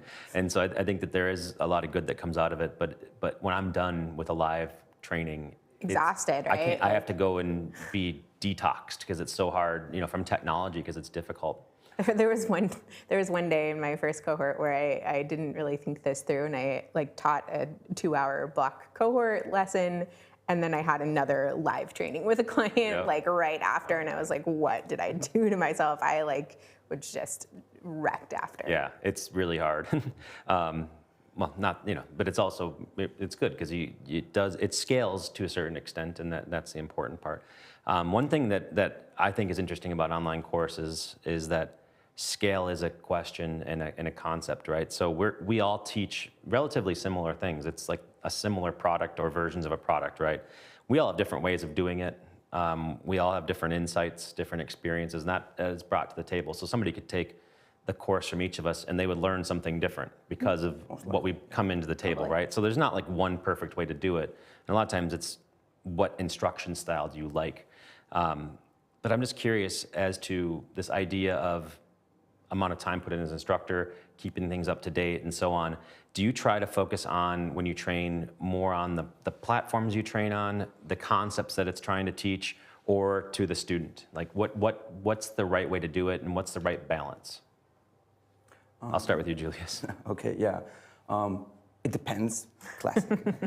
Yeah, but like in this case, I'm trying to find kind of the balance between that. I mean, I don't want to go like fully into the like technical details and just blindly explaining the steps how to do that, because that's actually like, I don't know, people will get stuck in that and they will get lost most likely. And eventually, like, here's what I noticed, like if I just go with just blind instructions without probably, you know, without giving context or like explanations that this is connected to this, that's why we're doing like that. Here's the thing, like then if they try to apply that in a real situation, if one piece of the situation is different, they just like, they have no idea how to apply that, even though it is quite simple. So that's why I'm trying to always use, let's say, come up with some frameworks, and then I'll put a lot of technical details, so I still like don't forget them, because that's one of the things that actually like my students tell me, like, I really like how you dedicate more attention to, let's say, certain technical details,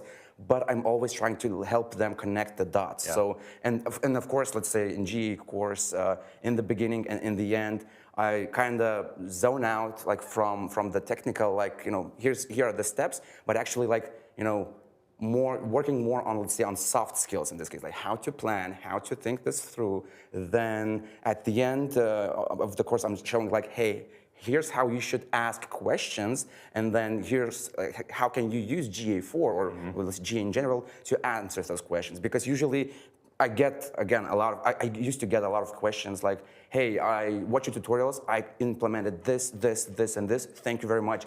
What to do with this data? Like, I see the reports, I have no idea what to do. So basically, the best thing, I mean, the best approach in my opinion is that you basically need to kind of mix both technical details, because we are working in a technical space, but also there must be some sort of like high level, you know, overview, or just try to set the right mindset for a particular topic, because pure technical will not work in my opinion. Pure, let's say, just overview course, well, it might be good maybe for managers who just need to kind of know the possibilities, but then when you try to implement that, they will get stuck. So perfect balance, there must be somewhere right there. So I think, like, I'm trying always to kind of improve that, but I think that right now I'm kind of like somewhere in the right balance. Again, very opinionated, I mean, like very, this is my opinion in this case, but I think that, you know, I'm pretty confident in what is done right now. Yeah, excellent.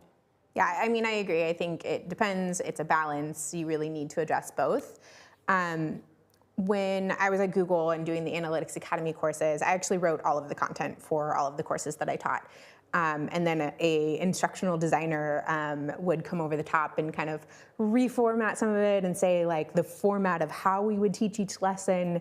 And, you know, the end product I felt was, maybe to Julius's point, a little too high level, a little too overview-ish, and not enough of the hands-on, this is how you actually do it. I'm in the product UI. This is the real use case that you might see in business. Yes, there was some of that.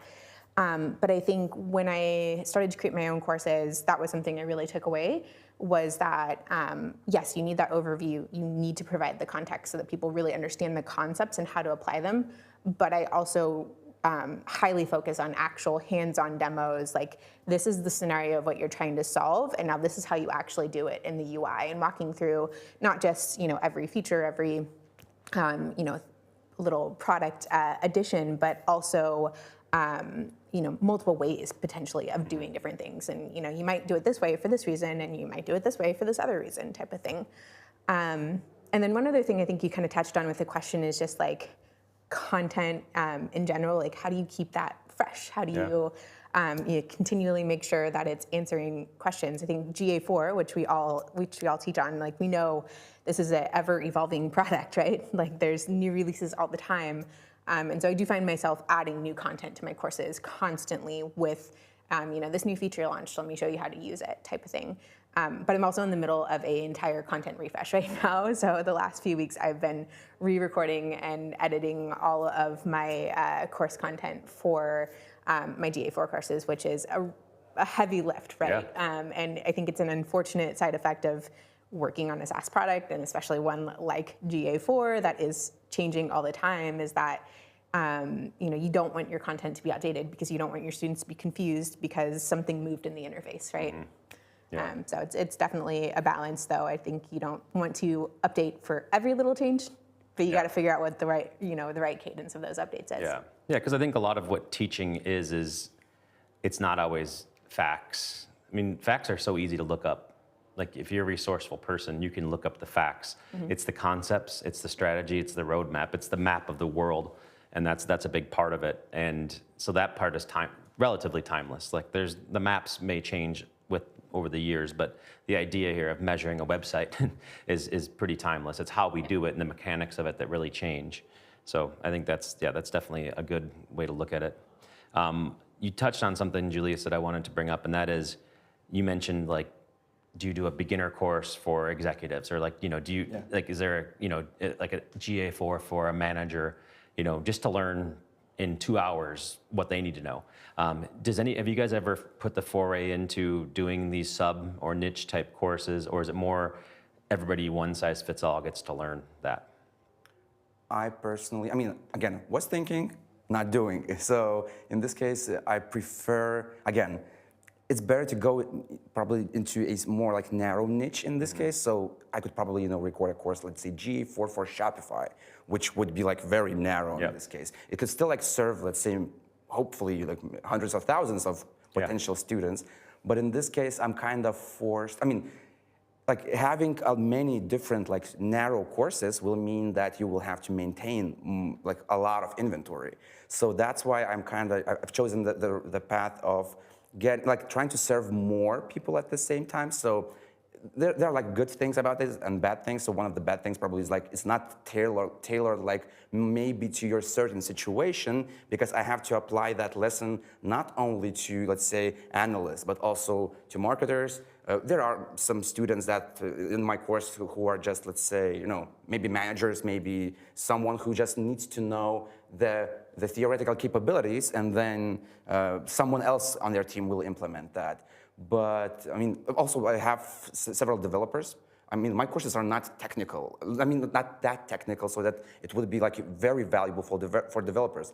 But some of them still take the course because they want to understand the topic, let's say, of the data layer, like the concept of the data layer. And then also this helps them understand, or at least get familiar with our pain points. Because GTM, why do we have GTM? Because of the developers, they are very busy and so on. So in this case, like they might, try sometimes maybe better understand our pain points, because maybe they will show some compassion in the future or something like that. So like my personal opinion, approach in this case is that I would probably do a bit more try to appeal to multiple target groups in this case, because it will be just, again, from the business perspective, like it will be easier to maintain one course rather than having 10 courses each, like 2 hours or something like that. Because then when they change a feature, I have to update the same lesson or similar lesson in like 6 courses. Mm-hmm. So that's a problem. Yeah. So I can see that. That's creating another burden on the instructor, right? Yeah, I generally agree with pretty much everything that Julius just said. I take the approach that my courses are for marketers, analysts, people that will be actually using the tool, not necessarily high level people who just want an overview. I do offer an introductory course. It's literally the first half of my more intense reporting course. It doesn't include Explore and some of the more advanced features. Yep. It's like the reporting UI, which is good enough for some people, right? But it's literally the same content. So when I update it, I will switch it out there too. Yeah. So yeah, I think you can't serve everyone, especially not with a product that's constantly changing. Yeah. I think that if you did that if you had a course like that, it would almost be a completely different marketing method, completely different Totally. audience, and so on. So it's hard to double up with the same group of You people. got to pick who you're going to serve. Yep, exactly. So, especially for small businesses. Okay, I think we have time for one more question, and this one's the big C question, certifications. So, love or hate them, certifications do mean things to certain people. They mean it to employees, employers. I'm not sure if you all offer certifications, but what are your thoughts on certifications for something you teach as a way to solidify the learning and to give somebody that sense of achievement? Krista. Looking at me? All right. I offer certification. I think that some people it's very meaningful and to others it's less meaningful. For me personally, I don't personally put a lot of weight in a certification that I get from a course, but I think some people it is a way in the door to a new job. It's a way to show that you've learned and progressed and that your skill sets are ready for the next level. You know, it's a great thing to show on LinkedIn and like to, you know, let people know what it is that you've learned. So I think there's a lot of value for some people, not necessarily for everybody, but I think it's a good thing to offer, and that's why we offer it. Yeah, yeah. I mean, in this case, like again, mixed feelings. Personally, for me, certificates, like for myself, if I take a course, I don't care about that, but I'm lucky because of my situation, because I don't have anything like above me. I don't have any employer. So in this case, I just like, if I take a course, I take it because I have a task that I need to complete. I don't watch the courses because it's my hobby. Like I have I am a fan of learning just in time. Like when you need that, you learn that. So, but when, like, I notice also some, like, let's say mixed feedback from students as well. Some of them require the course, they need that because of the employer, maybe their organization. Sometimes, for example, an employer is willing to buy, let's say, 5 seats in the course. And they are asking like, hey, will we get like certificates because I need to know that my team, sorry, that my team finished the course. Yeah. So like this will be the proof that they that I paid money, so they kind of like, well, prove that they used that. Totally. Yeah. So, but again, like mixed feelings. I mean, I understand that. If I was probably in, let's say, a small piece in a huge corporate machine, and the company would pay for the, let's say, for the certificate for the course, then I would probably like use that. I really need that. But right again. I hesitated with certifications for a long time because it's like, how do I verify that watching videos is retained knowledge? Actually, I have a solution. Sorry for interrupting, but basically, in my Google Tag Manager courses, at the very last module of the course, basically, I call it a final challenge. Yep. So I give them like a requirement, like, hey, here's the Sandbox website, inject your container, like do this, do this, do this, do this, do this, but just like in general. Then share the container with me, nice. I review it, and then you get. Okay. That takes a lot of time. Wow, they get graded. But like right now, like, I became so good with that. I mean, I remember every possible configuration of that container. So right now, like it used to take like 1 hour to review one task. Right now, it takes me like 5 to 10 minutes because basically I just open. I don't even preview the tag and the container anymore. I just look at the settings and like incorrect, incorrect, incorrect. Fix this, and then I will review again. Like so, basically, I keep reviewing the task until the actual like student gets that certification. Yeah. So sometimes it might take like 3-4 attempts. Sometimes. Yep. But I mean, this is one of the things that actually, when I get the feedback, like, hey, what did you like the course? They usually say, I really appreciate it, like personal feedback, one-on-one in this case. So that's a good value proposition. However, GE4 course does not have that because I could not come up with a solution like, hey, get a website, track data, and then give me some insights. So that would probably take like 1 day per student to evaluate their results. So, but GTM courses, it's fairly like easy. I use quizzes, but it's, you know, it's like, what retained knowledge did you have from this lesson? Can you answer these 5 questions? Did you watch? Did you watch it? We've adjusted a little bit, and now we have an attendance, like we take attendance logs, so it's based on a percentage of the course they were attending live.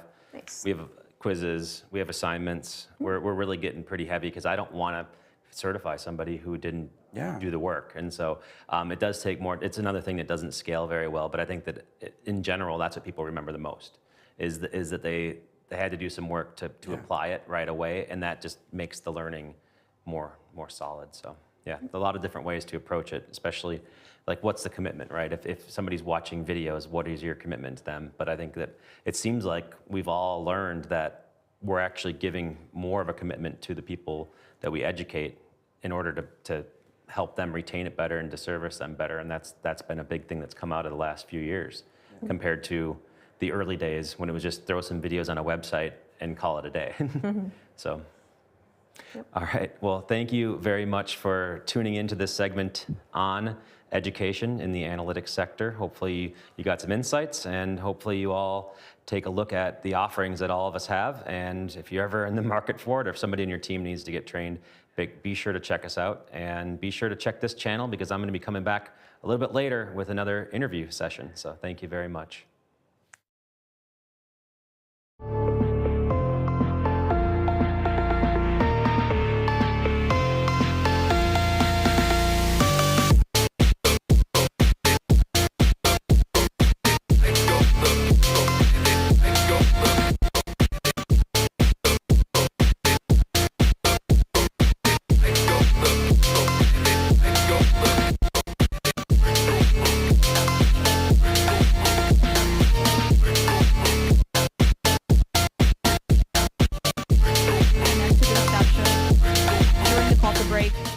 Talk to Peter and Neil, and yeah, let's bring MeasureCamp to more places. And then second, organizing announcement. If you didn't get your raffle ticket, get your raffle ticket during the break. The draw will be tomorrow at 5:30. And then with this, I am very excited to introduce the next speaker, because to be honest, I have no clue what Dan will be talking about. I read the description. I was like, John is 5. I don't know who that is. And then Dan told me that I'm probably not old enough to understand who that is. So just for my understanding, who knows who is John is 5? OK, I'm glad I'm not the only one. Thanks, folks. I also asked Dan, because we just met earlier today before lunch, what is one fun fact about him? And believe it or not, this man right there, Dan McGaw, he grew up with bikers. And he claims that he's all covered in tattoos. So maybe we'll get to see in the evening. Yeah. So with that, please welcome to the stage, Dan. The stage. Thank you very much.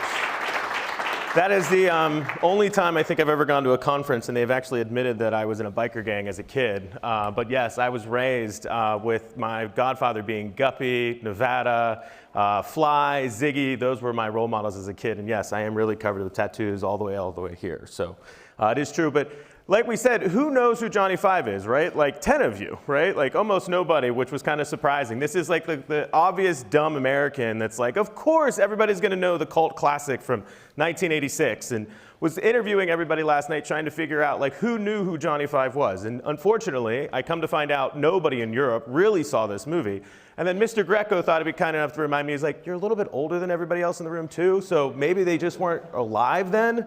So I definitely am going to explain who Johnny 5 is, but he's all about needing more input. So the big thing we have to remember in our life is everything we do is surrounded around data in our day-to-day. And that's more input, and that's what Johnny 5 was all about.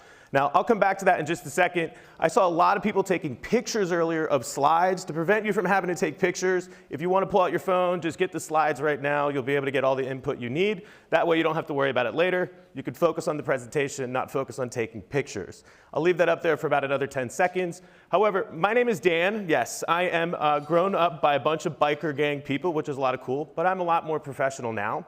But I'm also the CEO of a company called McGaw.io. Now, McGaw.io is a tech stack agency, so we help organizations help design and architect their actual tech stack. So analytics is usually about 20% of it. We've got marketing automation, we got CRM, we got data warehousing, we've got all the tools that you can imagine.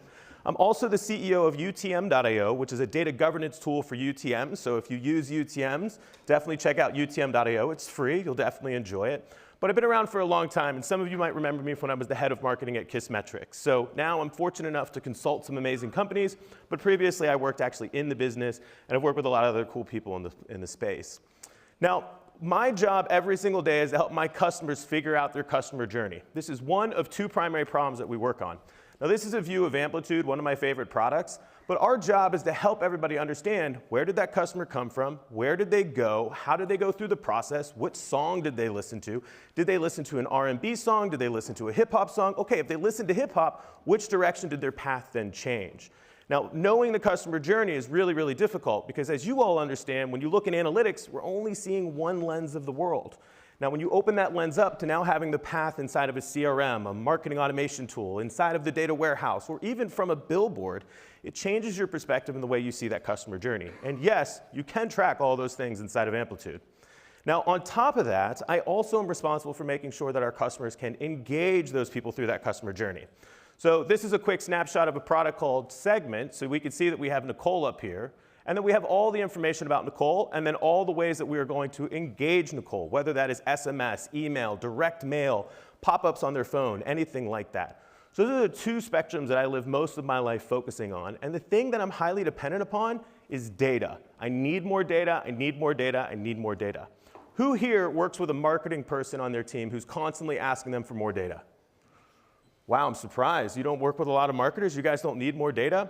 Now, the interesting thing is when you think about data, there's over 10,000 different tools which have that data in it.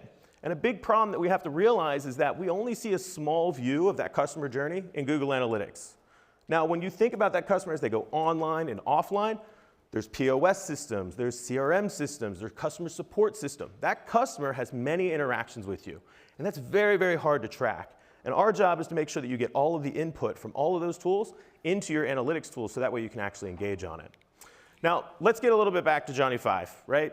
Now, I don't know about you, but I'm a super nerd. I'm all about artificial intelligence and robots and all these cool things, but none of you know who Johnny 5 is. So let me do a quick run through of who he is. Johnny 5 is an artificial intelligence robot who runs on nuclear power and was designed to stop Putin from doing anything he wanted to do.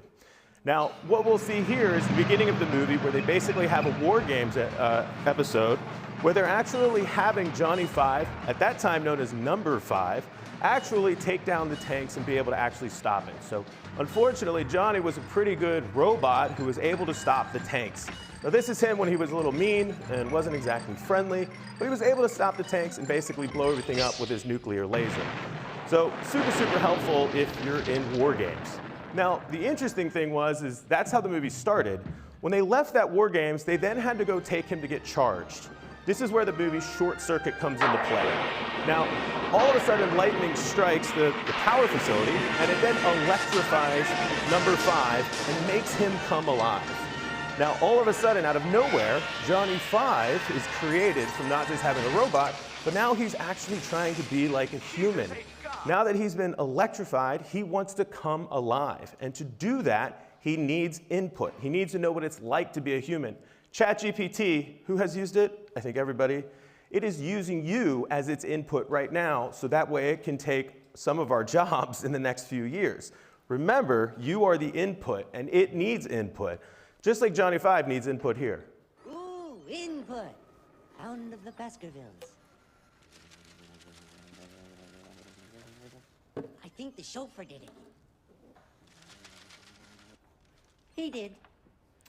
Now, a simple reading of a book is how Johnny collected all of his input. And if you watch the movie, he does that thousands and thousands of times and scours the earth to get more input on how he can become more human. Now, the thing that we correlate into the work that we do is that we should be collecting information to make it so that we are as well more human in our marketing. We should be trying to collect data, not only so we can provide great customer experiences through the analytics work that we do, but also capture that data so we can provide personalization, marketing automation, quality experiences that make our customers feel like human. And without good input, you're not going to be able to do that at all. Now, to connect the dots a little bit here, you all know who Wally is, right? Wally is, in essence, the grandson of Short Circuit. So while you might not be familiar with Short Circuit, just remember one of your favorite movies came from Short Circuit. And actually, I think it's one of the big studios just bought the rights to Short Circuit, and they're going to come out with a Short Circuit 3 in the next couple of years here. So I won't look as crazy whenever that movie actually comes out, I guess. Now, let's take a step back. Let's think about history, right? Anybody ever got a Sears magazine? I know I'm a dumb American who probably only had Sears in the United States, but we all remember catalogs. We weren't able to track anything, like nothing. We had no data. Then the internet came along, right? So 1960 to 1990, we started getting a little bit of data, but at the end of the day, we couldn't really do anything with that data. It was not really all that helpful. Now, if we think about 1990 to 2010, that was really when the internet took off. This is when the internet really started being able to allow us to track data. But it wasn't until about 2005, 2008 that we were really able to capture that web experience and immediately connect it to an actual individual. And still, most of you in this room are not looking at analytics which are connected to an individual human. For you, it's connected to a unique ID that is not even connected to the person. It's connected to a cookie. Now, for me, as we think about the future of analytics, 2010 to 2030, it's about knowing who that person is. It's about getting the input on how we can improve their experience and collecting as much of the data as we possibly can that can be used in the future. Now, I was super excited about one of the talks I heard the other day, which is we don't need all the data because it can mess up the machine learning. That is true. We don't need all the data. However, I want all of the data. Now, this is one of my clients' websites. You'll notice on the left-hand side, it's somebody simply browsing the website. On the right-hand side is the live debugger and segment. Every single action is tracked. Every single thing is tracked. We know who the person is. We know what their gender is. We've enriched the data to know their demographic, their firmographic, their technographic. We know almost everything. And all of that is being saved and then being harnessed later. And this is what we talk about when you need to get more input. Now, I see a lot of stacks today out there that don't get a lot of input, that don't really help the downstream marketers. And I hate to say it, I'm probably the least analyst in here. I'm actually a marketer, salesperson. I'm a CEO of a company. So I need the data to act on, not just report on, but to actually act on. Now, this is what that data would look like if you jumped over into Amplitude, right? We'll be able to see something that's visual. I can say, hey, listen, show me who answered that survey. I want to understand what they answered in that survey. How did they answer that question? I can look at totals. I can look at uniques. I can look at all the data as it's visualized, and I can make some pretty graphs. But is that really helpful? In most cases, no. In some cases, yes. It's all about the way that we leverage that data after we capture it. And showing a report isn't all that insightful. It's informative, but it's not all that insightful. Now, a big problem that we all face today is that tools are siloed. Sales and marketing, anybody ever been involved with sales and marketing? They hate each other. They fight all day long. Anybody who ever been in B2B, sales says, oh, they gave me crappy leads, and then marketing goes, no, they suck at sales. It's not a productive conversation. But this same thing is true when you think about your customer support tool and your actual analytics tool. Who here has Zendesk integrated in with their actual analytics product? Ooh, I got two. I like that, right? You need to connect those dots, but we're still working in a really siloed world. We're also working in a world with too many fucking tools. Holy shit, and it doesn't stop. It just goes on and on and on, and it's not going to slow down anytime soon. So those are problems that we're gonna have to face. Now let me pose a question to the audience. Who in this audience has 1 to 5 tools in their tech stack at their company? 1 to 5 tools. Okay, who has 6 to 10? Okay, we're getting a little warmer. We're getting a little warmer. What about 10 to 20? Oh, a little less hands. What about more than 20? Now, what about if I told you almost every one of you probably doesn't actually know the answer? Because the average company has over 36 tools just in marketing. So it adds up really, really quick. And we have a lot more tools than we even know about, because usually our view is only the things in front of us. We don't think about the 2 departments next to us. So there's a lot more tools than you probably think of that have customer data in it.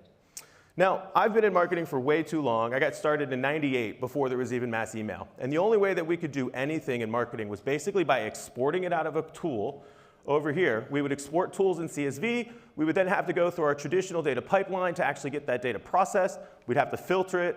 And my clicker just froze. Well, that's perfect. There we go. We'd have to filter it. We'd have to look up all the data, and then we'd have to transform it. This is a traditional data pipeline in an ETL process. Now, this has changed most recently, specifically in the last 2 years, big time. If you look at the modern data stack, we now actually export the data, load it, then transform it. It is now an ELT model because you want to use products like dbt in the warehouse to actually change that model. Now, here's where I think most companies have still not necessarily advanced. You're loading this data into your warehouse, and the only thing you're doing with it is visualizing it in Looker, Tableau, Power BI, or something else. But if all of our company's data, the only place in our entire business where all of our data goes is our warehouse. When we think about NetSuite ERP, we think about Salesforce CRM, we think about Marketo, we think about Google Analytics, we think about Visible, we think about all of these applications. The only place where all of that data can go is in the data warehouse, and all you're doing is visualizing it, I feel like that's really just like limiting. There's a lot more you could be doing. Now, if we think about a modern tech stack that most marketers are doing, you guys all know Google Tag Manager. If you're using a CDP like Segment, that can pipe its data over to another product called Clearbit. Clearbit is a data enrichment project. You'll notice that ultimately that bifurcates, circulates the data around. Ordo is a project, or a marketing automation tool. Again, it's recycling the data. But we'll notice the data pipeline comes all the way down to Redshift at the end. Now, I don't care if you have Redshift, you could have BigQuery, you could have Snowflake, I don't care. I'm just using Redshift as an example. But the interesting part that I think most companies don't pay enough attention to is the new one known as a reverse ETL solution. We have High Touch, Segment, and Census is some of there on there. There's a lot more other reverse ETL tools. I'm not trying to pick any winners or anything. They're just the 3 logos I found the fastest. But reverse ETL is one of the things that will literally change the way that you can run your business. And it is going to change marketing forever. And most people haven't even begun to thought about it. Who here is using reverse ETL to activate data? Good job. Very impressive. It's not easy. Now, when you think about this, you're all familiar with Tag Manager. It gives us a shit ton of input. We get more and more input, which is super, super helpful. You think about a CDP. The CDP, again, is all about input. It's going to collect all the data from all of your different sources and distribute it. Again, it gives you a lot of input. We think about enrichment products like Clearbit. Clearbit is going to give you a ton of input. I give it my email, dan@mcgaw.io, and it's going to tell you 600 attributes about me. Technographic, firmographic, and demographic, and more. And firmographic is company, technographic are the technologies on my site, demographic is I'm male, right? That type of stuff. They're going to fill in the blanks, which is great. But then when you think about these automation tools you have to use, they need that input. And if you're not getting input, the marketers have nothing to work off of. Same thing goes with Salesforce. It needs a shit ton of input. It's going to constantly need more data. Amplitude, it needs more data than anybody is willing to ever give it. And that's one of the things that we lose track of, is it needs more and more input. Now, we think about Redshift or we think about our warehouses. They are getting a ton of input. Hopefully, you're sending as much data as you can. If you are currently not ELTing or ETLing it, whatever you want to call it, to get it out of the tool and into the warehouse, you're not doing it right. I'm not going to say you're doing it wrong because I want to stay positive, but either way, you should be doing this process really, really simply. Now, why would you do that? Well, one, if you can get all of your data in there and then reverse ETL it, you can actually activate this data. Now, if we think about the typical model, we have our application data, which we would think about from like our ELT whenever we're using NetSuite or any of those other products, even your web app data. We can use an extraction tool, send it over to Redshift, and then usually what you're all doing is pumping it into Looker, and really that's it. Now, if we think about the other part of that stack, think about the other part of that stack with Segment, we're sending in mobile data, we're sending in desktop data, and then we're just letting it power some of these other tools. But we're still not using that warehouse, and we're not using that data. Now, if you upgrade your methodology and you start thinking about the different ways that you can use that data, we have different data sources out there that are going to be used like, I feel like this thing is made out of magnesium or something. So, but either way, I give up on that. Either way, if you have your data sources like HubSpot, Salesforce, and Intercom, and you're piping that data out, putting it into Snowflake, and then reloading it into dbt, you're able to do a lot of custom math, and this is going to be really helpful. If you then use reverse ETL to then reactivate that data, you can as well as put it into plenty other tools. And actually do a lot of cool stuff with LinkedIn advertising, with what you're doing in Shopify, what you're doing in Google Analytics. So if you use reverse ETL, it enables you to activate that data out of there, which is going to be extremely, extremely powerful. And if you notice by the number of hands that were raised in the room, it's not that easy to do, but it's definitely something you should take advantage of. Now, this is another example of how you could see this when it comes down to a user's profile. So you have to remember, we're dealing with humans. Is anybody in here a robot? Those two, I knew they would have their hands up. I knew it. However, we have to remember these are humans, and the more that we can learn about them and the more that we can learn about what they like, the more we can treat them like humans. Does anybody here want to be treated like a human? I know I do. I know Johnny 5 is not very good to kiss. I tried it one time, it was not very productive, but either way, I like to be treated like a human. If we can understand that user profile, and at the same time leverage that data in our warehouse to get all the data we have, and then also be able to resurface that using reverse ETL, you can create some magical experiences. Now let's put this a little bit into more to practice. Now this is a company that I work with. They're a very large restaurant POS company that also manages a lot of large venues. On the top section here, you'll notice we have Pendo, Tatango, Salesforce, Marketo, and Google Analytics. These are all ingestion points of where we are getting data from. Now, as we get that data, we are, of course, using Fivetran in some circumstances. Sometimes they have direct connectors to load that data into Google BigQuery. Once it's in Google BigQuery, we're then sending it to dbt to do the transformations, clean it, filter it, make sure that it actually works. But the problem that we had to solve with all of that is we wanted to know when the customer was going to churn.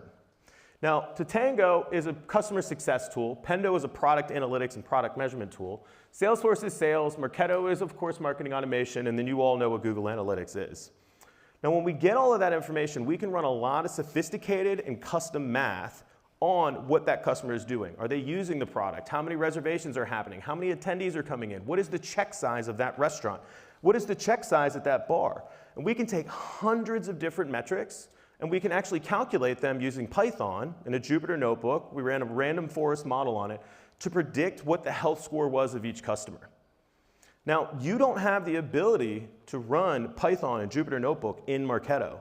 You don't have the ability to do that data science in Salesforce, nor in Tatango or nor in Pendo. But what we were able to do was run that inside of our warehouse. We then leveraged Census as our reverse ETL product to take that math and populate fields in Pendo, Tatango, and Salesforce. Now our sales team knew the churn propensity of a user.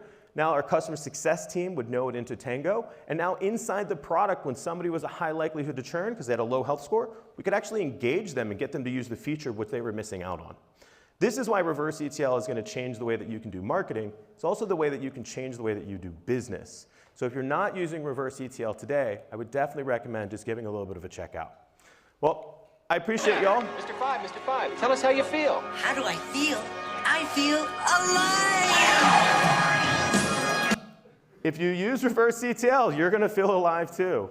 So really appreciate you all for coming. If you want to connect with me on LinkedIn, you can, of course, take a little screenshot of that there. It is in the slide deck that you've already taken down on your phone, so don't jump all at once. And I really do appreciate it. You can also get a free copy of my book, Build Cool Shit. Yes, I named a book called Build Cool Shit. It's all about building a tech stack. You can check that out. But I really appreciate everybody being here. I would love to answer any questions and see if I can help you with anything as well.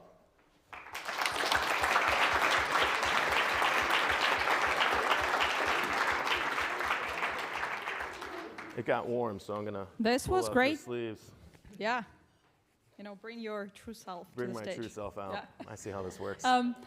Thank you for sharing the approach and so many interesting use cases. Like, I truly believe that if we're not using that data, be that action or be that fitting back to the product, you know, what's the whole point? We have some time for questions, so do you have any questions? I'm not scared. Okay, no, there are quite a few. So I'll start here.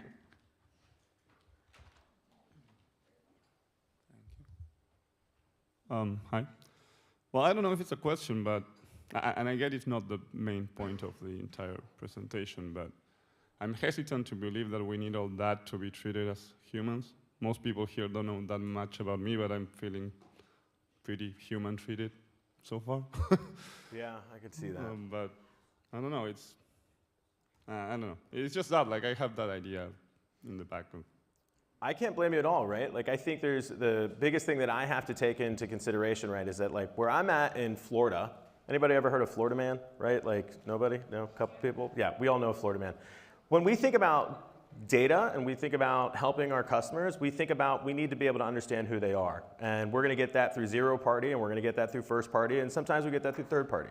I'm always focused on getting zero party data. Zero party data is the data that you tell me, that you want to tell me, so I can provide you a better customer experience. Yes, there's always going to be first party data, and I'm going to leverage that data to help be able to provide you a better experience. I think that there is, of course, a difference in America compared to Europe because of GDPR and things like that, and just ultimately privacy. I think I still respect those things and care a lot about. Actually, Andrew on my team, who'll be talking later, talks a lot about privacy and keeping data really secure. But when you think about the fact that I want to make sure that you have the best possible experience and you think that that is the intent, you know that's the intent, sometimes it makes it a little bit easier for people to understand that really we're just trying to do something good for you. Don't get me wrong, there is shitty people out there. Somebody showed me a Chrome extension yesterday or something. That was a pretty scrapey tool. Do you see differences in or best practices in which product to use for reverse ETL, or is the main thing that as long as you do it anyhow, that's already good? And I'm not asking you to name products and which one is better, which one is worse, but do you see differences in? Yeah, I mean, the tool should be chosen based upon a couple different factors, right? This is a big part of my life, is helping companies choose tools. One, what can your team use? Each one of these ETL tools, reverse ETL tools, are going to be more accessible to marketers compared to a developer, compared to a data engineer, right? There's different tools which are going to be easier. So as an example, Segment was one of the reverse ETLs. That's going to be a little bit easier for a marketer to understand, but if you're using a product like HighTouch or Census, you're going to want to have a data engineer involved. So, you know, you have to pick the flavor which is going to work best inside of your environment and your team, and then also the things that it's connected to, right? So some people have a better integration with NetSuite. Anybody here ever use NetSuite? No? Either way, it sucks. I'll just say that. It's horrible. It is the biggest one of the biggest ERP systems, enterprise resource management or planning, whatever it is. But it is one of the tools that only a couple of them actually work well with, right? So, and if you have an ERP system, the reverse ETL tool, if they don't have the integration, you're probably not going to choose it. So those are kind of the obvious ones to go after. Okay. One more question from Astrid. Hello, thank you for your talk. Interesting. I was wondering, this reverse ETL, one of the things we're facing in our landscape is that not all of the destination tools are equally chatty. So we're considering, where do we really want to keep the core set of data, and do we really need to enrich, or should we rather just send flags to activate automated flows and stuff like that? What's your consideration around the value of always going for the enrichment at the destination? You know, I think enrichment can happen at any part in the pipeline. It really just depends on where it's going to be the most beneficial. But I guess like my just follow up to make sure, when I hear enrichment, I think of third-party enrichment, like as in buying data. When you say enrichment, you're talking about just coalescing your data from different sources. You know, for me, whenever I think about data, I try to make it so as many of my systems are mirroring each other as possible. There's this kind of concept of what is my record of truth? And people in B2B will say Salesforce, people in B2C will say something like iterable. That's my record of truth when it comes down to the data. Personally, for me, I feel that you should be trying to enrich the data in every single tool to enable your teams, as long as there's no ethical violation on it, right? So you shouldn't have personal health information in Marketo, right, or in Iterable, because health information shouldn't belong in those tools because you have low trust users which are using those tools. That being said, I feel that you should try to get as much data in everybody's hands as possible so they can leverage it. People don't know what's in the warehouse, and if you put all of your data in the warehouse, you've got a marketer, you've got an analyst, you've got a salesperson, they have no idea what's been enriched, they don't know what data they have access to. And I think that's kind of where I would try to enrich as much everywhere as I can, as long as it's ethically done. And this is something I removed from the talk because I had to teach you who Johnny 5 was. But the thing that we have to realize, Johnny 5, one of the points about Johnny 5 is it's artificial intelligence that is taking in input from everything around it so it can become more human. ChatGPT is doing the same exact thing right now. And the winners in the future are not going to be the people that actually always process the data. I'm sorry to say that in this room. It's going to be the people that actually know how to ask the machine to do the thing for it. Because when you talk about do we enrich our data in all the systems, the question in the future is going to be to the machine, I know that I have 5% of my users who are churning. Can you tell me the top 5 reasons why? And then what would be the actions I should take to prevent those users from churning? These are the questions ChatGPT is going to answer for you. And there's platforms out there like Orto, which I already showed you, which will write the emails for you, will write the subject lines for you, and actually do the work for you. So really, when we think about like enriching that data and knowing what to do, a lot of that's going to change as artificial intelligence gets smarter because you're giving it so much frickin' input. So if you don't want ChatGPT to help take your job or Google to take your job, remember, every single time you write a search line or any single time you type in ChatGPT, you're just giving Johnny 5 more input so he can be more human and be like you. Sorry. Cool toys. And I read also about these cool toys, and I want to implement them. But it's hard just to get like maybe the basics started already by the companies that I work for. It's very hard to sell them, and mostly it's that the marketers of that companies are not that mature. So maybe you can give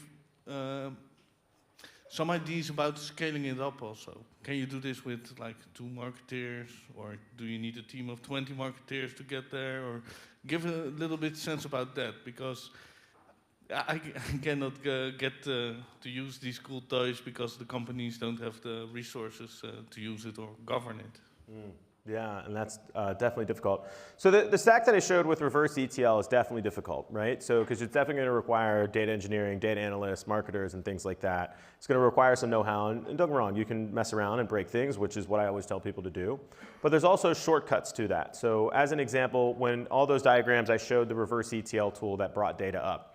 If you have a product like Amplitude, Amplitude can connect directly to your data warehouse and resurface that data. Amplitude, which is something a lot more easier for people to be able to use, can then turn those into cohorts and send them to other tools. Now, again, I would put that at a 6 out of 10 in regards to complexity. The stack that I recommended up here, I would say is probably an 8 or 9 out of 10. So totally get that it's not going to be easy. Now, if you think about other tools that will make it so you can activate your warehouse data, Customer.io, which is a marketing automation tool, will actually connect directly to your warehouse and enable you to pull that data up into Customer.io and then as well as send emails off of it. So there is baby steps that you can take to get there. More and more of the tools are actually building their own connectors with the warehouse to send data down, and as well as building connectors to send data up. The biggest advice I always give junior marketers when they ask me, like, if you had to do one thing better in your career, or like, what should I learn? I always say, I wish I would have learned SQL. You should go learn SQL. If there's any language that's going to make you much more valuable, it's SQL. Who in here knows SQL? You motherfuckers are smart. I can't figure that shit out. I'm like, whoa. So, but either way, that's what I always tell people. But if you can write SQL, you can now query the database. You can now send things to the database and actually do that. But you have easier tools that are able to be done in Customer.io, Iterable, things like that. At GA4, you can query the database. You can send stuff to the database. So I hope that helps. Just before we move on to the next question, I do want to pause just for 1 second. So I apologize. You know, I have never been to this event before, and it was extremely intimidating for me at first because I was like, oh my God, these people are so smart and so talented. But I wanted to say thank you to all the people that have come to this event for being very welcoming and making this a community event, because I've gotten amazing help from people like Roberts. I've got amazing help from a bunch of other people who have given me a lot of advice and helped me with my presentation. But I also want to take a quick moment because the audio-visual people, which you never paid like much attention to because they're back there, I really want to make sure you guys get a round of applause.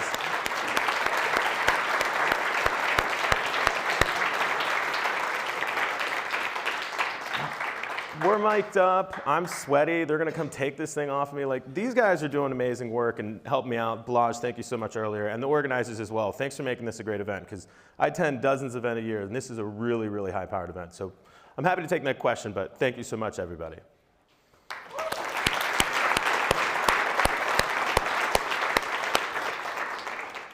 We're a bit short in time, so if it's okay, we'll take your question offline. Sounds good. Yeah, and then you can get on mic. Thanks once again, and put your hands together for Dan.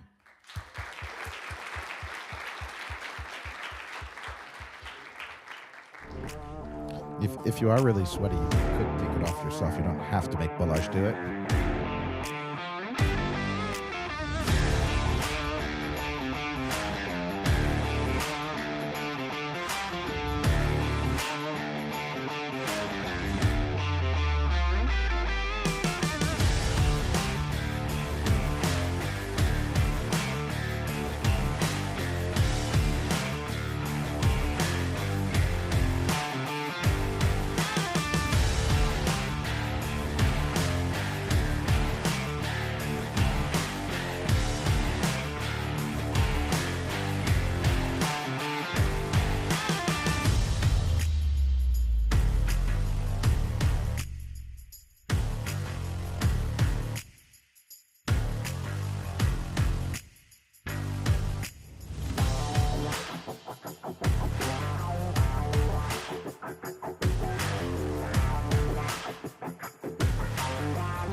new ringtone.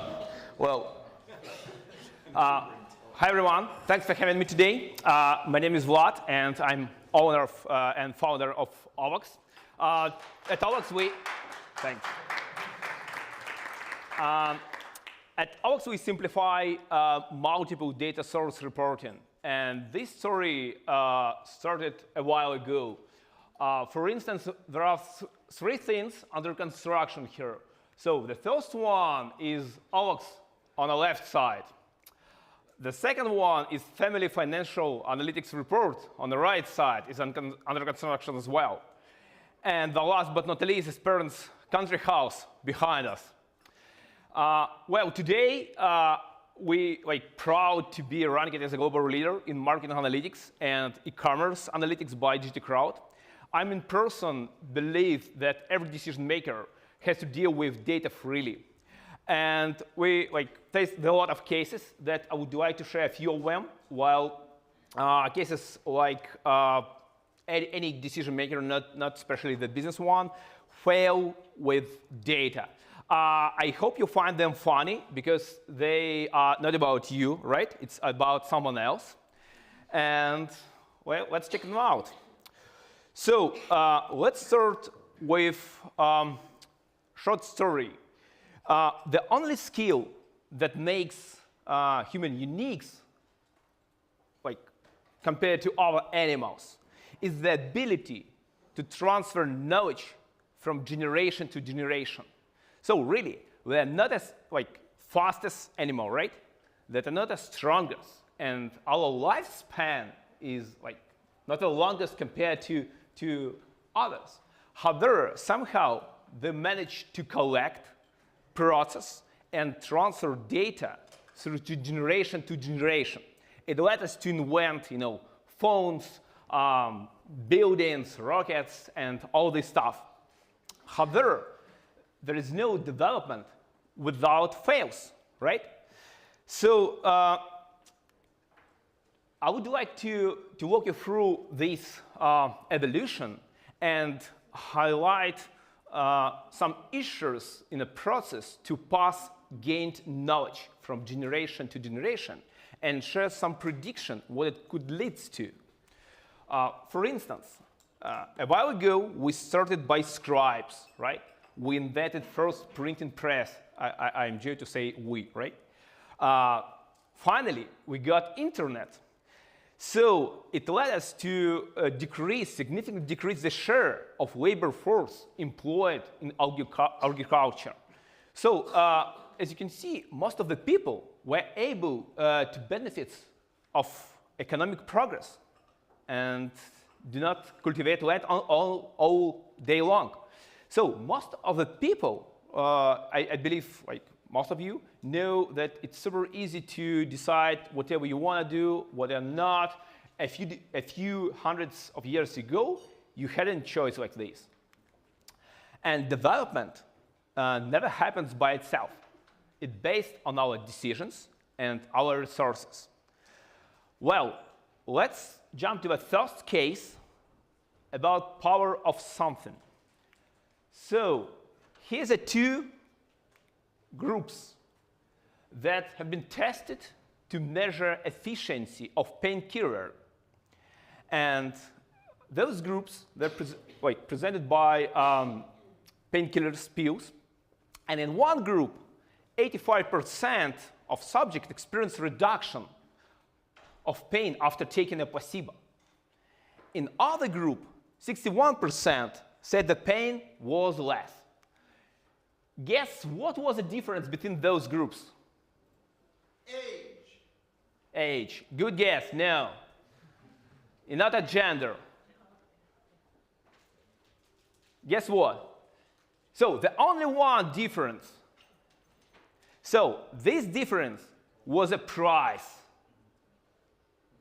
So half of the participants were given a brochure describing the pills as a newly approved painkiller, which cost $2.5 per dose. And others saw 10 cents only. So the only difference was about the price that they saw. So it's just, hint for those of you who got some pains, if you would like to avoid it as fast as you would like to, just pay most expensive one. It works, proven. Well, so it shows that the data in this case was about the price, but it influenced the decision if it's efficient or not. Let's jump to another case and put a little bit strategy to this talk. It's a Challenger case. Challenger, well-known disaster that was happened in 1986.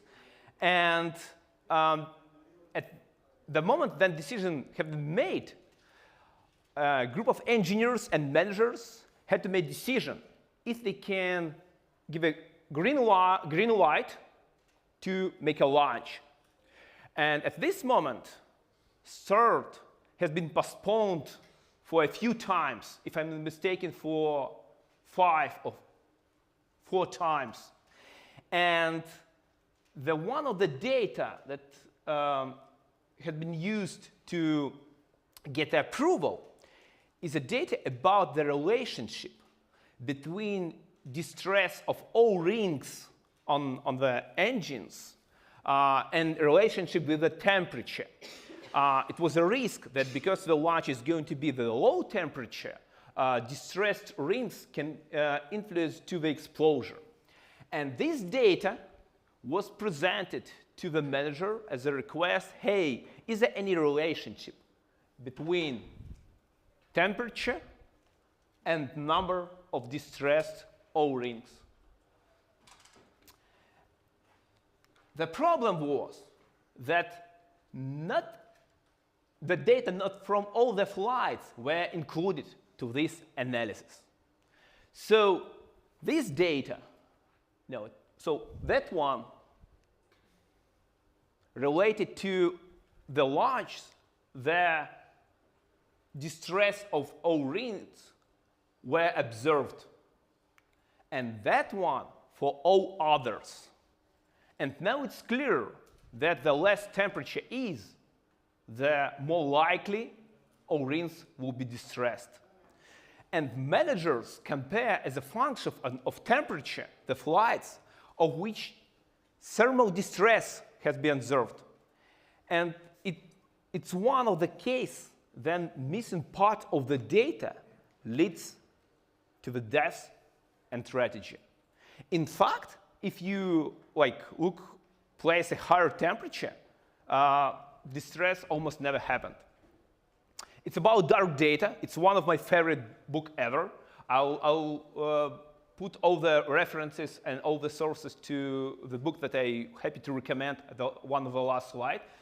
I highly recommend it to all of you who work with data or rely on data.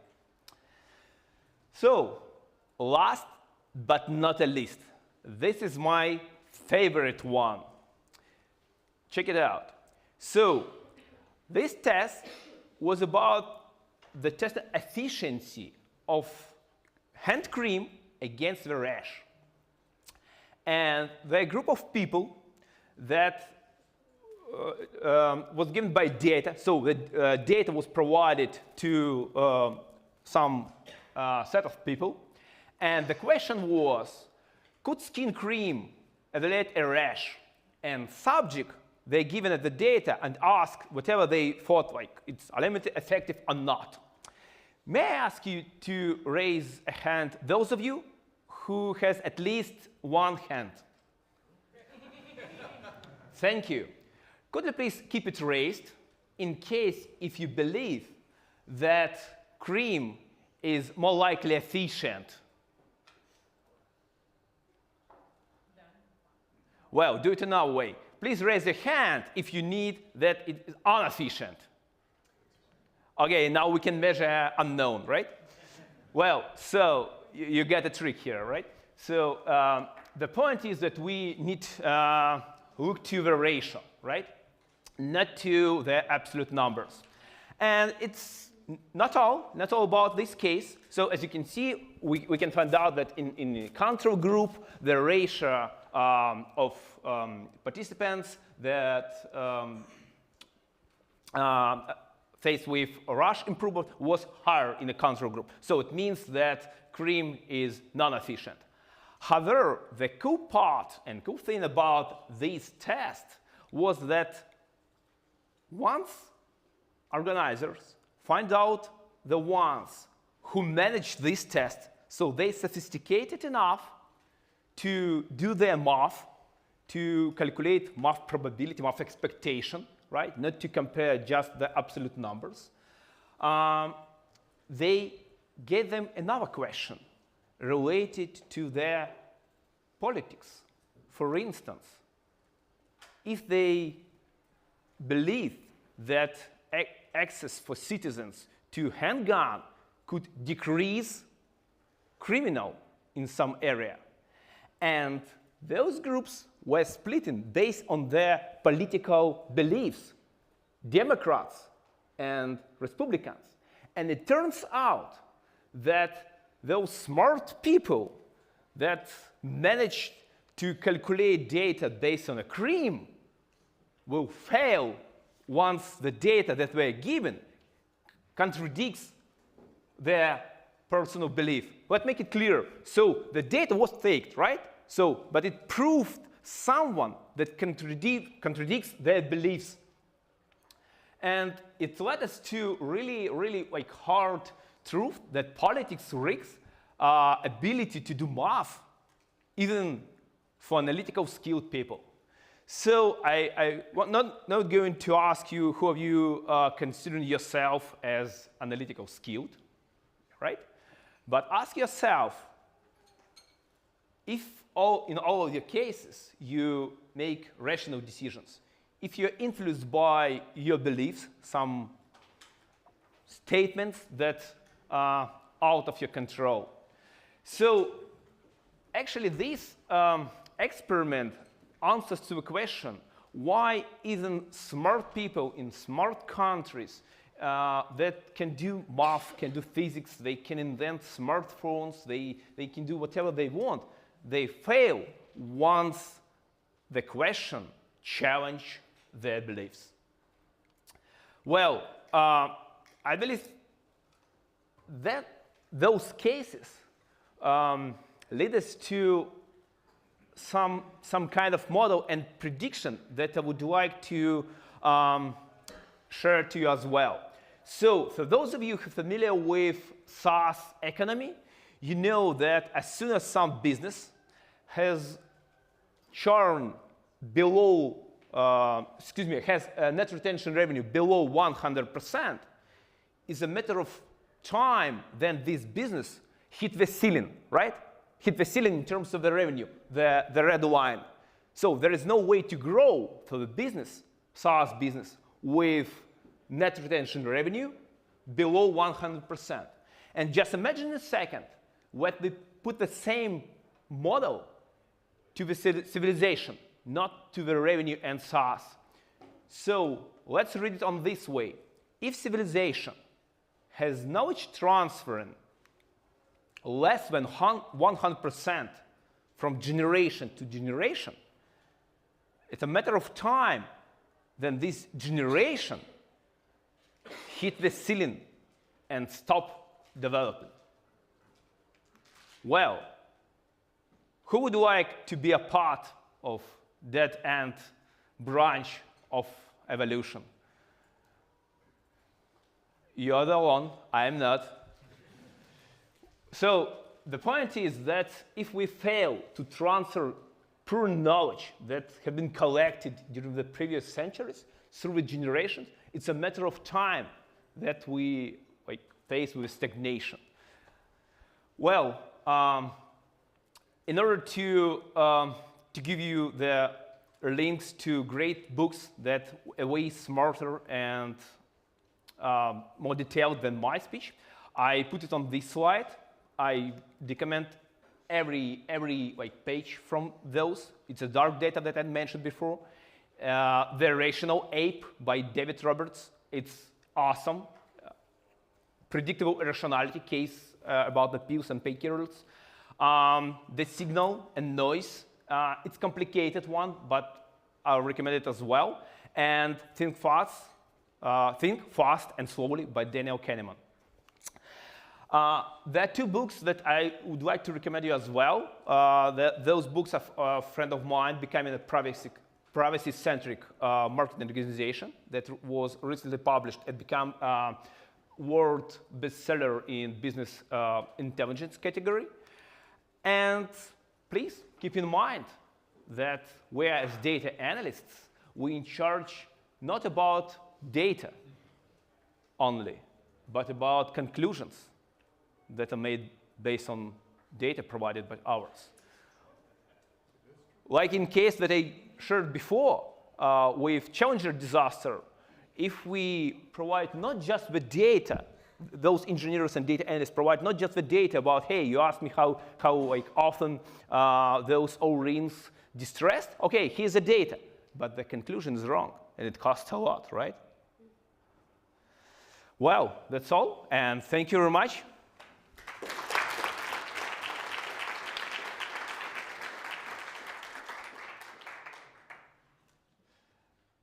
In case not to, to stress too much, I'll have some space for questions. That's great. Okay. And we're going to give you another round of applause for Vlad. Thank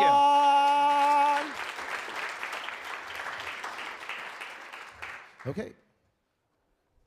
This is the international sign of, I have a question. Oh, Vlad. I looked at your picture and you're like this. Yeah. Do you have a question? No. I have all the answers to this gentleman. Okay. Tom, do you have a question? Nope. Okay. Somebody. We can clap. We ready?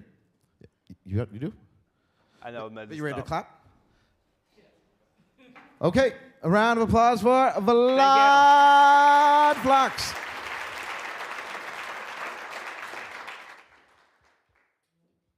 Okay. Does anybody here...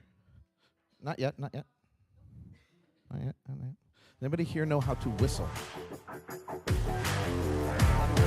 Whistle, please come on.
Tahava. Okay. Impersonating his twin brother is the one and only Timo Tahava!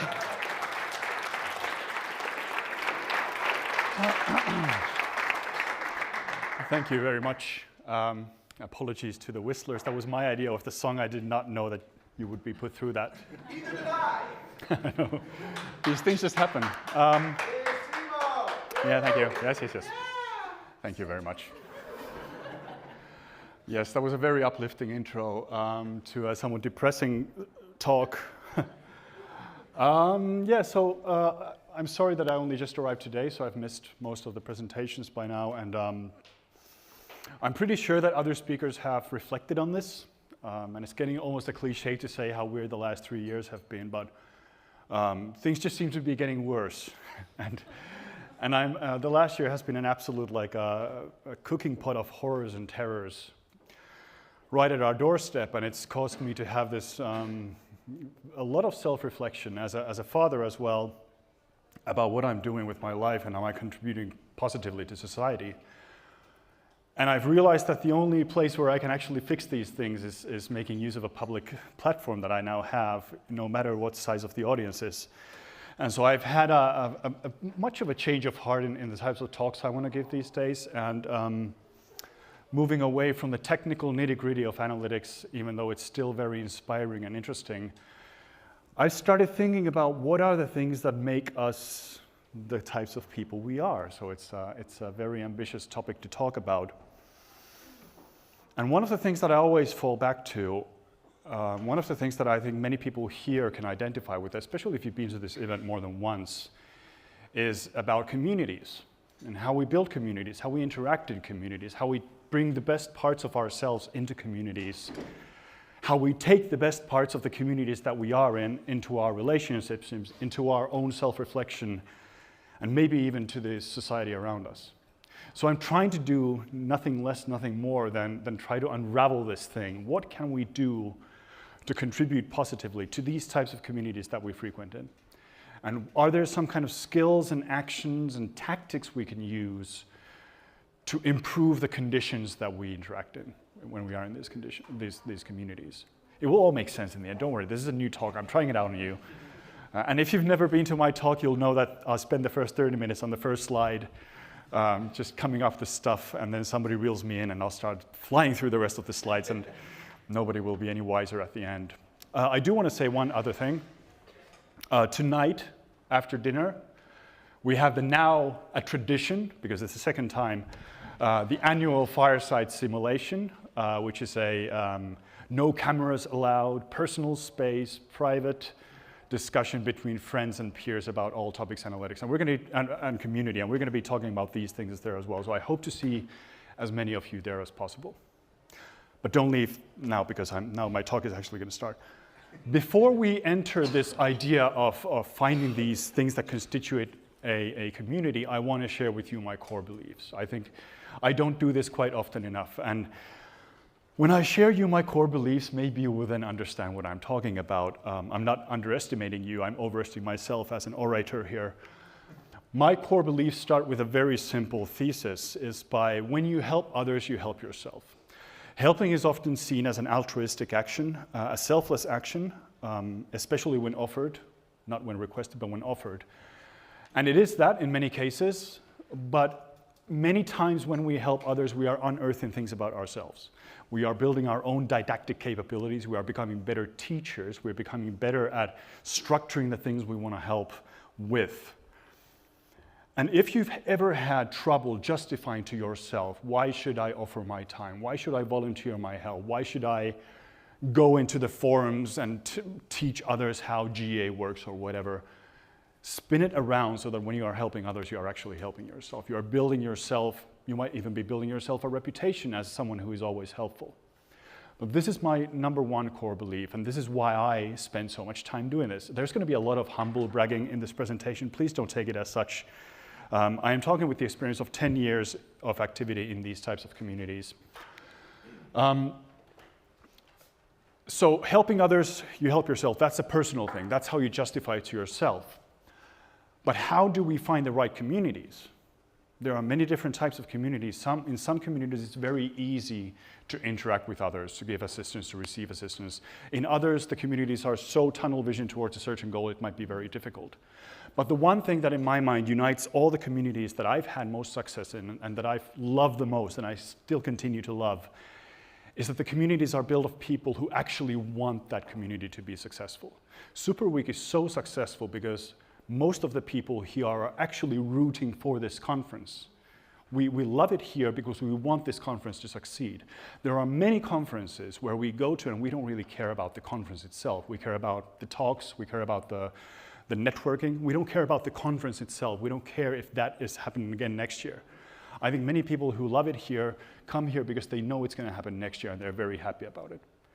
So, yeah. We don't have time for many of these.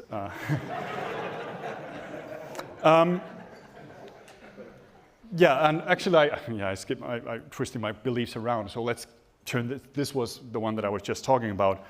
But as I said, it's a new talk, so I'm still learning the ropes. So this is one more thing, is that we often think that asking for help needs to be as easy as possible. It needs to not be stigmatized. So it's often the case that you might be afraid to ask for help because that leaves you in a very vulnerable state, and that's absolutely true. A good community helps, supports you do this. It helps you, it gives you the tools, it helps you fight your imposter syndrome, it helps you encourage you that asking questions is not a flaw in your character, it's a way for you to build yourself. But equally importantly, and this comes from many talks with people who, for example, in Measure Slack, a community which I'm going to be talking a lot about today, many people are afraid of speaking up there. You know, there's 16,000 people. What if I end up looking like a fool? What if I answer the wrong question? What if I answer the wrong way? Will I break somebody's analytics system or something? So a successful community not only makes it easy and unstigmatized to ask for help, it also makes it easy to give help and to make giving help just as reflexive as asking for help can be. So these are my 3 core beliefs that I'm going to go into before hitting the actual topic, which starts with one of the things that I've spoken at length at Superweek about, which is communication. And the fact that when we unravel almost any problem we see around us that is originating from humans, so we're not talking about things that are outside our grasp, like cataclysmic events, asteroids coming to the Earth and such, we really boil down to communication problems. Like every single flaw you see in the world, if you're just inquisitive enough, you can draw it back to a communication problem between 2 people. I'm not trying to say that it's an easy assumption to make or that it's an easy thing to solve, but there's always going to be a group of people or a couple of people who are incapable of finding a common thread of communication. And if those communication problems can be solved, then we can solve many of the downstream effects thereof. And in particular, this has been formulated by just one of my favorite people in the world, this computer scientist, Mel Conway, who in the 60s said something that then became known as Conway's Law. And as I said, I've mentioned this a couple of times here already before. He said that any time you build a system within an organization, for example, that system will exhibit the flaws, the communication flaws within the organization.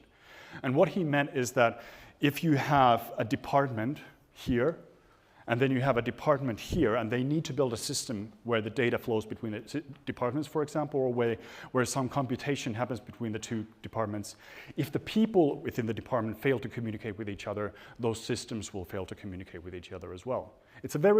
Sounds very simple, but it's all around us. We see it everywhere. Whenever a software design fails, for example, it's almost always because of Conway's Law. Something broke within the communication structures of the organization that built the system. And you can twist this to work in our industry as well. You know, any organization that maintains a data flow, so a data flow that requires multiple different departments to cooperate in generating that data, will end up processing data whose quality degrades exactly where those communication breakdowns occur. Classic example being something like Google Analytics, and you want to track some e-commerce stuff, and you're tracking it through GA, and you have your revenues up to the cents, like the 2 decimals of accuracy.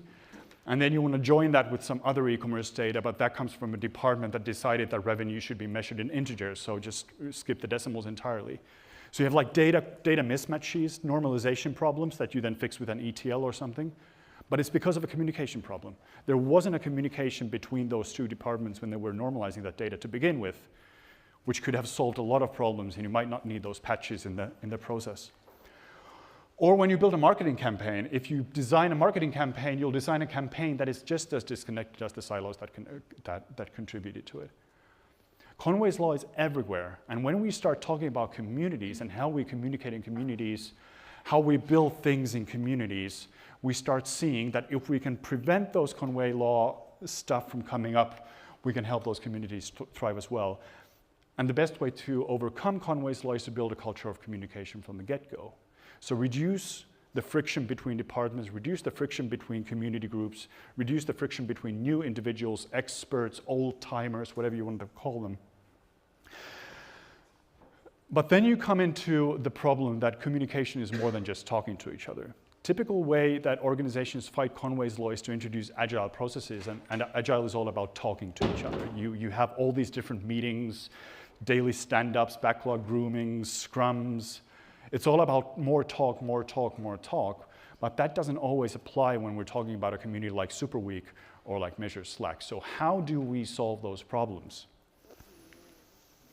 And in those cases, I think this boils down to tactics. It boils down to how we ask for help. It boils down to how we offer help.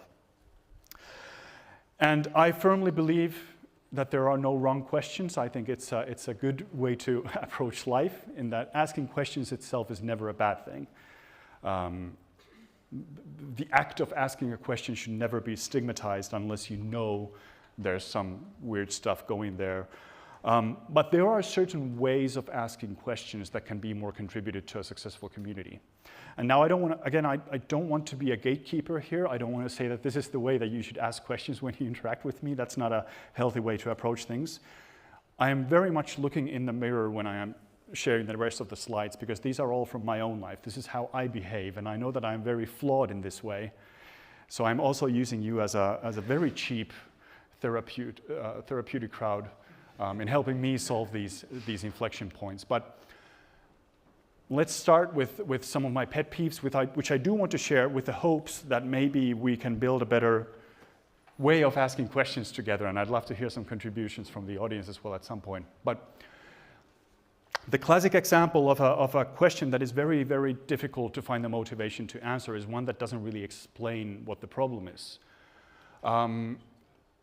This is not a rare question when it comes to tools like GA4, where you just see a lot of weird stuff, and it's very difficult to explain because you don't know what that weird stuff is. So this is very often as much information as you can give.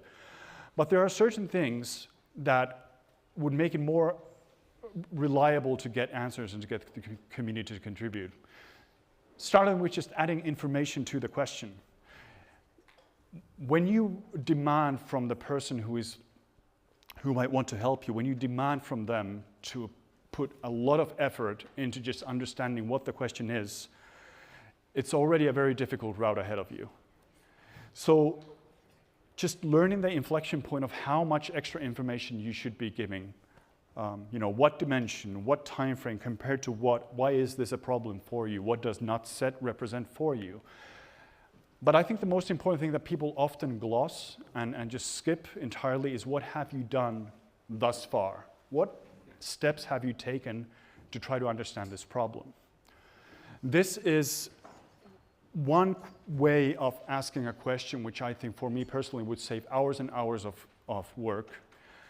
Because knowing exactly what you have done not only reveals that you have, first of all, put some effort into trying to figure out the problem yourself, which is always a good thing, of course, but it also lets me know kind of what your level is at solving this problem, what kind of terminology I can use, what kind of tools I can reference to reduce that, bless you, to refuse that friction.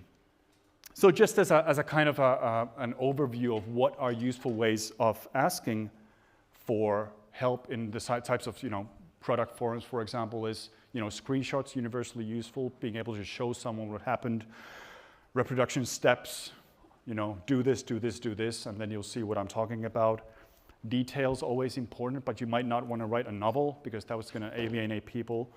What has already been attempted, and then patience, of course. It's tempting to just keep asking the question and no one replies, which might actually turn some people off. What is not always useful, cross-posting is one thing. I think this is a feature of internet forums which I've never really understood. Saying internet forums makes me sound like I'm very, very old, but so just posting the same question in multiple places. Now, why that is a problem for the people answering is because if you answer that question in one place, and then you spend a lot of time in that, and then the person says, yeah, thanks, but I already got the answer in this other place. It feels kind of bad for the person who just spent a lot of their time to volunteer help there. So cross-posting is kind of a last resort when you don't get any help at all in the original post. There are better ways of doing this, like Slack lets you cross-link. So you ask the question in one place, then you link it to other places so that they can enter the original discussion. Asking for help as a first measure, I understand that this is very tempting to do, especially in forums that are famous for giving help fast, like Measure Slack, for example. But it would always be lovely to see that you've kind of tried to figure it out yourself. Again, just to understand and gauge what your level is in helping us solve the problem. Asking in the wrong place, constantly bumping stuff. This is just getting to a list of pet peeves, I'm sorry, but this last point is particularly awkward because often in communities where we want to help others, it's possible that the people who are answering are very, very proficient experts, and they could solve the problem by just visiting the website and opening the developer tools of the browser, and the problem solved. 30 seconds, tops.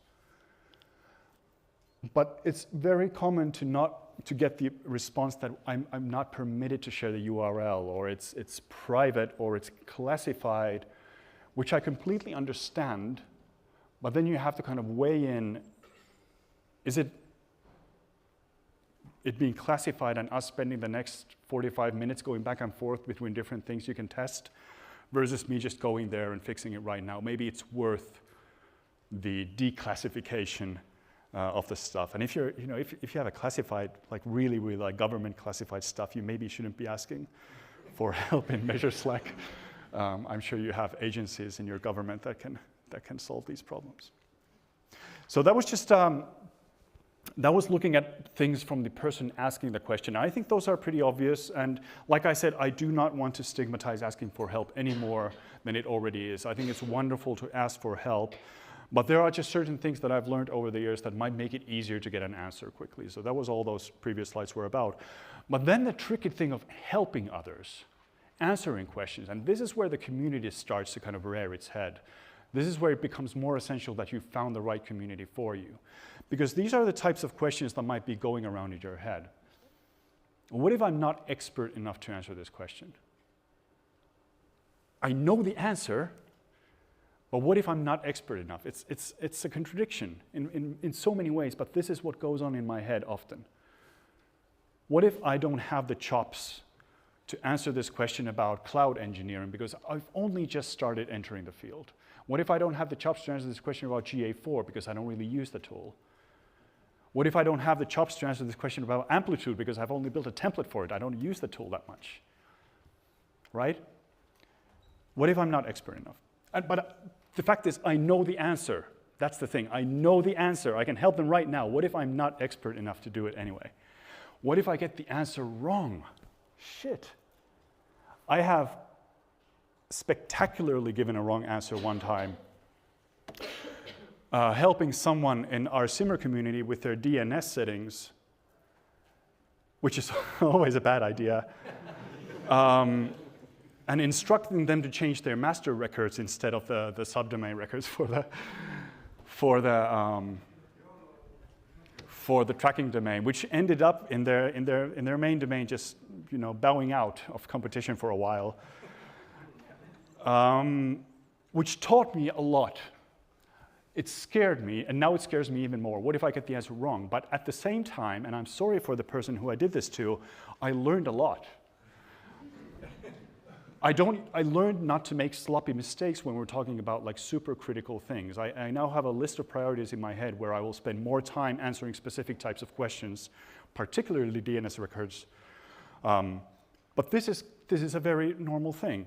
You know, it comes from the first one, basically. I know the answer, I know the answer. What if I'm not expert enough? Shit, what if I actually get it wrong? This is what we're trying to get out of. This is the mindset we don't want to have. What if I cause damages? Well, I did cause damages, and this is what we are always worried about. When we help others, do we have to sign some kind of a, you know, a freedom of liability clause before we answer? How do we make sure that if my advice, when I'm not hired by them as a consultant, I'm answering Measure Slack or something, what if the JavaScript I gave them causes damages? Accidentally starts logging credit card numbers and sending them to you know, whatever. It's possible. It can happen. Like, there's little chance of your answer in Measure Slack actually making you liable for anything. But what if? This is all a what-if game. This is all what's going on in our heads when we try to answer questions.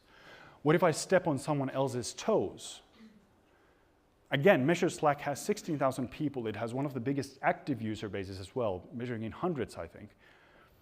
What if there's a dedicated person in this community for answering this type of a question, and if I answer, they'll be pissed?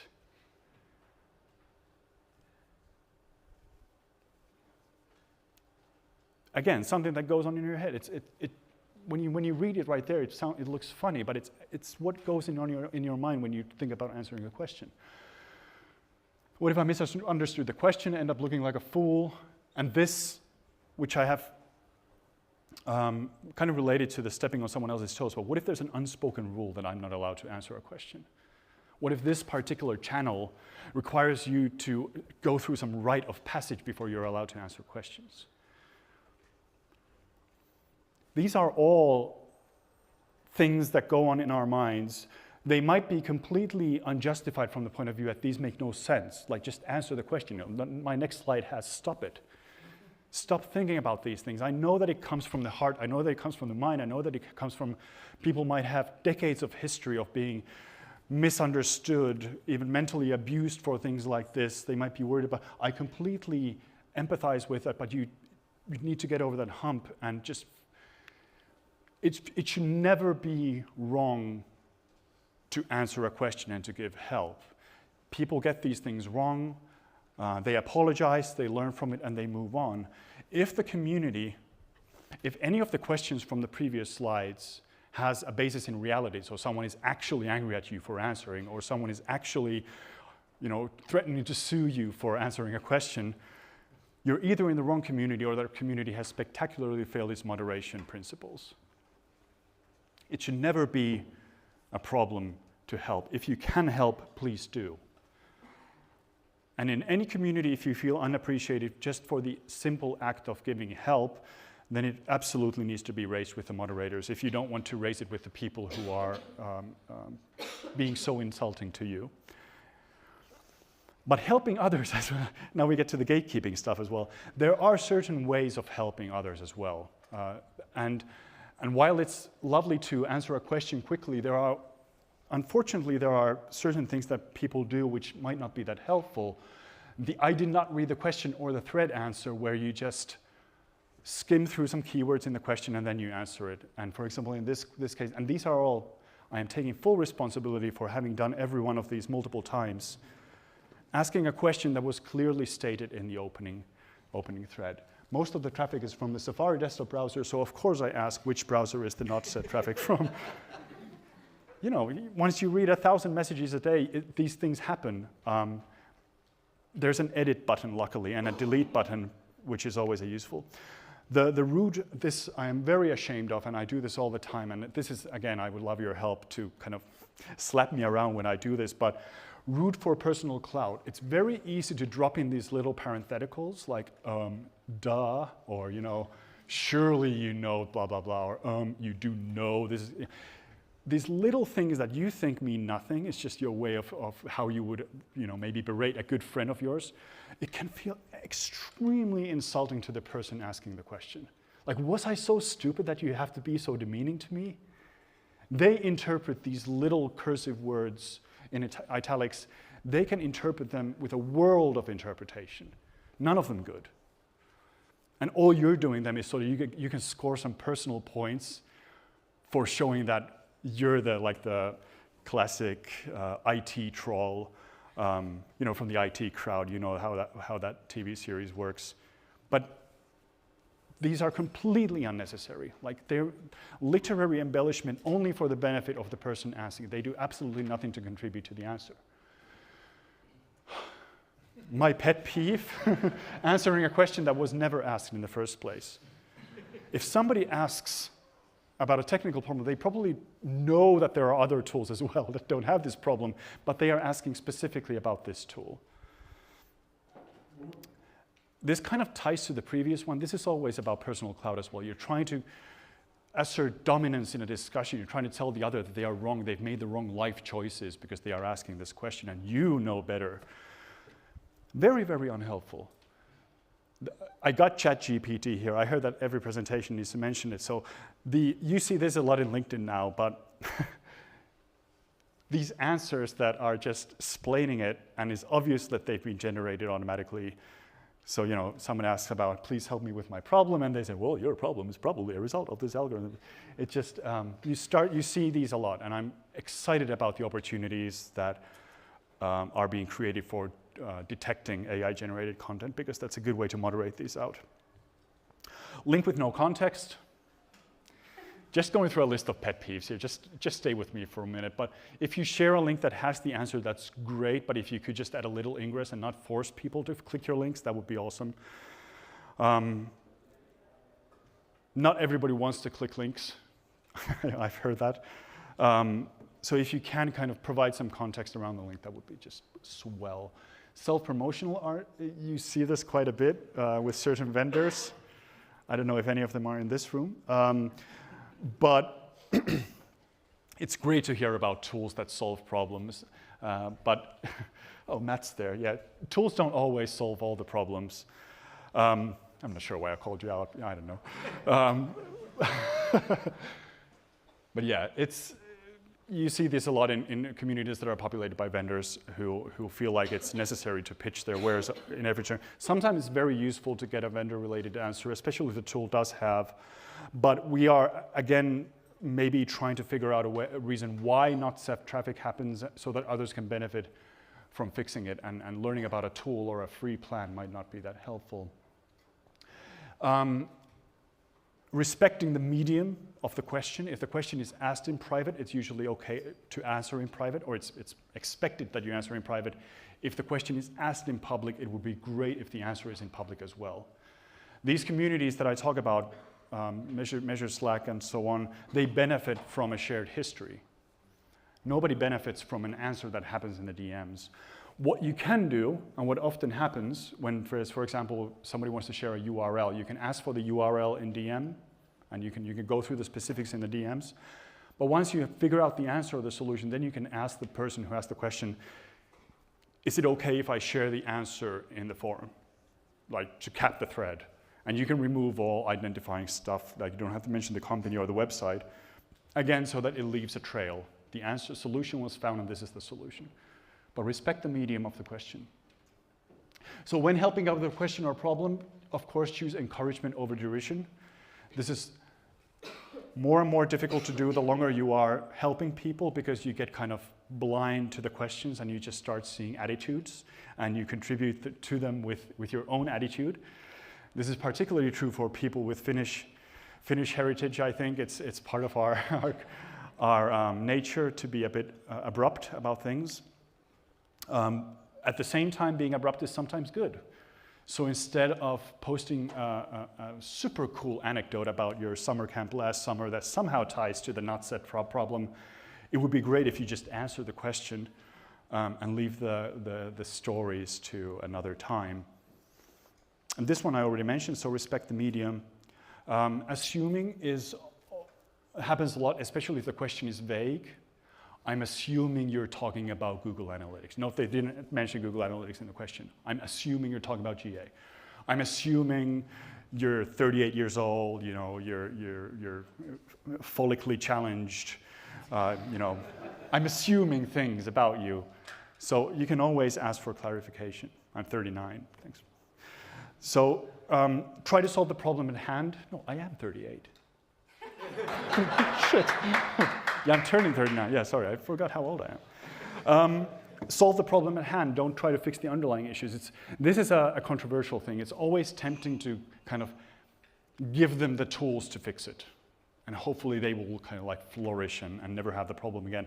Sometimes it's okay to just give the answer. Again, we are maybe in a forum where this person has tried to ask the question many times, tried all these different things, and they might not want yet another step-by-step instruction, which courses to take, which phenomena to research. They might just really want the answer. So one tactic here, if you're just itching to give that life lesson, answer the question and then go through the next steps. How did I arrive at this solution? What did I do? And they can then pick up if they want to learn it for themselves. And then this idea that you solve for a community. So this happens in communities. If the question is asked in a public forum, think that there will be probably countless people asking the same question in the future.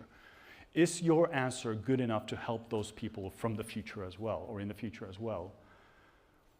So something to think about. This is more about how you frame the answer. Try to always think that there might be more context that you can share. I just want to call out somebody who's, Justin. Justin is he's a wonderful person. He's in Measure Slack. The reason I want to call him out is because he's been doing this for a long time. I think as long as Measure Slack has been around. And he gives answers like this. Extremely researched, to-the-point answers that always tell you what the phenomenon is, how it helped him fix it.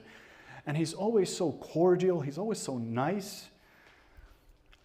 I'm such a fanboy of Justin. And like, there are many types of role models you can have, especially in the answering questions genre. And just trying to figure out how you can be contributive both in an educational sense and also in a community building sense. It's good to research some people like Justin Beasley. Then we get to the community part. How do we find the right communities? Well, it's again tempting to say that it's not about the tech, but communities for sure, online communities rely on a good and solid technology to run them. Measure Slack is really good today because we have the pro plan. So the whole history is there. You can use search. There's no limit to how many messages can be posted. So it's almost nice to use it. It's almost fun to use it. Versus the official tag manager community from Google, I don't know what happened. Like years ago, it was great. After Google Plus, it was the place where we went. That doesn't sound as good as it sounded in my head. But something just happened that search is crap. You don't see which threads you've already read. So that bold font doesn't go away when you click into a thread. And you can see that there's so many messages per day and 0 replies, 0 replies, 0 replies, 0, 0. Nobody's answering anything. And a Googler I interacted with from the GTM team said, oh, we had that? They didn't even know that they have a support community. So you really do need the tech there. You really need the tech to have a good community. Active and diverse user base is great. The more people you see answering these questions, the more people you have contributing to these discussions, the better. Again, Measure Slack is stellar in this way. There's so many actives. There could be, of course, even more. It could be even more diverse. But then when you look at our Simmer community, okay, this is kind of a biased screenshot, of course. We do have some stuff going on there, but it's usually me replying to questions because I am, the main instructor there. That's fine for me, but it doesn't really inspire the community. It doesn't inspire other people to contribute when they see that this is probably something that Simo wants to reply to. Because that's the feeling you get from only seeing one person reply. So having an active and diverse user base is great. Rules are kind of tricky because rules themselves don't really do anything. They're just writing on the wall. But having a clear and personalized list of rules for a community does make it easier for moderators to point at them, rather than something super vague. So here we have the community rules for our Mastodon instance, And here we have the community rules for our Twitter community in GTM. A robust rule set is useful because then the moderators have more tools to work with. But it doesn't, of course, solve all the problems just to have some rules. And then one of my core beliefs that a community has, its members have to want the community to thrive. I think everybody in Measure Slack, who's an active at least, wants it to be successful. It's been instrumental in so many of our careers. We want it to be successful. We want that success for others as well. Whereas I don't know if anybody wants Twitter to be successful. Like, we use it because we have to, but who actually wants it, at least now, considering what the ownership structure is, who actually wants it to be, well, Joshua does, but... don't leave Twitter, people, don't leave Twitter. Yeah, but you can see it in the flavor of the conversation. It doesn't feel like people are rooting for Twitter. So it's difficult to take it seriously, and you can see how so many of those discussions are spiraling because of that.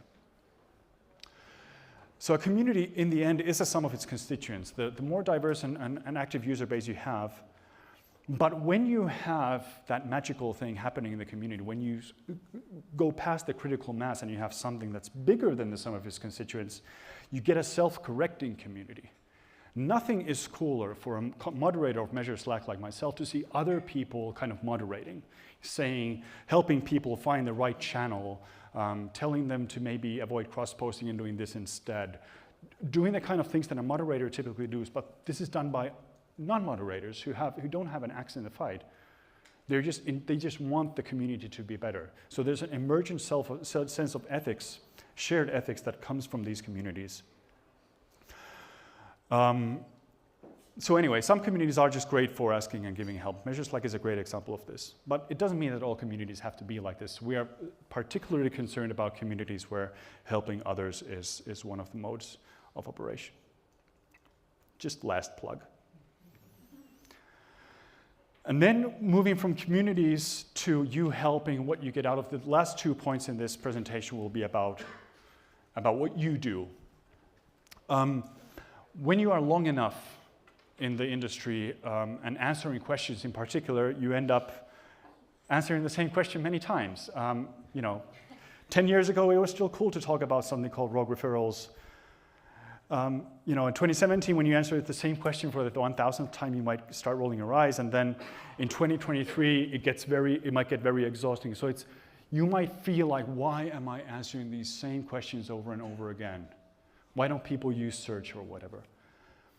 And for the longest time, this bothered me, and it turned me into a very bad person. I was doing that self-sanctimonious, yeah, why didn't you use search? And I had it all wrong. That's not how you do it. You have to embrace the fact that you are answering the same questions all the time. Think of it as a fitness regime. You do your push-ups, you do your circuit training, you do your dumbbell lifts, you do all the boring stuff when you just want to, twist that iron or whatever. And you do that because you need to have that baseline fatigue. You need to have the baseline stamina. So instead of thinking like this, think about it like this. You are buffing up, you're beefing up.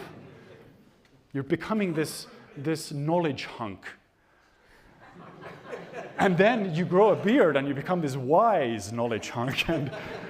And a super macho example, I know, but this is how you approach it. There's a beauty to answering the complicated, the industry-moving, revolutionary stuff. There's a beauty to talking about all the latest trends.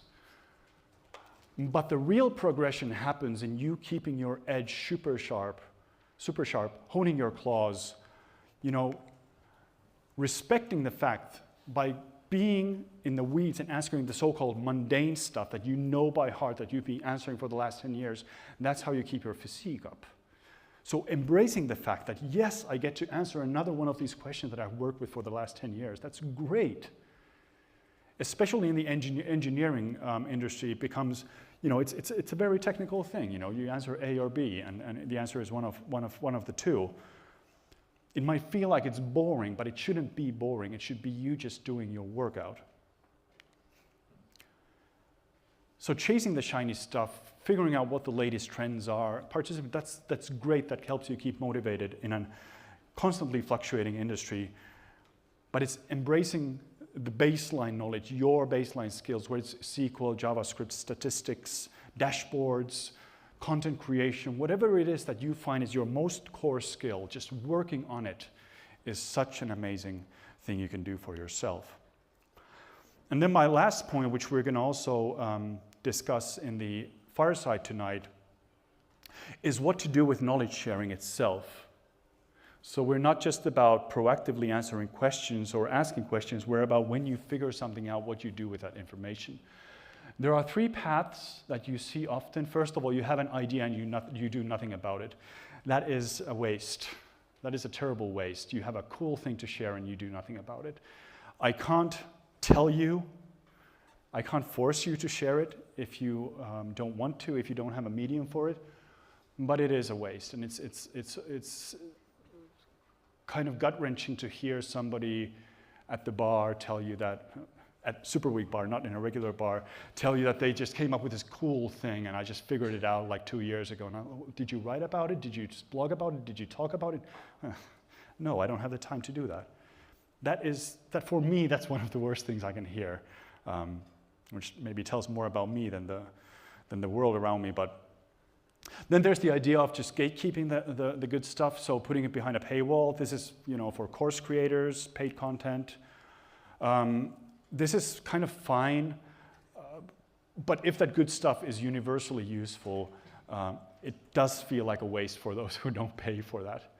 I know that there's a monetization thing in the world, apparently, and it's good to make money out of things, apparently, but sometimes you want that good stuff box to at least partly be before the paid tier.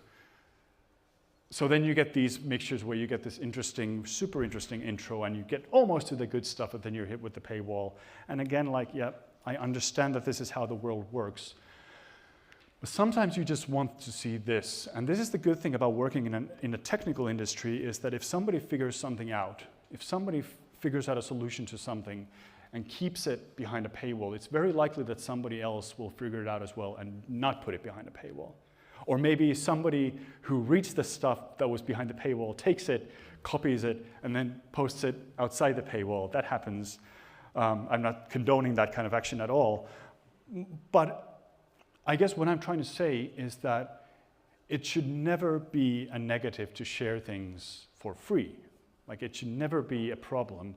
If you ever have an idea worth sharing, it should never be a problem to share it for free. You can figure out a monetization for it as well. And you can monetize other things as well. You can build courses, you can build paid newsletters, but putting stuff out for free should not be a problem. And we would benefit enormously as a community from it. So just the kind of getting to a groove where if you have a great idea, you have a knee-jerk reaction to it and you just share it immediately. Twitter makes it very easy. Twitter is a great medium for it. All the people here, Krista, Charles, and Lily, they all have paid offerings. They all have ways of monetizing their content. They all have ways of getting customers. They all have ways of selling their consultancy hours. But they also share a lot of extremely useful stuff for free and online. So they figured it out. And trying to have more of these types of interactions and just doing Twitter threads, for example, it's a very, very easy way to get your ideas out. Worst thing that can happen is that nobody reads it. That's not a bad thing. Writing is also a creative process for you, and you learn a lot of skills while doing it. So then we come to the secret core belief number 4. There was one more. So by building a respect for yourself, by looking at your own core values, by trying to figure out how you fit into the communities you frequent and what are the best things about the communities around you, by taking those lessons and taking the best parts of them to your partners, your colleagues, your friends, your spouses, and building your relationships with these core values, taking what you learn in those interpersonal things into your teams, your little subgroups, your subreddits, whatever you want to call them, and again, taking what you have, the best parts of those and taking them to the larger community around you, Superweek, Measure Slack, Bible group, wherever you are active. That's how you build together these values that will also build towards a better future for the society as well. This is very grandiose, and I have no idea how to do this in real life, but it's important to enumerate this as a core belief because I hope to see more and more of this in these turbulent times. And just to hit a somber note before we wrap up, there are, of course, things around us that make it difficult to think about ever having a healthy community or a healthy society again. And we must do our best to protect these values and help others who are struggling with these values protect them as well. And I feel very strongly about one particular topic, which I've mentioned in my newsletter over and over again, is that we are not currently living in a free Europe, let alone a free world. And there are many things we can contribute to. And currently, the big blocker in me being a positive force in communities and societies, is that there are people struggling in Ukraine, especially, with things that are beyond their control, seemingly, but it doesn't have to be beyond their control. So I've added some donation links here. I would like to point out Serhei Pritula. This has been shared with me by many Ukrainians, saying that it's one of the best ways to get help to the front lines and help them take control of their sovereignty, which is very, very necessarily needed in this world. Anyway, that was a somber note to finish the presentation on.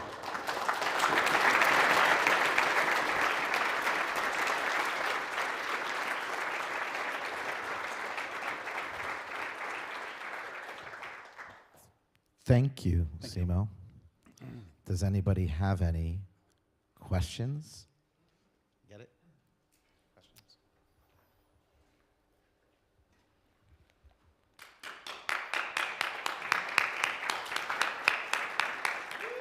Fantastic. Thanks so much for your presentation, Simo. One of the things that I was thinking about, especially since you mentioned Conway's Law, to what extent do you think that this kind of community also applies to organizations? To what extent should organizations have or be a community? Yeah, that's a good question, and I kind of skipped over that because I wanted to have at least some focus, which I think I failed at miserably. But, well, organizations are just communities in themselves, of course, and even teams can be communities in themselves. One example that I often use in Agile is that there's an internal momentum against anything agile. Like, that's just not the way that organizations work. There's more logic to having silos and to having separate incentives, and it's easier to run an organization like that. So what can be done is creating these smaller communities within the organization, building a group of people, multidisciplinary hopefully, to build things together, build a community together, create internal Slack channels, take the best things out of those and just spread them around. It's not an easy task to do. Like I said, the traditional, at least traditional tech organization has a lot of momentum against the types of things that were described here. But when you think about the act of asking for help and giving help, it seems like it's almost like obvious that it has to apply to organizations. Like, if an organization can't handle that internally, what are they good for? Like, if they don't have a culture of helping out. But you see that. Somebody asks a question and the answer is, please submit a JIRA ticket. Like, that's when you know there might be something wrong with this organization, even though they're probably just playing by a playbook shared by 100,000 employees around the world. And that's Atlassian. Like, Yeah, exactly. Yeah, but it's depressing because there are, I guess it comes to kind of civil disobedience in a way, that if you know the answer, you can just give it and you don't have to go the JIRA road. It's difficult to answer for all the organization out there, but you start seeing that if you start implementing some healthy community practices, internal Slack is a good example, because Slack is kind of built to be fighting against that siloing. It's easy to kind of join different channels and break those silos. It can have a net positive effect on the organization, but the organization has to want to change with that, because sometimes the momentum is just too big against it. But I think this goes back to one of the slides, that if that's what you want to do, if you want the community to thrive, if you want it to be a supportive community where people can give help and provide help, and if you feel like even after you've exhausted all the means at your disposal and the organization still doesn't help you, then you might be in the wrong organization. I think that for me is if I were ever to go back to employment again, that sounded, but I would probably pick an organization based on a completely different set of values that I did when I last was employed. And community would certainly be one of them. I wouldn't want to join a company that doesn't nurture the kind of help me, help you, help me attitude that these types of communities have. But that's a great question, and I think it just, it just comes from within. Yeah. Thanks, Simo. Hey, Adam. This is great. I have kind of an interesting perspective and kind of advice I want to ask from you. So I've actually shied away from communities lately. I donate money to Measure Slack. But I've run into two things that I would love to get your advice on. One, because I started working for a vendor, I started getting attacked in communities for anything I would post. I think people assume if you work for a vendor that you always have an ulterior motive. I would ask questions in the Adobe channel where, you know, I basically built that Adobe channel. I was the CMO of the Adobe channel for many years and gave blood, sweat, and tears to help people in off hours after work. But I think, so my question is like, how do you approach community when you're a vendor? Because how do you do it to try, because I literally would have to put in every post, this is why I'm asking for it. I'm not trying to be malicious. Like I'd have to have a paragraph. Yeah. And then two, how do you deal with, I had to shut down my Twitter account because I would give presentations and people who weren't at the presentation would see a picture of something completely out of context. And I would wake up with 72 Twitter accounts with, in one case, a death threat. Basically, and my wife forced me, she said, if you want to stay in this marriage, you are closing your Twitter account because you're not sleeping at night. And so how do you deal with the negative parts of community in those two situations? Yeah, thank you so much. Wow, that's, wow. Okay, first of all, wow, that's horrible. That's absolutely horrible. In both cases, I think the death threat is a bit worse than the, so, like that's a flaw of the community. It has not, this is me telling you something you know, it has nothing to do with what you asked, right? It's like, this is a flaw in that particular community, and that community has failed you. We talked about this just downstairs a while ago, that you can be a vendor and a fan, like a passionate practitioner. That's a completely, I know it sounds crazy, but you can actually be a vendor and also be interested in the art. And I guess that for a person who's recently transitioned into that role, it might be difficult for people to yet see the distinction in you. I have a good example from Measure Slack again, and I'm really sorry that I keep mentioning that, especially for those who are waiting the 6-month wait list or whatever it is, but once you get there, it's really good. There's this James Standen in the Looker studio. He runs Analytics Canvas. He's in the BigQuery channel most of the time, and he's a vendor. He has a tool that is very helpful, and he promotes it a lot, and he gives a lot of help. But what he does is so this is about the answering questions part first. He gives extremely useful answers. Somebody asks about BigQuery question or GA4 export question, he gives a great answer, and he kind of bylines it with, by the way, we have this tool that also does solve this. So he's found a way of being a practitioner and a geek first, and then remembering that, by the way, I also have something to sell, which is, at that point, it's fine because you've already given a stellar answer. Your scenario was where you actually asked for something and people thought that you had like a commercial interest in the question. That's ridiculous.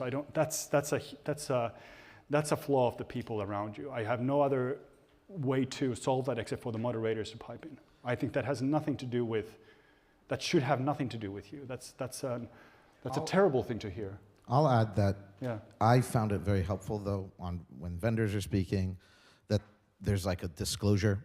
Say, I just want to disclose, like you mentioned with James, he says, I just want to let you know that here's my skin in the game. That at least makes it more trustworthy and aware of bias, so I can interpret their questions or answers within, like, are they promoting or what are they saying? It makes it easier for me when a vendor says what their potential biases are. Maybe that might also, I know you asked him, but we're all helping each other. So, but maybe that would be something to also say, like, hey, I'm asking this because this, I'm a vendor, but I'm really being altruistic. I really want to know, and being like, put that out there so that people, you cut it off at the pass of, people saying, there's something wrong with. There's like one quick example, like I'm learning